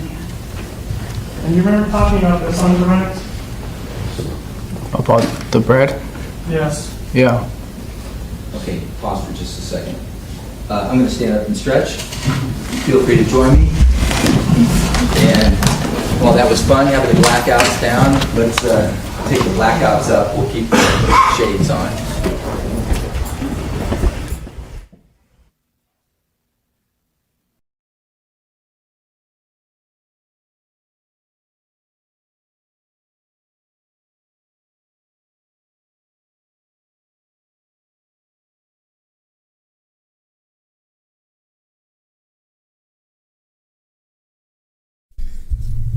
This is not their break.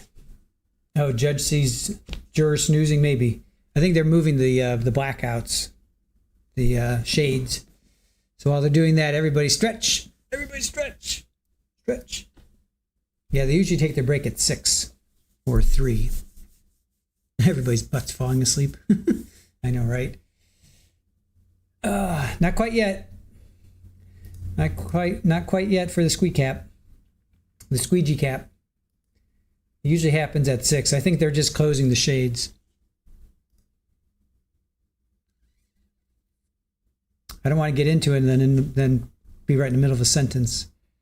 But he's taking longer than I thought.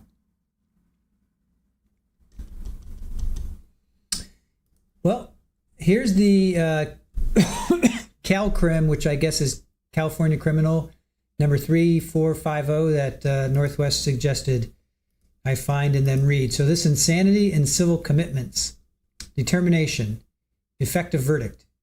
See, I knew it. All right, sir, so I'm putting up on the screen photo 1 from Defense BV. And I'm zooming in on the bread.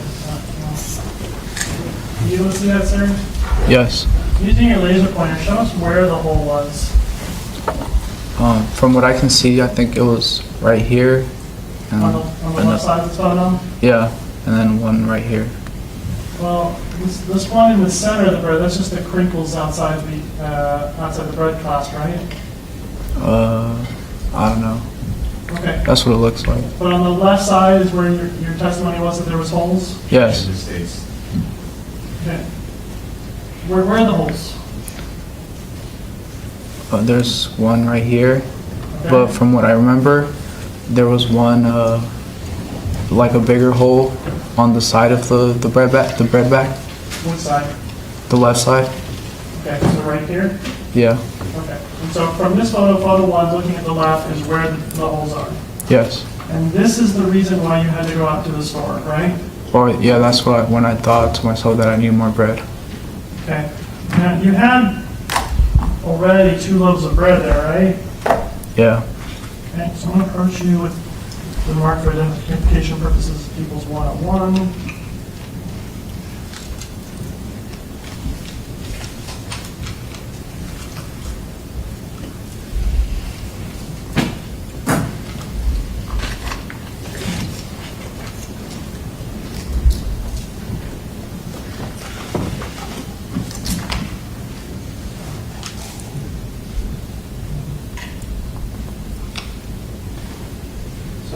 I'm approaching with the mark for identification purposes of People's 101. I'm going to show you 2 photos, one ending in 089 and one ending in 090. You able to see both these photos? Not the first one. Yeah. Okay, you able to see them both? Yeah. All right, are these photos of your desk and the bread that was there? Yes.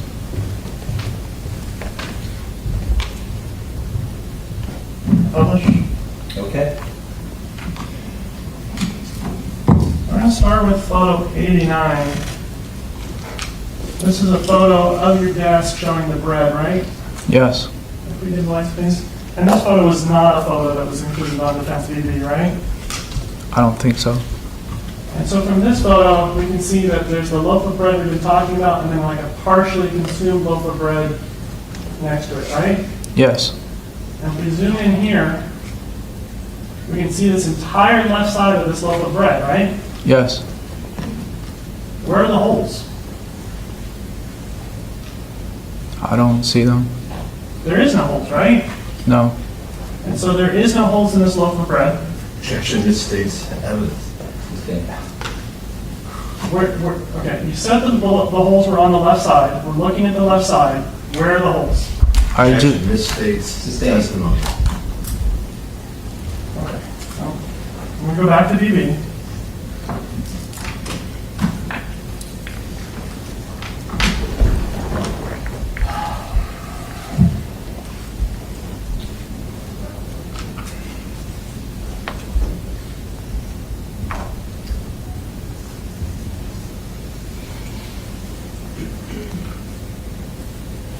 From BB, we have this loaf of bread.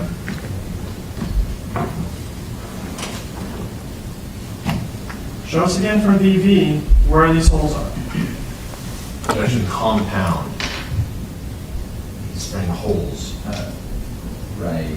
Can you show us any area where there's a hole?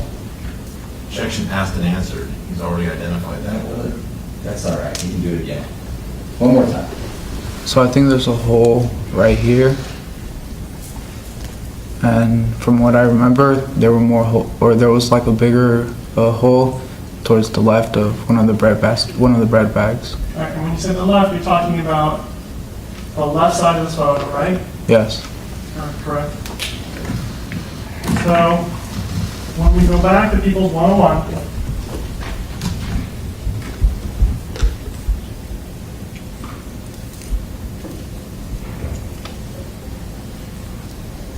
and go to photo 89.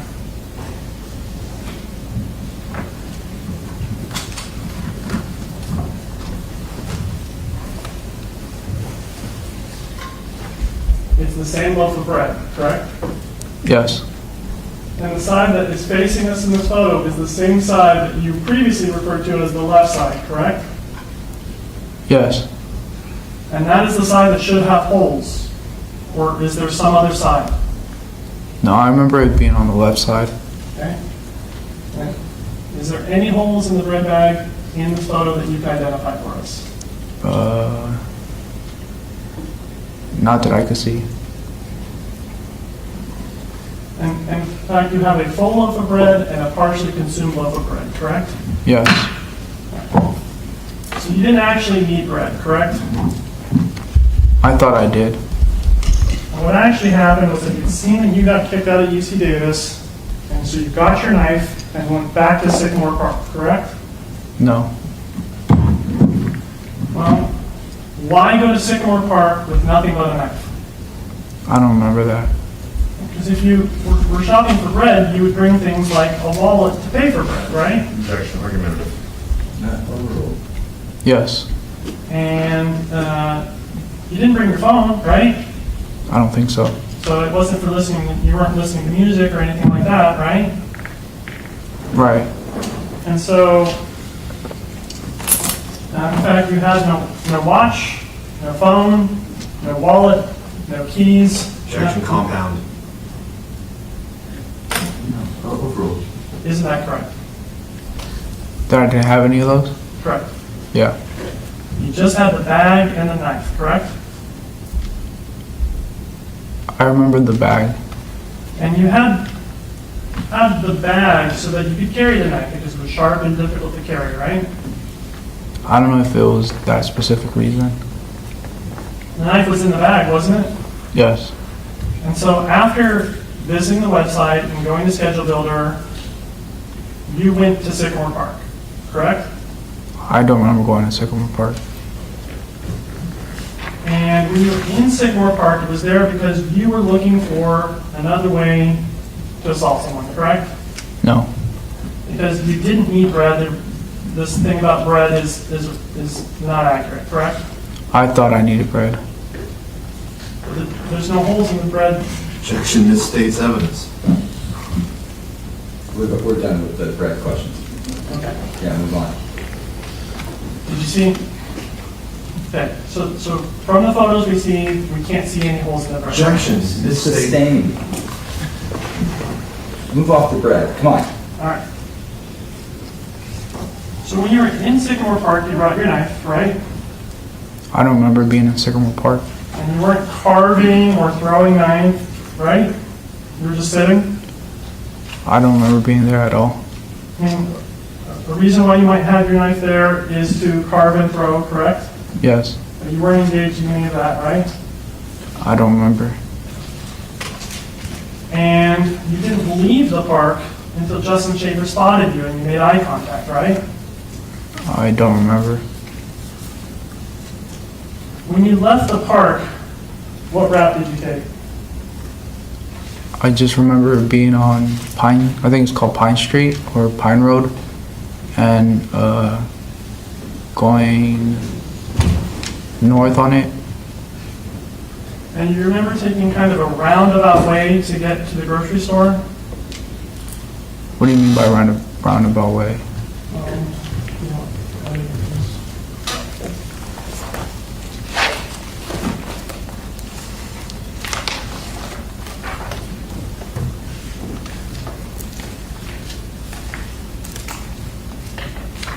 So do you remember Justin Schaefer testifying? Yes, a little bit. And you remember him drawing out the route that you took after he spotted you at Sycamore Park? Yes. And do you remember taking a different route, or is that the route that you remember taking? I remember just going on Pine Street and going north.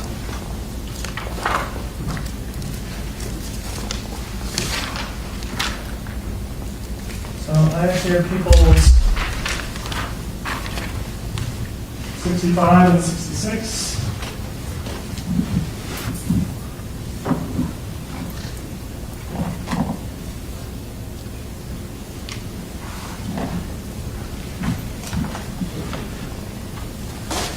So starting with 65, do you have any memory that would contradict this being the route that you took to exit Sycamore Park after being spotted by Justin Schaefer? Objection, asked and answered. He's already testified he doesn't remember. Several times. Okay, so after you left Sycamore Park, you remember being on Pine, right?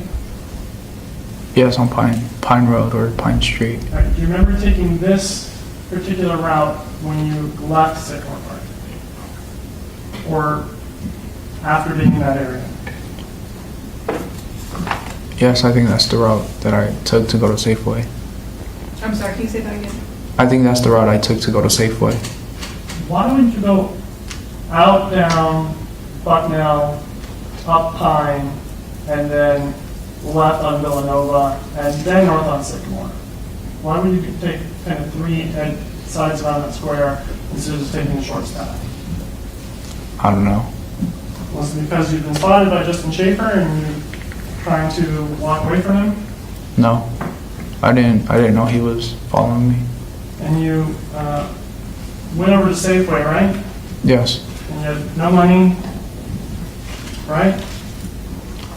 I thought I paid with cash, but I don't really remember. All right, and then after Sycamore Park is when you were contacted by officers, correct? Yes, This state's testimony. Right, so you went to Safeway, got the bread, got the apple, got the other things that are there, and then you were contacted by officers, correct? yes, a little or when I was I think on Pine Street again, walking south. And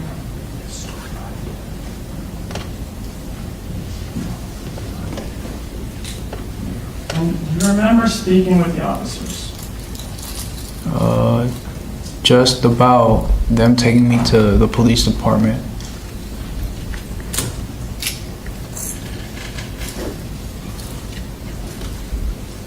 So I have here people's 33D, Officer Story body camera.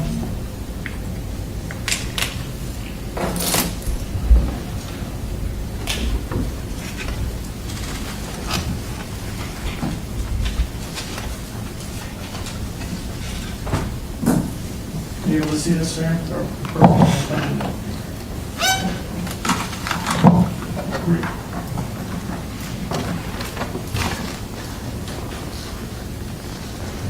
Are you able to see this, sir? Yes, And so, play forward from the 1 second mark. Oh, careful. Do you have an ID or anything on you? No. Okay. All right, can I pause at the 11 second mark? Were you able to see that so far, sir? yes, So during this contact, you knew you were talking to the police, correct? yes, No shadows, no, no supernatural beings. no,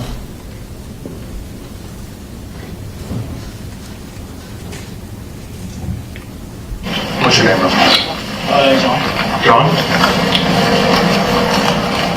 What's your last name, John? What's your last name, John? Jonas. Sorry? Jonas. Sorry. So I paused at the 23 second mark. Were you able to hear that, sir? yes, Did you tell the officer Jonas? yes. Why Jonas?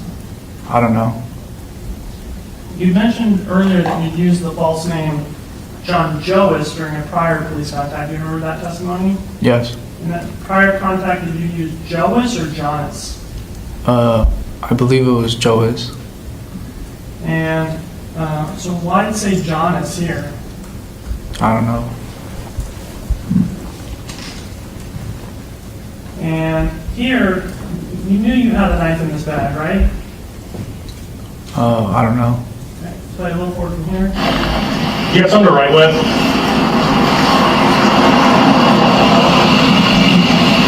No, like a notepad.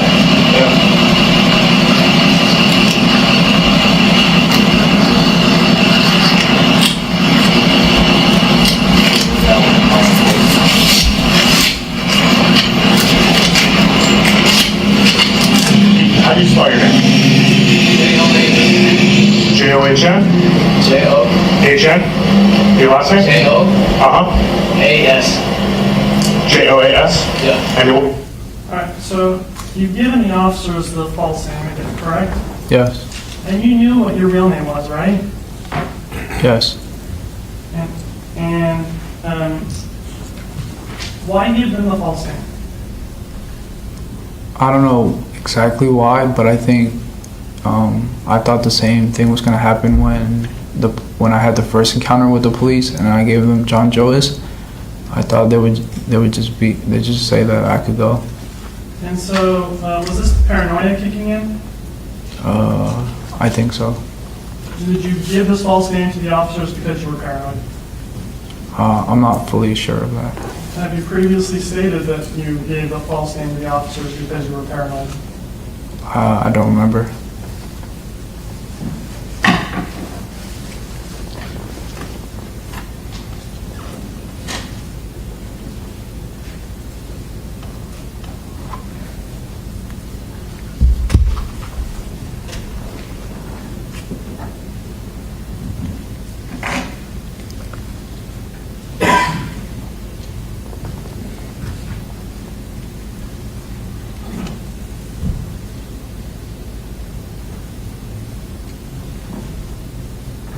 Now, paranoia was a theme for you during this time, right? You were feeling a lot of paranoia? Yeah. Did you believe the police were going to hurt you? No. Did you believe that you were in any kind of danger? I don't think so.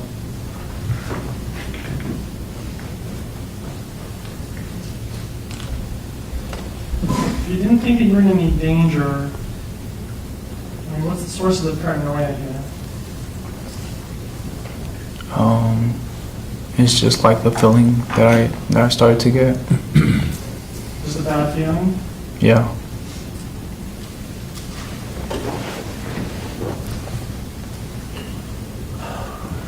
Now,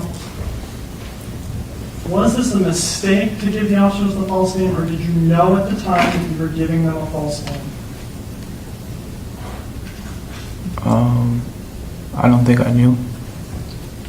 Did you think your name was actually John Joas? To some extent, but not my actual name. Now, when you spoke with Dr. Reed, you told her, "That's when police stopped me. I was paranoid to tell them my real name. I thought they were against me. I didn't want to give them the real name." Correct? I don't remember what was specifically said, but I remember speaking with them. Okay. You don't remember telling Dr. Reed that? No. That you were paranoid and that you didn't want to give the officers your real name? No. Is that the case, that you just didn't want to give your officers the real name despite knowing what your actual name is? I think I thought that the same thing was going to happen with the prior incident where the police stopped me by Central Park. I thought they were just going to say that I was able to go.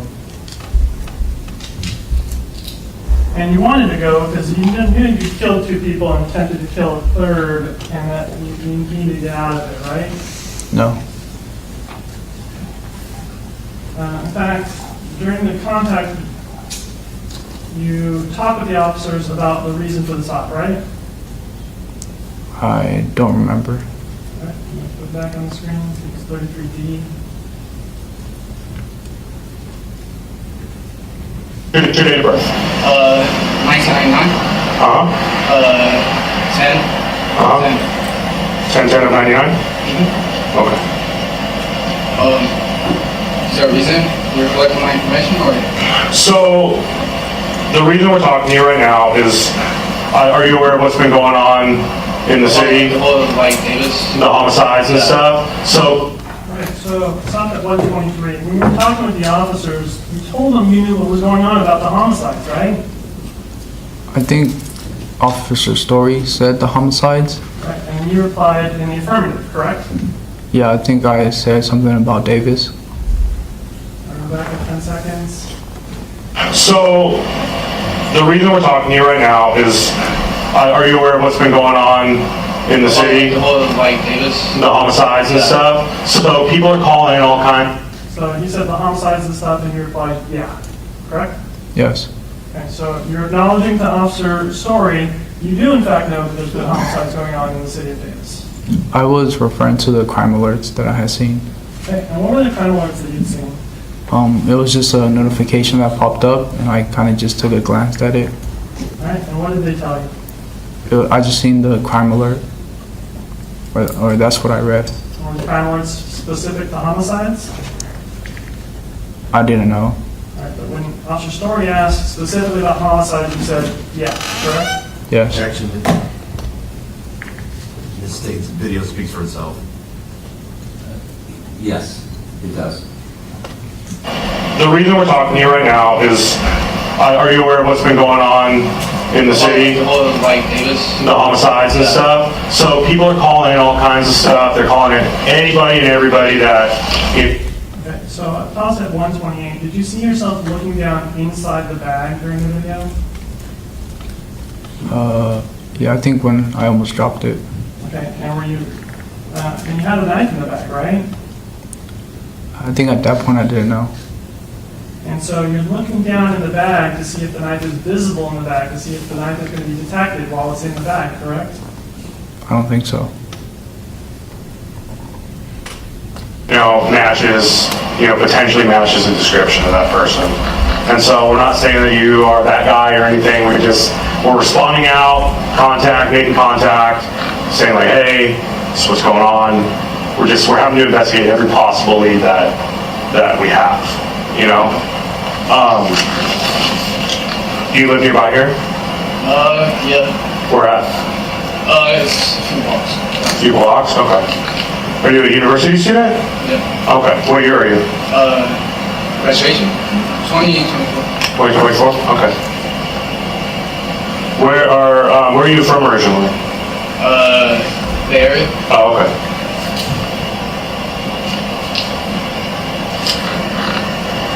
Hold on, can I get all systems on one by first?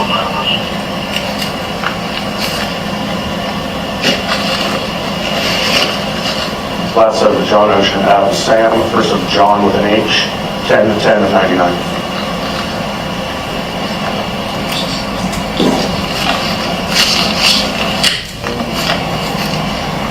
What is it? What do you have in your bag, man? Can I look real quick? What? Can I just see? Yeah. Okay, so it's not at 2 minutes and 50 seconds. Do you see that? Yes.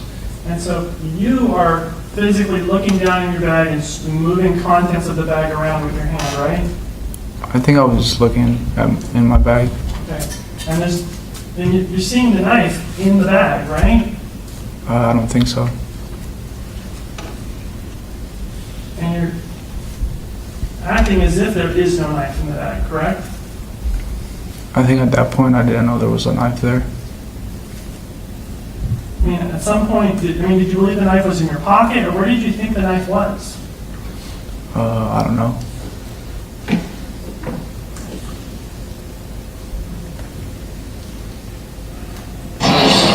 Red. You just come from the grocery store? Yeah. Okay. Do you have any weapons or anything on you? No. Any knives or guns or anything against your door? Do you mind, now I'm asking permission, do you mind if I check really quick? I do. You do mind? Yeah. Okay.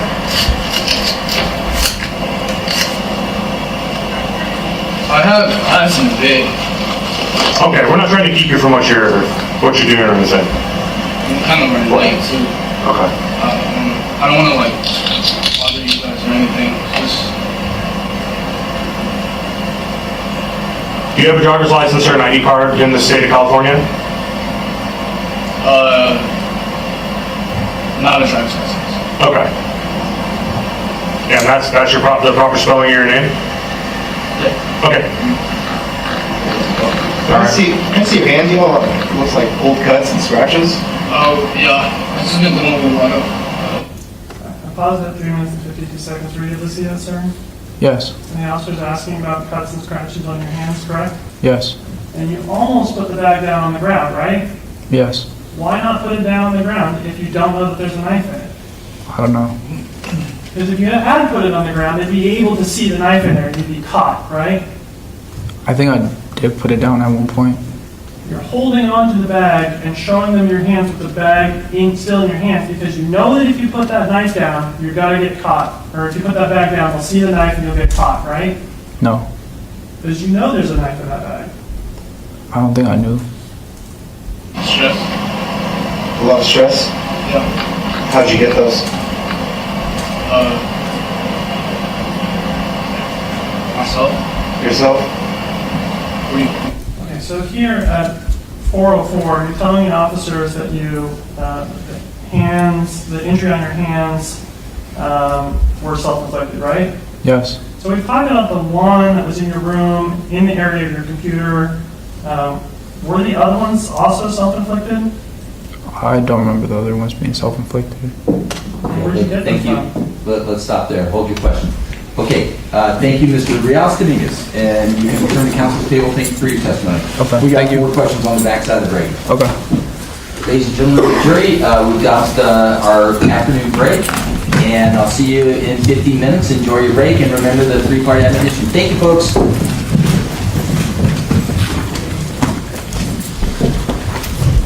Off the record.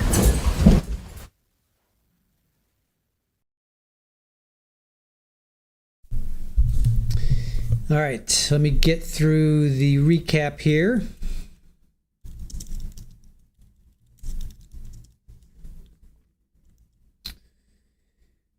All right, but first we had the court talking about defense says it's clearly misconduct. The court admonished the state 3 times. Now that constitutes clear evidence of prosecutorial misconduct, and he is ignoring, meaning the state is ignoring your admonishments. If he continues this, he should be sanctioned. That's what the state, or that's what the defense came out right out of the gates with. State says, I was trying to get it right, what I was getting wrong, got the exhibits displayed to the jury. He wants to show the DNA to everybody, talk about what it is in the report. So the judge makes his decision. Why are we showing that evidence to this witness? He's not skilled in reading that. Hutchinson, which is the defense, says, well, here's the deal. I want to build in time and allow, oh no, wait, I'm sorry. This is the judge saying to Hutchinson, which is the defense. Here's the deal. I want to build in time and allow you to file a brief and see it in writing versus making a rash decision right now. Judge would prefer not to have that objection, and if I made an order, I'll stick with it. The defense says, well, you didn't make an order, and that's the problem. He, meaning the state, keeps making things up. Judge says, I don't remember making that order. The defense says to the, show us where you made this order. Let's go to the transcripts. Judge says, I don't remember that either, and that's why I like to slow this down, make sure we see everything. I advise the parties not to show Carlos evidence. He would have no idea how to reply. And then, okay, so that was that one point. Next point is the 2 Apple notes with the songs and the poems. So that objection is sustained, so they're not bringing that in. The reason was it was not shown to the doctors, although Dr. Ree, it was provided to her. If the state thought they were important, the judge says if the state thought those were important, meaning these other song lyrics that they brought up, right? If they thought they were so important, they should have A, been given to the doctors, B, presented in your case in chief. So you can't just bring it up on cross. So he says it's not due process to be entered into the case at this point when state of mind is the main question. All right, so now we get to the actual cross. Let's see. The They're talking about the bathroom sink, the tub. There was no blood there. The computer had some blood. Cut on his hand was they showed his cut. His cut was like right here. He would use his right hand to stab. Okay, so then they get into ditching the bike after Kareem. That was not a ruse. He carried the knife, would be point down. So when he carried the knife, he put it in his pocket, it would be point down. Why leave the phone at home? He says, I don't know. Then they show the video of somebody riding a bike in downtown Davis at 11. Is that you? He's like, I don't know. Another video is shown. Is that you? I don't know. You're getting the pattern, right? Would you go straight to the log or would you wander around? He said a couple times I would wander around. Other times I would go straight there. So this is him going to this log on the train tracks that was next to where Kaylee was used to live, or where they used to live. Then they show somebody walking into, that's really nothing much. Is it a knife? Oh, I thought this was a good point. Mr. Vanderhooks asks, if the knife is in your pocket and you're riding a bike, wouldn't that make a hole in your pants? And he says, yes. So where was the knife then when he was riding around? So then they talk about the stabbing of Kimberlee. You see a shadow inside the tent with an arm, and this hand is beckoning him to come close. So when he got close, it came out at him, and he flinched, and he threw his hand in front of him. So he demonstrates, and he says he did this. So he kind of did a punching motion. Are the shadow figures scary? He said, yes. So why did you run toward it at Central Park? He says, I don't know why I ran toward it. Why are you going to them? He says, I was doing what the shadow was telling me to do. Now, this was Kareem and Sycamore Park, so they're kind of jumping around a little bit.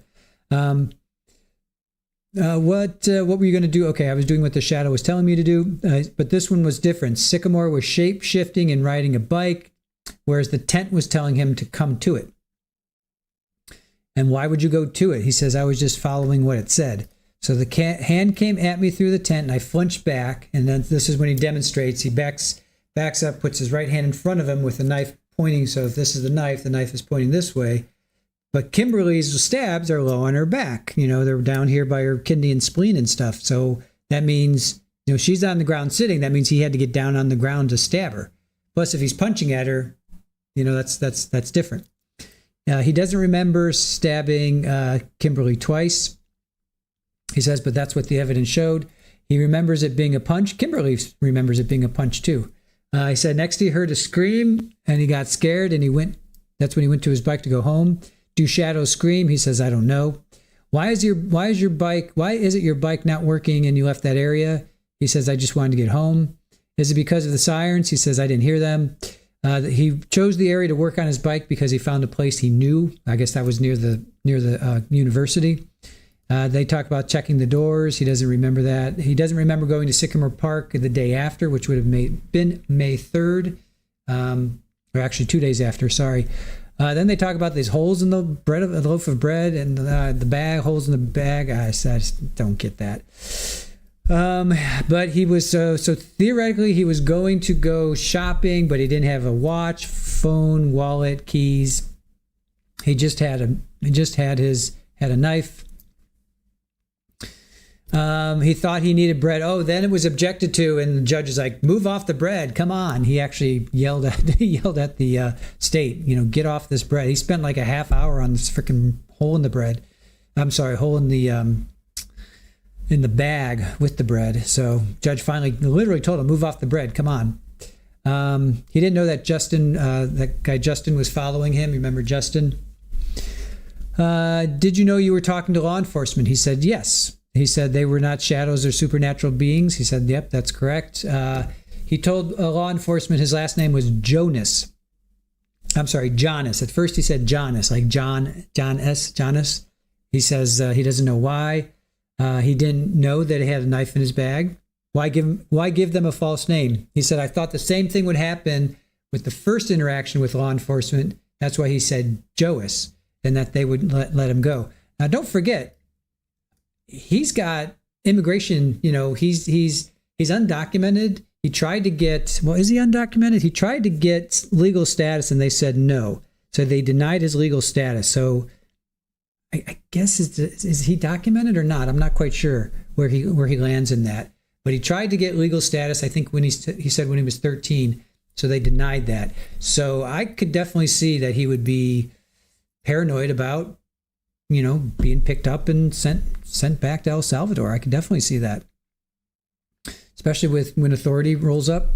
Was this the paranoia kicking in? He said, yeah. Was it a mistake, or did you know at the time you were giving a false name? He says, I don't think I knew. He knew to some extent that John Joas, J-O-A-S, John Joas was his name. When law enforcement asked specifically about the homicides in the city, you said yes. And he said, yeah, correct. He was referring to the crime alerts that he would see on his phone. He was asked, if you put the bag down, you would get caught, right? He says, no, I didn't know there was a knife in the bag. So, all right. We are on afternoon break. We still have another hour and a half to go.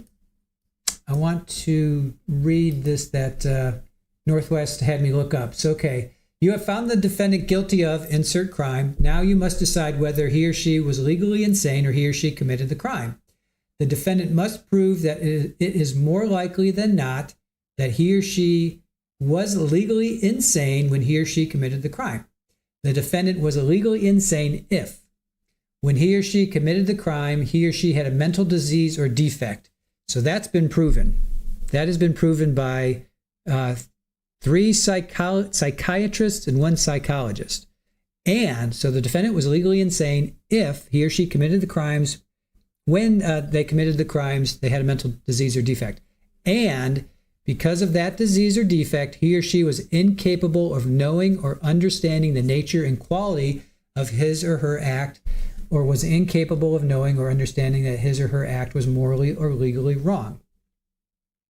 Do not base a finding of not guilty by reason of insanity solely on the basis of a personality disorder, adjustment disorder, seizure disorder, or an abnormality or personality or character made apparent only by a series of criminal or antisocial acts.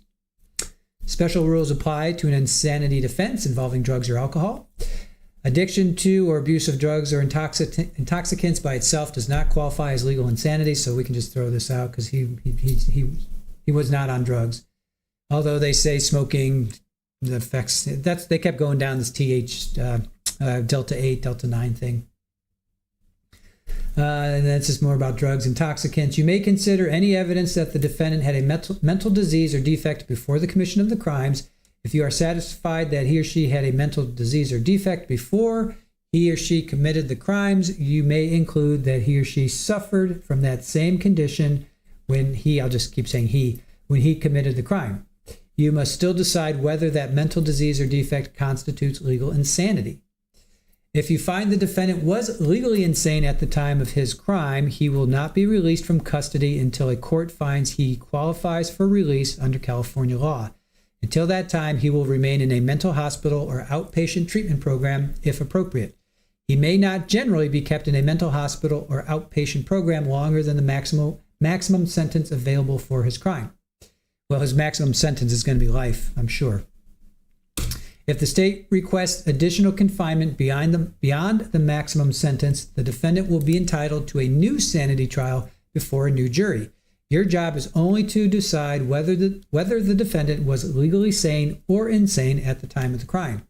You must not speculate as to whether he is currently sane or may be found sane in the future. So do not speculate whether he is currently sane or not. You must not let any consideration about where the defendant may be confined or for how long affect your decision in any way.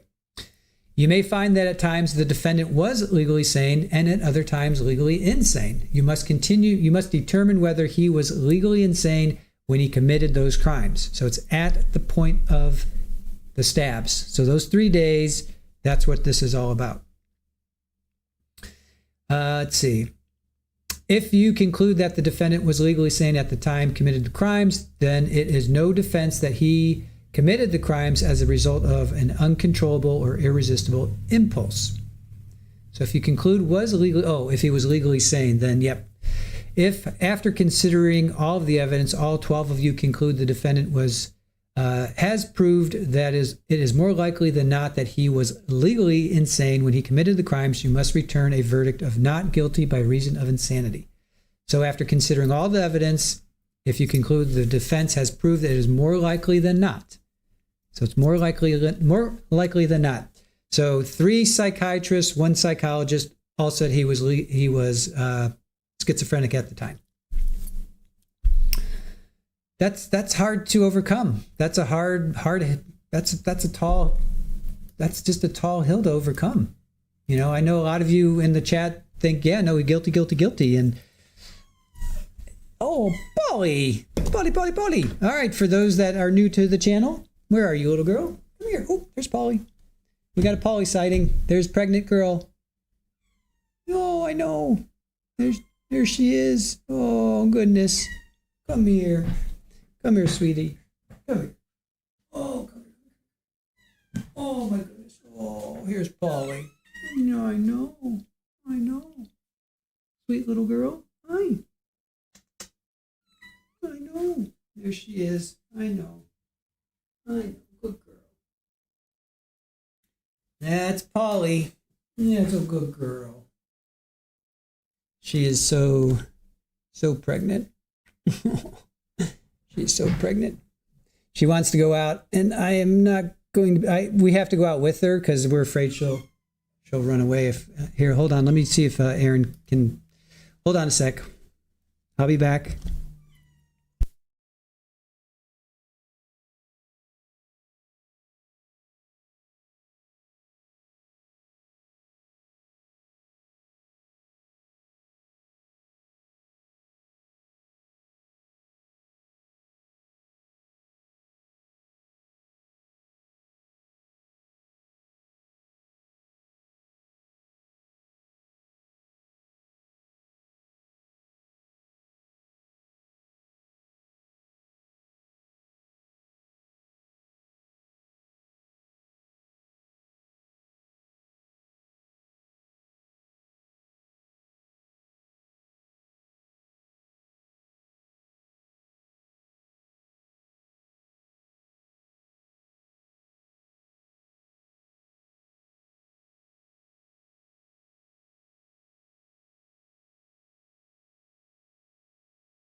Okay, let's go back on the record after our afternoon break, and Mr. Carlos Dominguez is in the witness stand. He's subject to cross-examination. Mr. Kimberlee.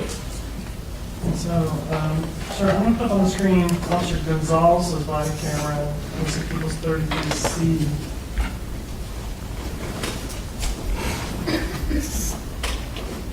Picking up from the 5-minute, 49-second mark. This is the part that we talked about with you looking in your bag. Do you remember that? Can I see? That one looks fresh. The one in your left hand. Yeah. What's And he's asking about the injuries on your hand, and the bag is slipping in your hands for a couple times. Is that right? You're having a little difficulty holding on to it? I don't remember that part of the video. Okay. Why don't you put the bag down? I don't know. personal problems? Personal problems? Yeah. Okay. You don't want to cut right here? You don't want to cut right here on the bench stuff?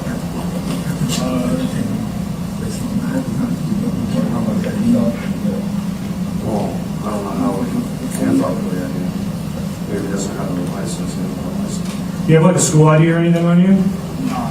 If we check you out through the university database, are you a registered student? I'm registered. With UC Davis? Yeah. Okay. Will you, can I have your address in case we need to follow up with you? Yeah. Okay, what is it?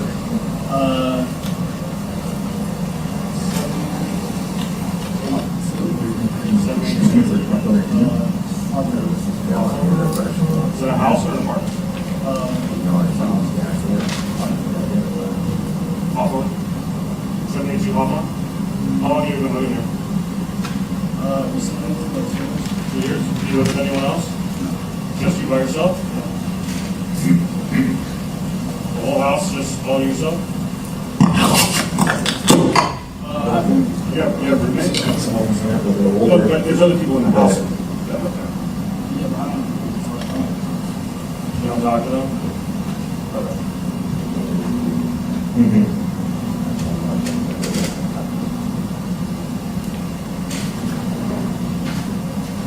All right, can you just hang tight for me really quick, John?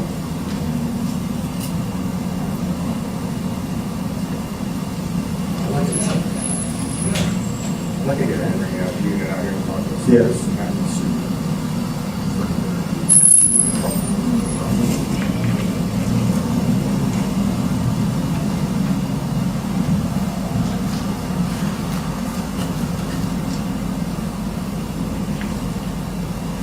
Can you do me a favor? Can you put that bag down for me? Yeah. Because I'm going to search you for it. It's okay. I know you. I'm going to search you for it. Put the bag down, please. Drop the bag. Okay, so I've stopped at 8 minutes and 21 seconds. Were you able to see that, sir? Yes. And so you talked earlier about putting the bag down. The only time you put the bag down was when the officer was already going to grab your arm and make physical contact with you, correct? I don't remember that. Now, you testified that earlier when you gave officers the name John Joas back in March or so, that they let you go. And that's why you did it again this time, because you wanted to get let go again, correct? Yes. And when they didn't let you go, did that make you nervous? I don't remember. You were feeling paranoid at the time, and you didn't want to be there, correct? I don't remember. And after the handcuffs were placed on you, that's when you really understood that you'd been caught, right? I just remember being in handcuffs in the curb. Do you remember watching the video of Detective Muscardini interviewing you at the scene? No, I don't remember. Is there a reason why your demeanor or how you're speaking would change between Officer Soria-Gonzalez and Officer Muscardini, other than the fact that you were placed in handcuffs for a while there? I don't know.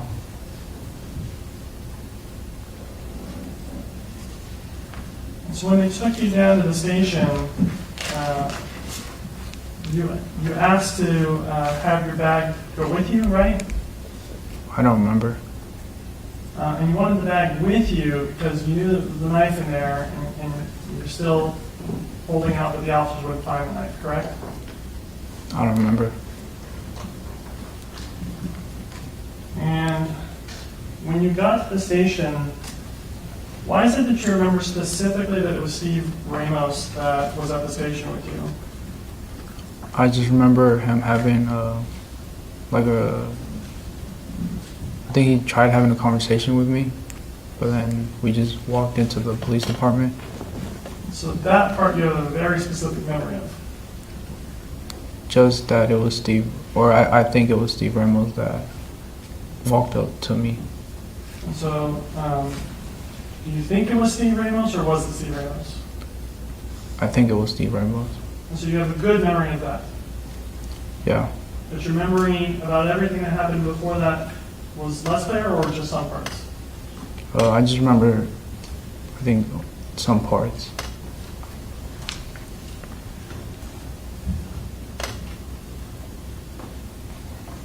All right, so I understand that your testimony is that you don't remember stabbing people. Just based on your knowledge of your body and how you do things and how you move around and that sort of thing, if you were to stab somebody, how would you hold them? Objection, speculation 352. Sustained. Have you ever stabbed anything with a knife before? No. Like it's not long, right?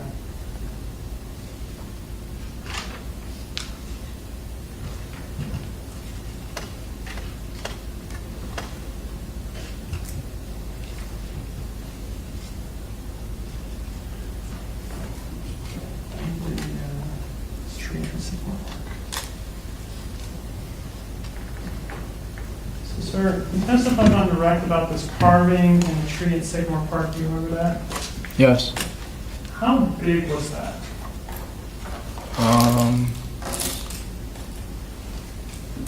It wasn't that big, but you could see what it was.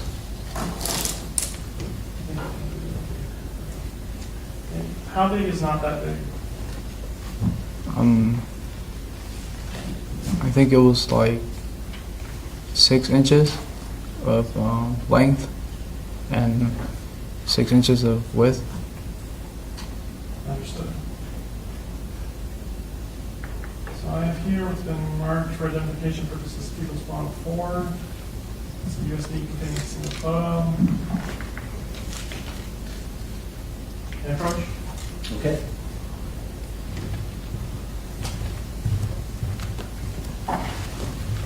See People's Bond 4?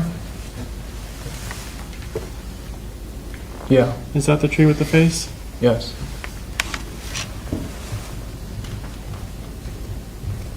Can I publish? Okay.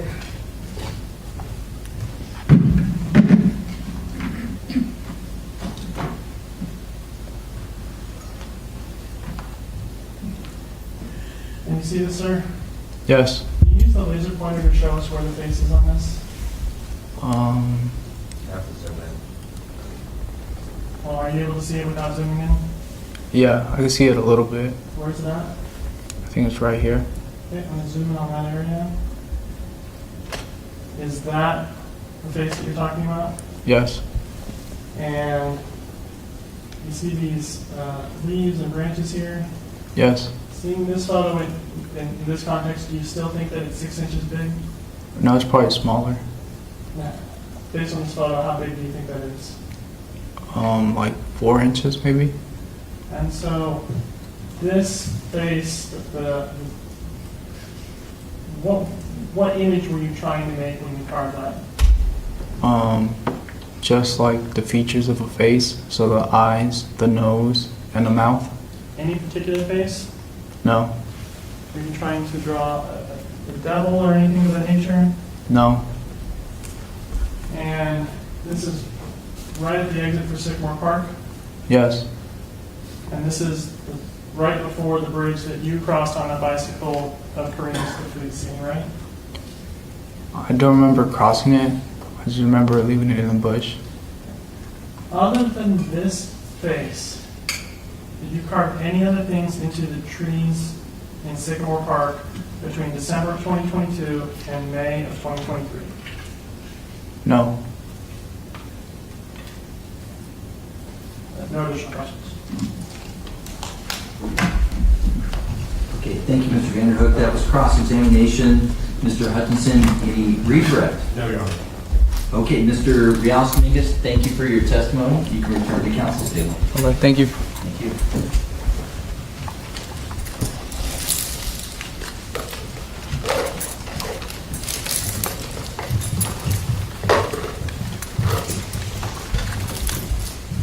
Okay, Mr. Hutchinson, do you have a witness you'd like to call? Okay, sure. Thank you. Off record. Feel free to stand and instruct. Deputy, wait. Have a step calling. Wow, so no redirect. Very interesting. So real quick, the body cam, they're showing the body cam. The wounds on his hands look fresh. Doesn't remember that part. Doesn't remember putting the bag down or being handcuffed. He just remembers being handcuffed and sitting on the curb. Why did your demeanor change, when between the detectives talking? And he's like, I don't know. He's never stabbed anything with a knife. They show the tree photo where you're trying to carve a devil face. Wow, what's the point? I mean, you're trying to make him like, I don't like carving a devil face or giving Kaylee, your ex-girlfriend, a box with a devil. I mean, I don't get that. That doesn't make sense to me. I'm not understanding why the state is going after. Was he a devil worshiper? Does that make him a bad guy? I mean, I don't know. That's just weird. I don't understand that line. There's a lot with this state. I do not understand their line of thinking. They show the tree. Did you carve anything else in the trees? He says no. So no redirect. Wow, no redirect. All right. Well, remember, the judge said last week he was going to try and get the jury, get this to the jury on Wednesday. And remember, tomorrow is a half a day, so we may have closing arguments tomorrow. They may rest. This may be it. They may rest, and we could have closing arguments tomorrow, and then Thursday it could get to the jury. That would work out really well for me schedule-wise, because then that means I can focus on Lori. Because I'm glad this is over. I'm glad this part is over because I need to focus on Lori, and she should be starting tomorrow. So, all right. Time for a poll. Let's do a poll. Who wants to do a poll? Let's see. Did the state... what could poll be? How did the state do? Let's see. How did the state do in cross?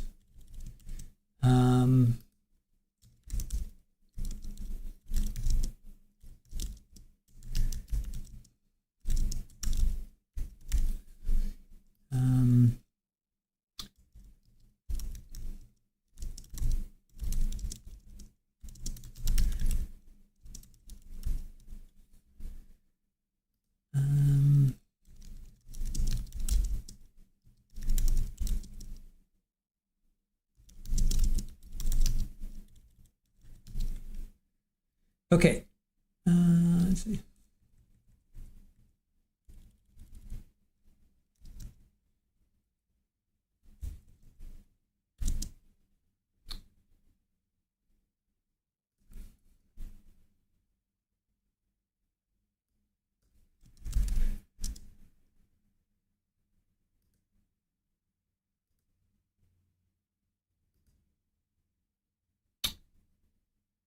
Why can't I, oh. Sorry, I'm just, okay. Here we go. Image view. Okay. Got a new poll there for you, chat. New poll for you, chat. All right, got a poll out there for you. How did the state do in cross? So, and I'm thinking they're gonna. Ooh, it's starting to rain here. Starting to get some rain. I'm thinking that they may rest. They may rest. Because who else can they pull up? They've pulled up 32 witnesses, Carlos being the last one.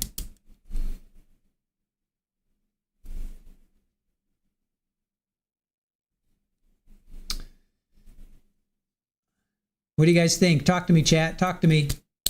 Hello, talk to me, chat. Who's out there? Is anybody listening? Bueller, is this mic on? Do you think they're going to rest? Do you think they're going to call up anybody else? Do you think the state will have a rebuttal? What are you guys talking about?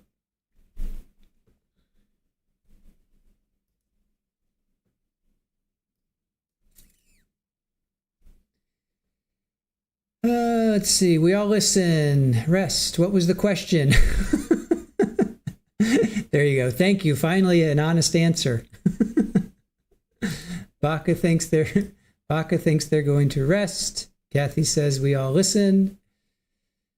Baca says a rebuttal. Shirley says yes, rest. Abe says I'll probably end with Carlos as a witness. Think they'll rest. Dwayne says I'm guilty. I have the pizza breath to prove it. Thank you for taking the poll.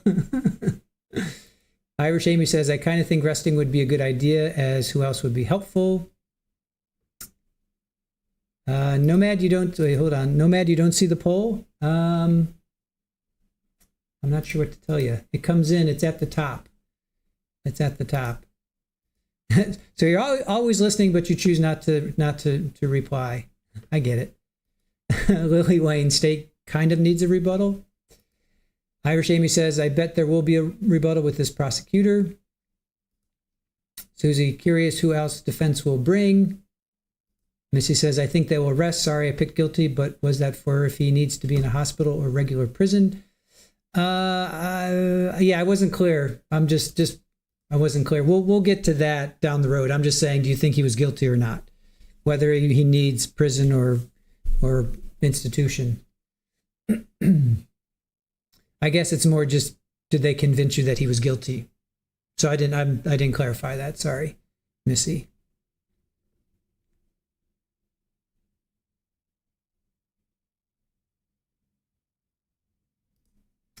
Microphone check. 1 2 1 2. Is this microphone on? Sibilance. Check. Agree. Green Eye Cat. Agree that he's guilty, but also needs medical intervention, not prison. Both things can be true. Yeah, that's where we that's where we have to decide what's the next step.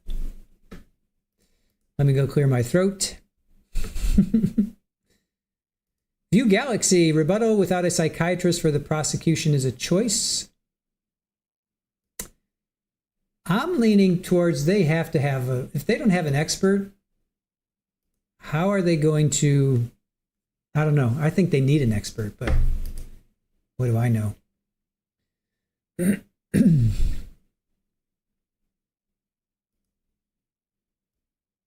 right, looks like they're coming back. Newton with the great camera work.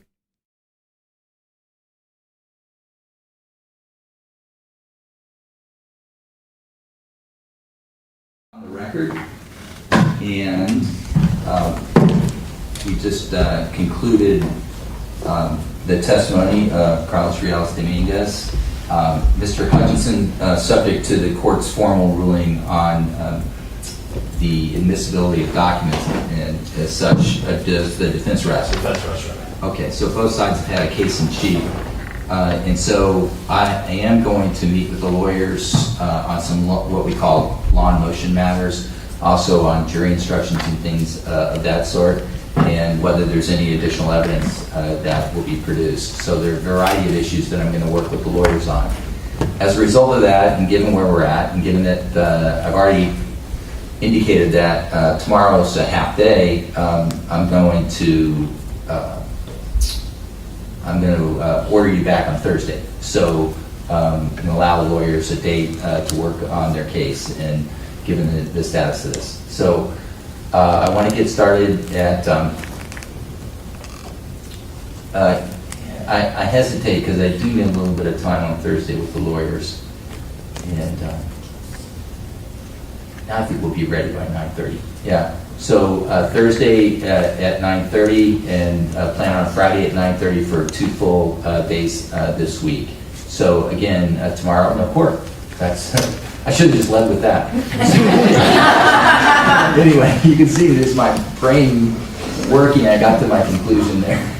So remember the 3-part admonition at all times, and that is don't form any hard and fast opinions about this case until you're in deliberations and working with your fellow jurors. And do not research anything about this case, and do not discuss the substance of this case with anyone. If somebody contacts you, or one of these 3 rules is compromised in some way, make sure to write a note and give that note to the bailiff so I can address it. And I just want to say thank you for your service today, and I'll see you on Thursday. Thank you, folks.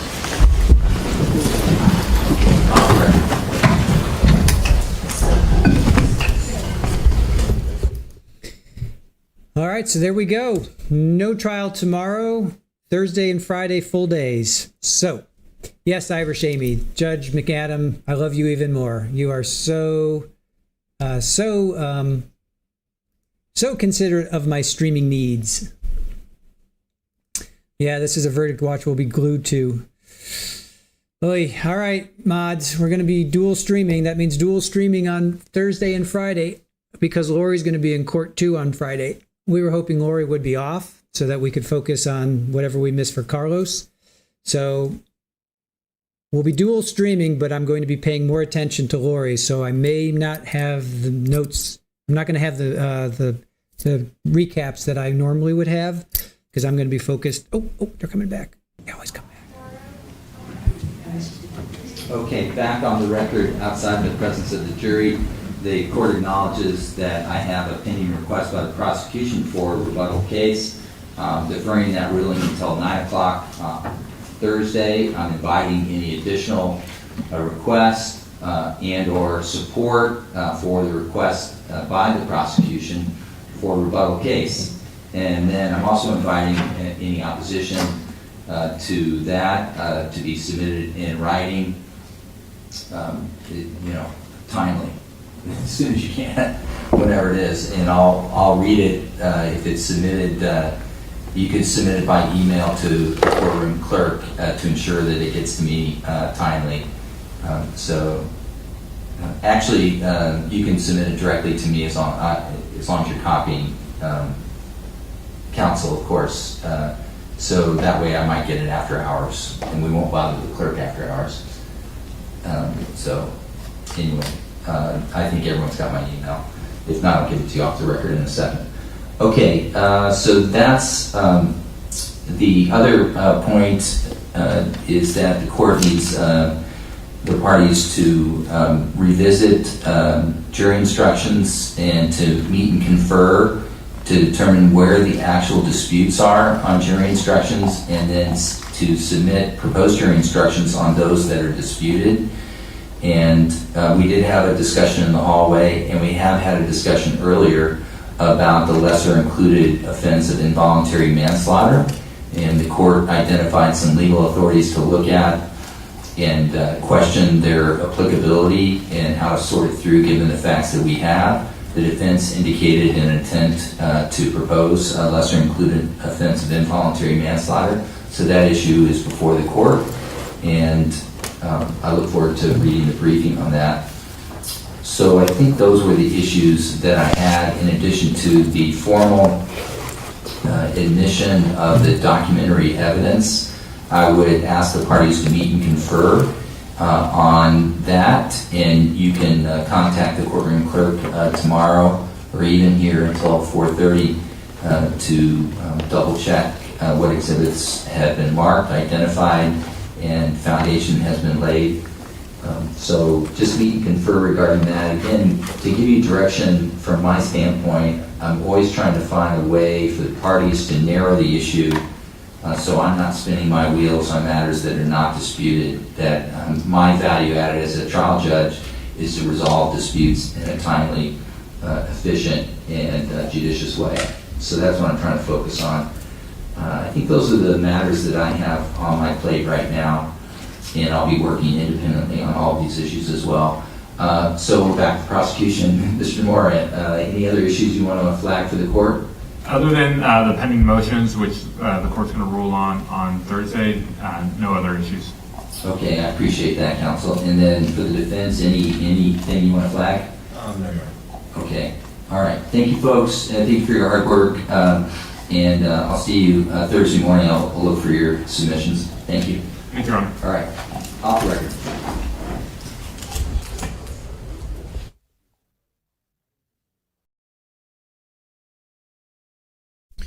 So it seems like we could still get a rebuttal. From what I heard, from what I was able to interpret there, you tell me what you guys think. Are you kidding me? They're back again? No. All right, no, they're not back. Just keeping an eye on that. No, they're done. All right, so it sounds like they oh, what's that?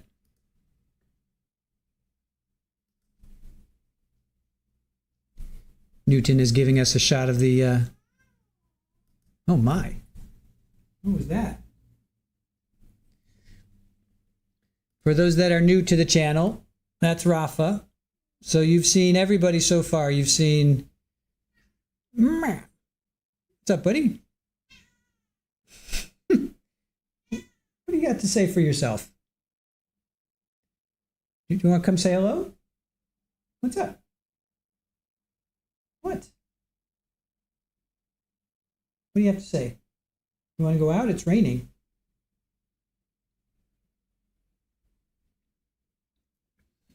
All right, so let's see. Yes, the state will say if they have a rebuttal Thursday morning. Yes, that's what I heard too. Thank you. Lily Wayne, yes, thank you for that. So yes, he's inviting a rebuttal case, and then also needs the parties to meet and talk about jury instructions. The votes, let's see, we took a poll. How did the state do in cross? 45 of you voted, and let's see, 46% of you said failed to convince you of guilt. 35% of you convinced you Carlos is guilty. 17% were not paying attention. You had pizza. Big Daddy Rafa. Absolutely. Here, I might as well just keep it here so you can. There he is back there. What's up, bud? What? You were just outside and it's raining. So he's giving me the eyes. So that's interesting, right?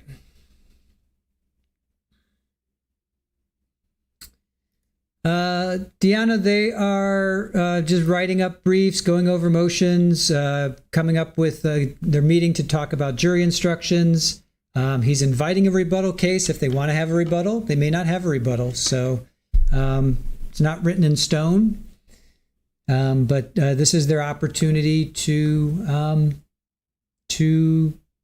say that they want one or not. So, all right, let's see.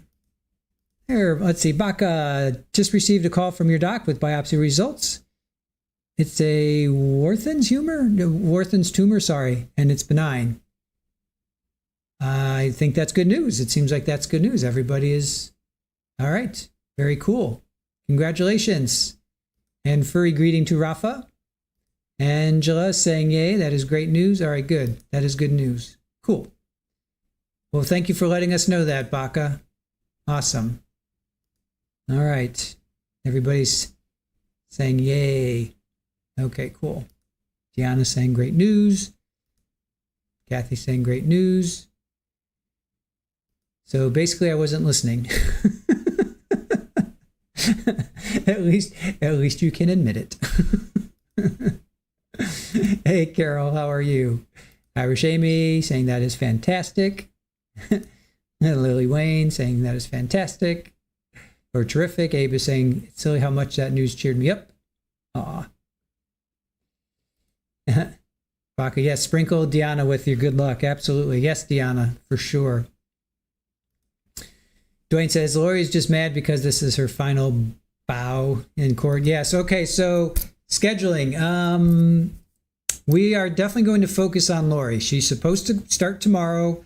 What we were going to do is this was only going to be a half day tomorrow, but since they're not, they're going to be out of court altogether. So we are fully going to focus on Lori tomorrow.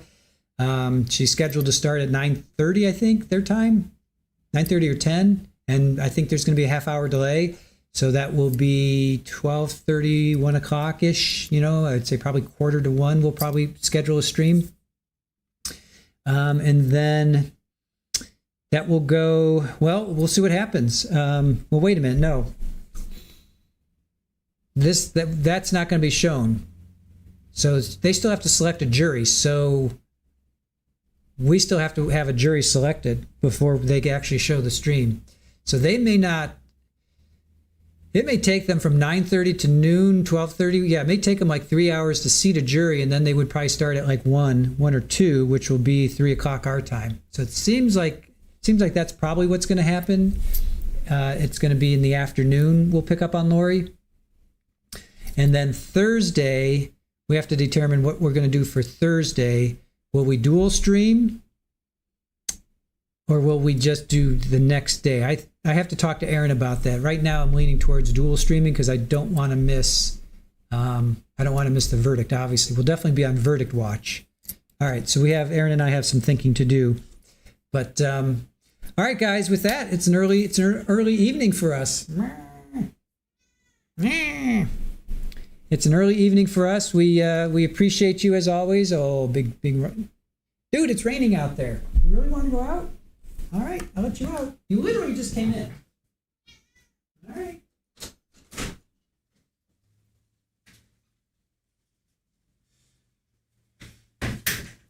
It's raining out.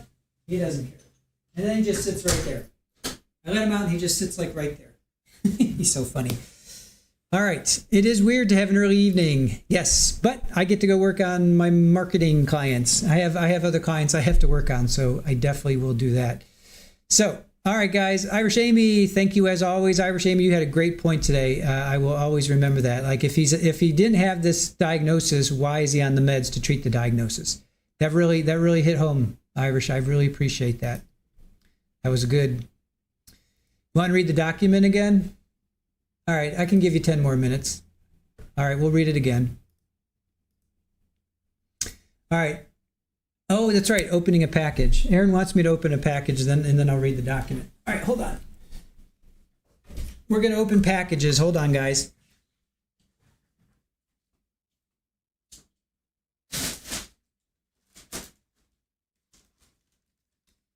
All right.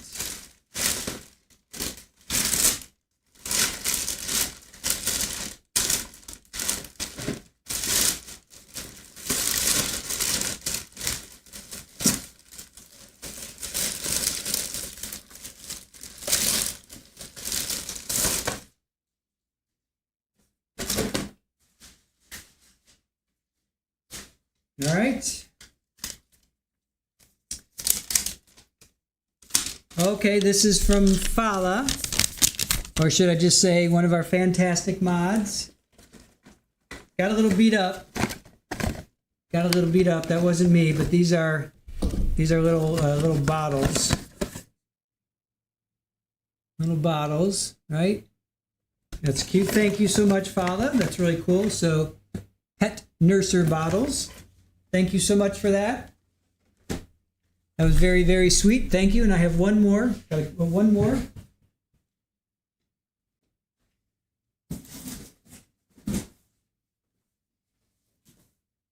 And this came from Fala too.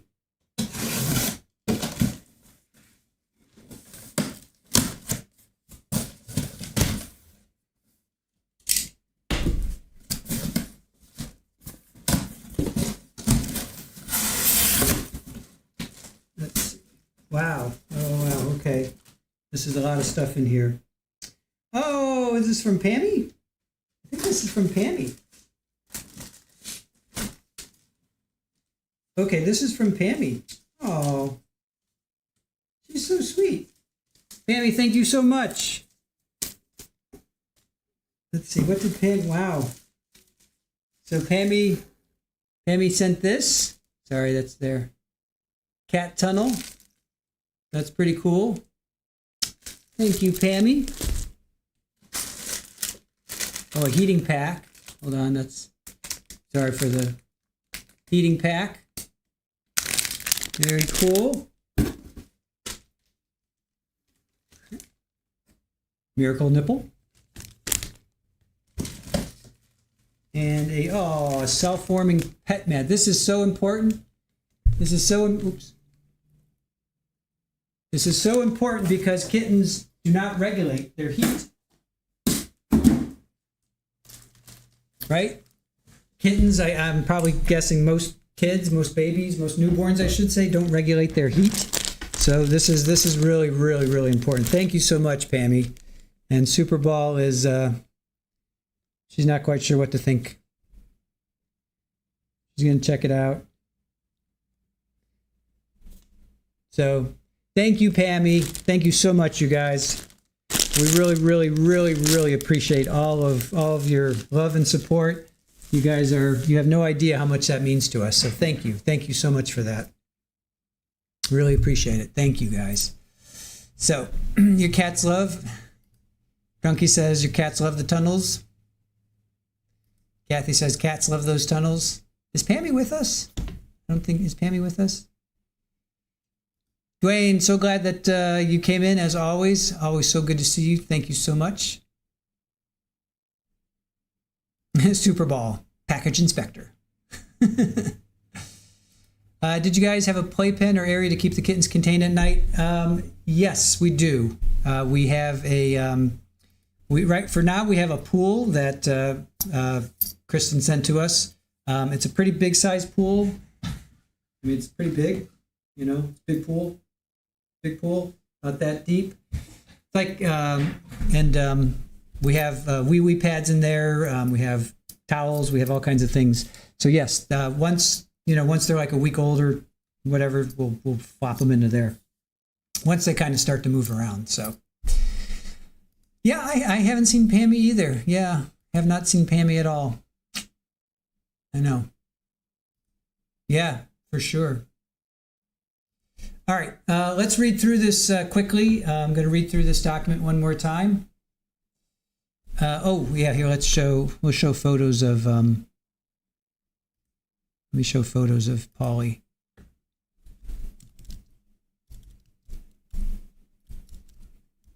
All right, hold on, let me show Polly. Okay, Polly photos. Just so you guys can see how she looks. Poor kid. Ouch, ouch, ouch. You get me. All right, so here's one photo of little Polly. Hold on. Just hang with me for a minute.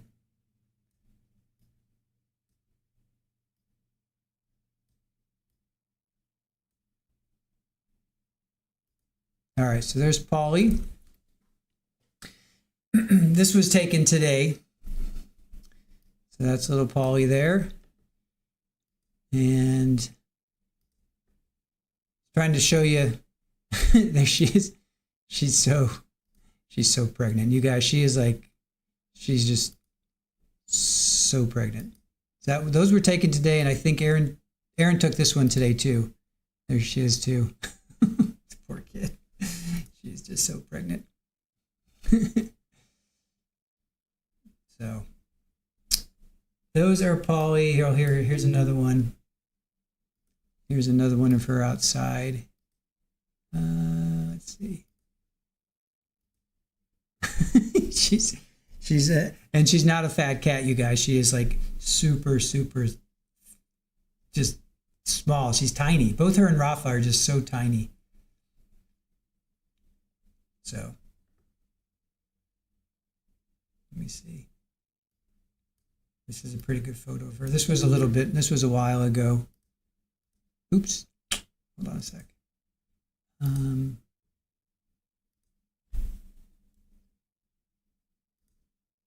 There she is.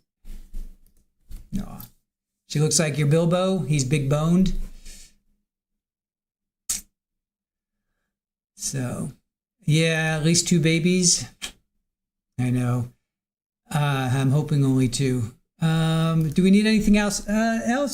There's a wish list, but I mean, I'll leave that up to you. I mean, there's a wish list. I feel so weird, but there's a wish list that if you want to, you can go look at. Let's see. I think it's this, and then I think it's this. I'm so lame with this stuff. I'm so sorry. Is that it? You would think that I would know this by now. Oh, okay. So I had it right. I did have it right. So there's the wish list. If you guys, you want to support Paulie,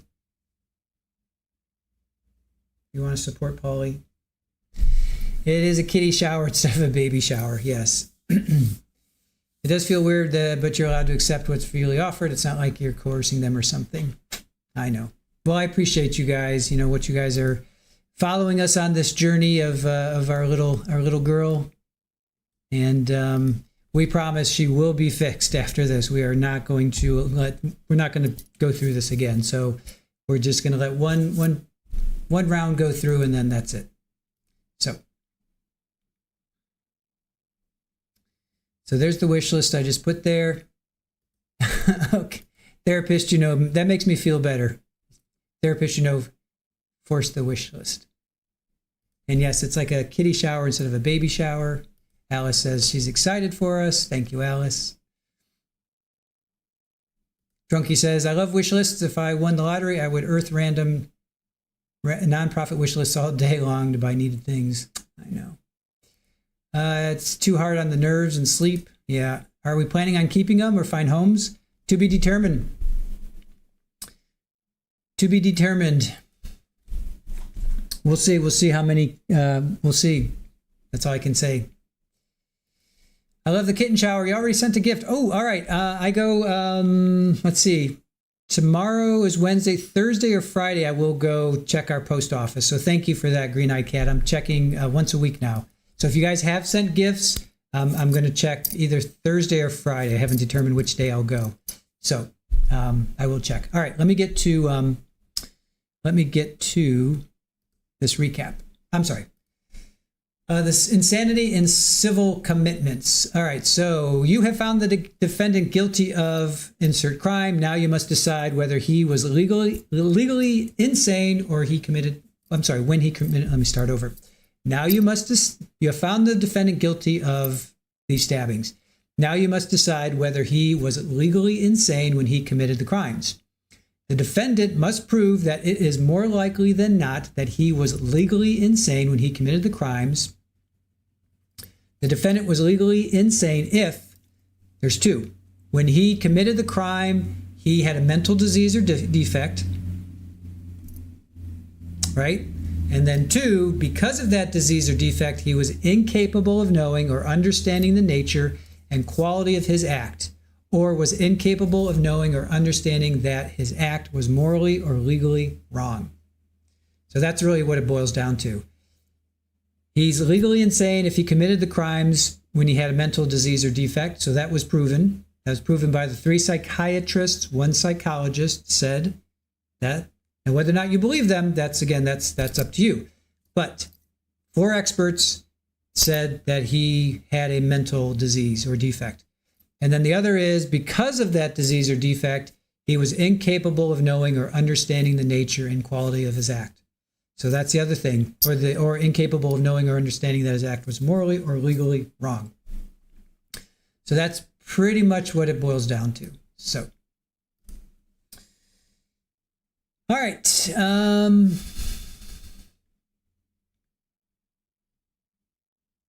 We are going to call it a night. 7 o'clock here on the East Coast. Thank you so much, guys, for joining us. Thank you to Aaron. Thank you to our fantastic mod squad. We have the best mod squad in the planet, in the YouTubes. We love you guys, and we love you, chat. You guys are the best. You make this community what it is. Thank you for being respectful. I know we had difference of opinions, and I appreciate you guys, just being respectful for each other. It's all good. So have a wonderful night, And wow, my brother just said they're having a memorial for one of his best friends.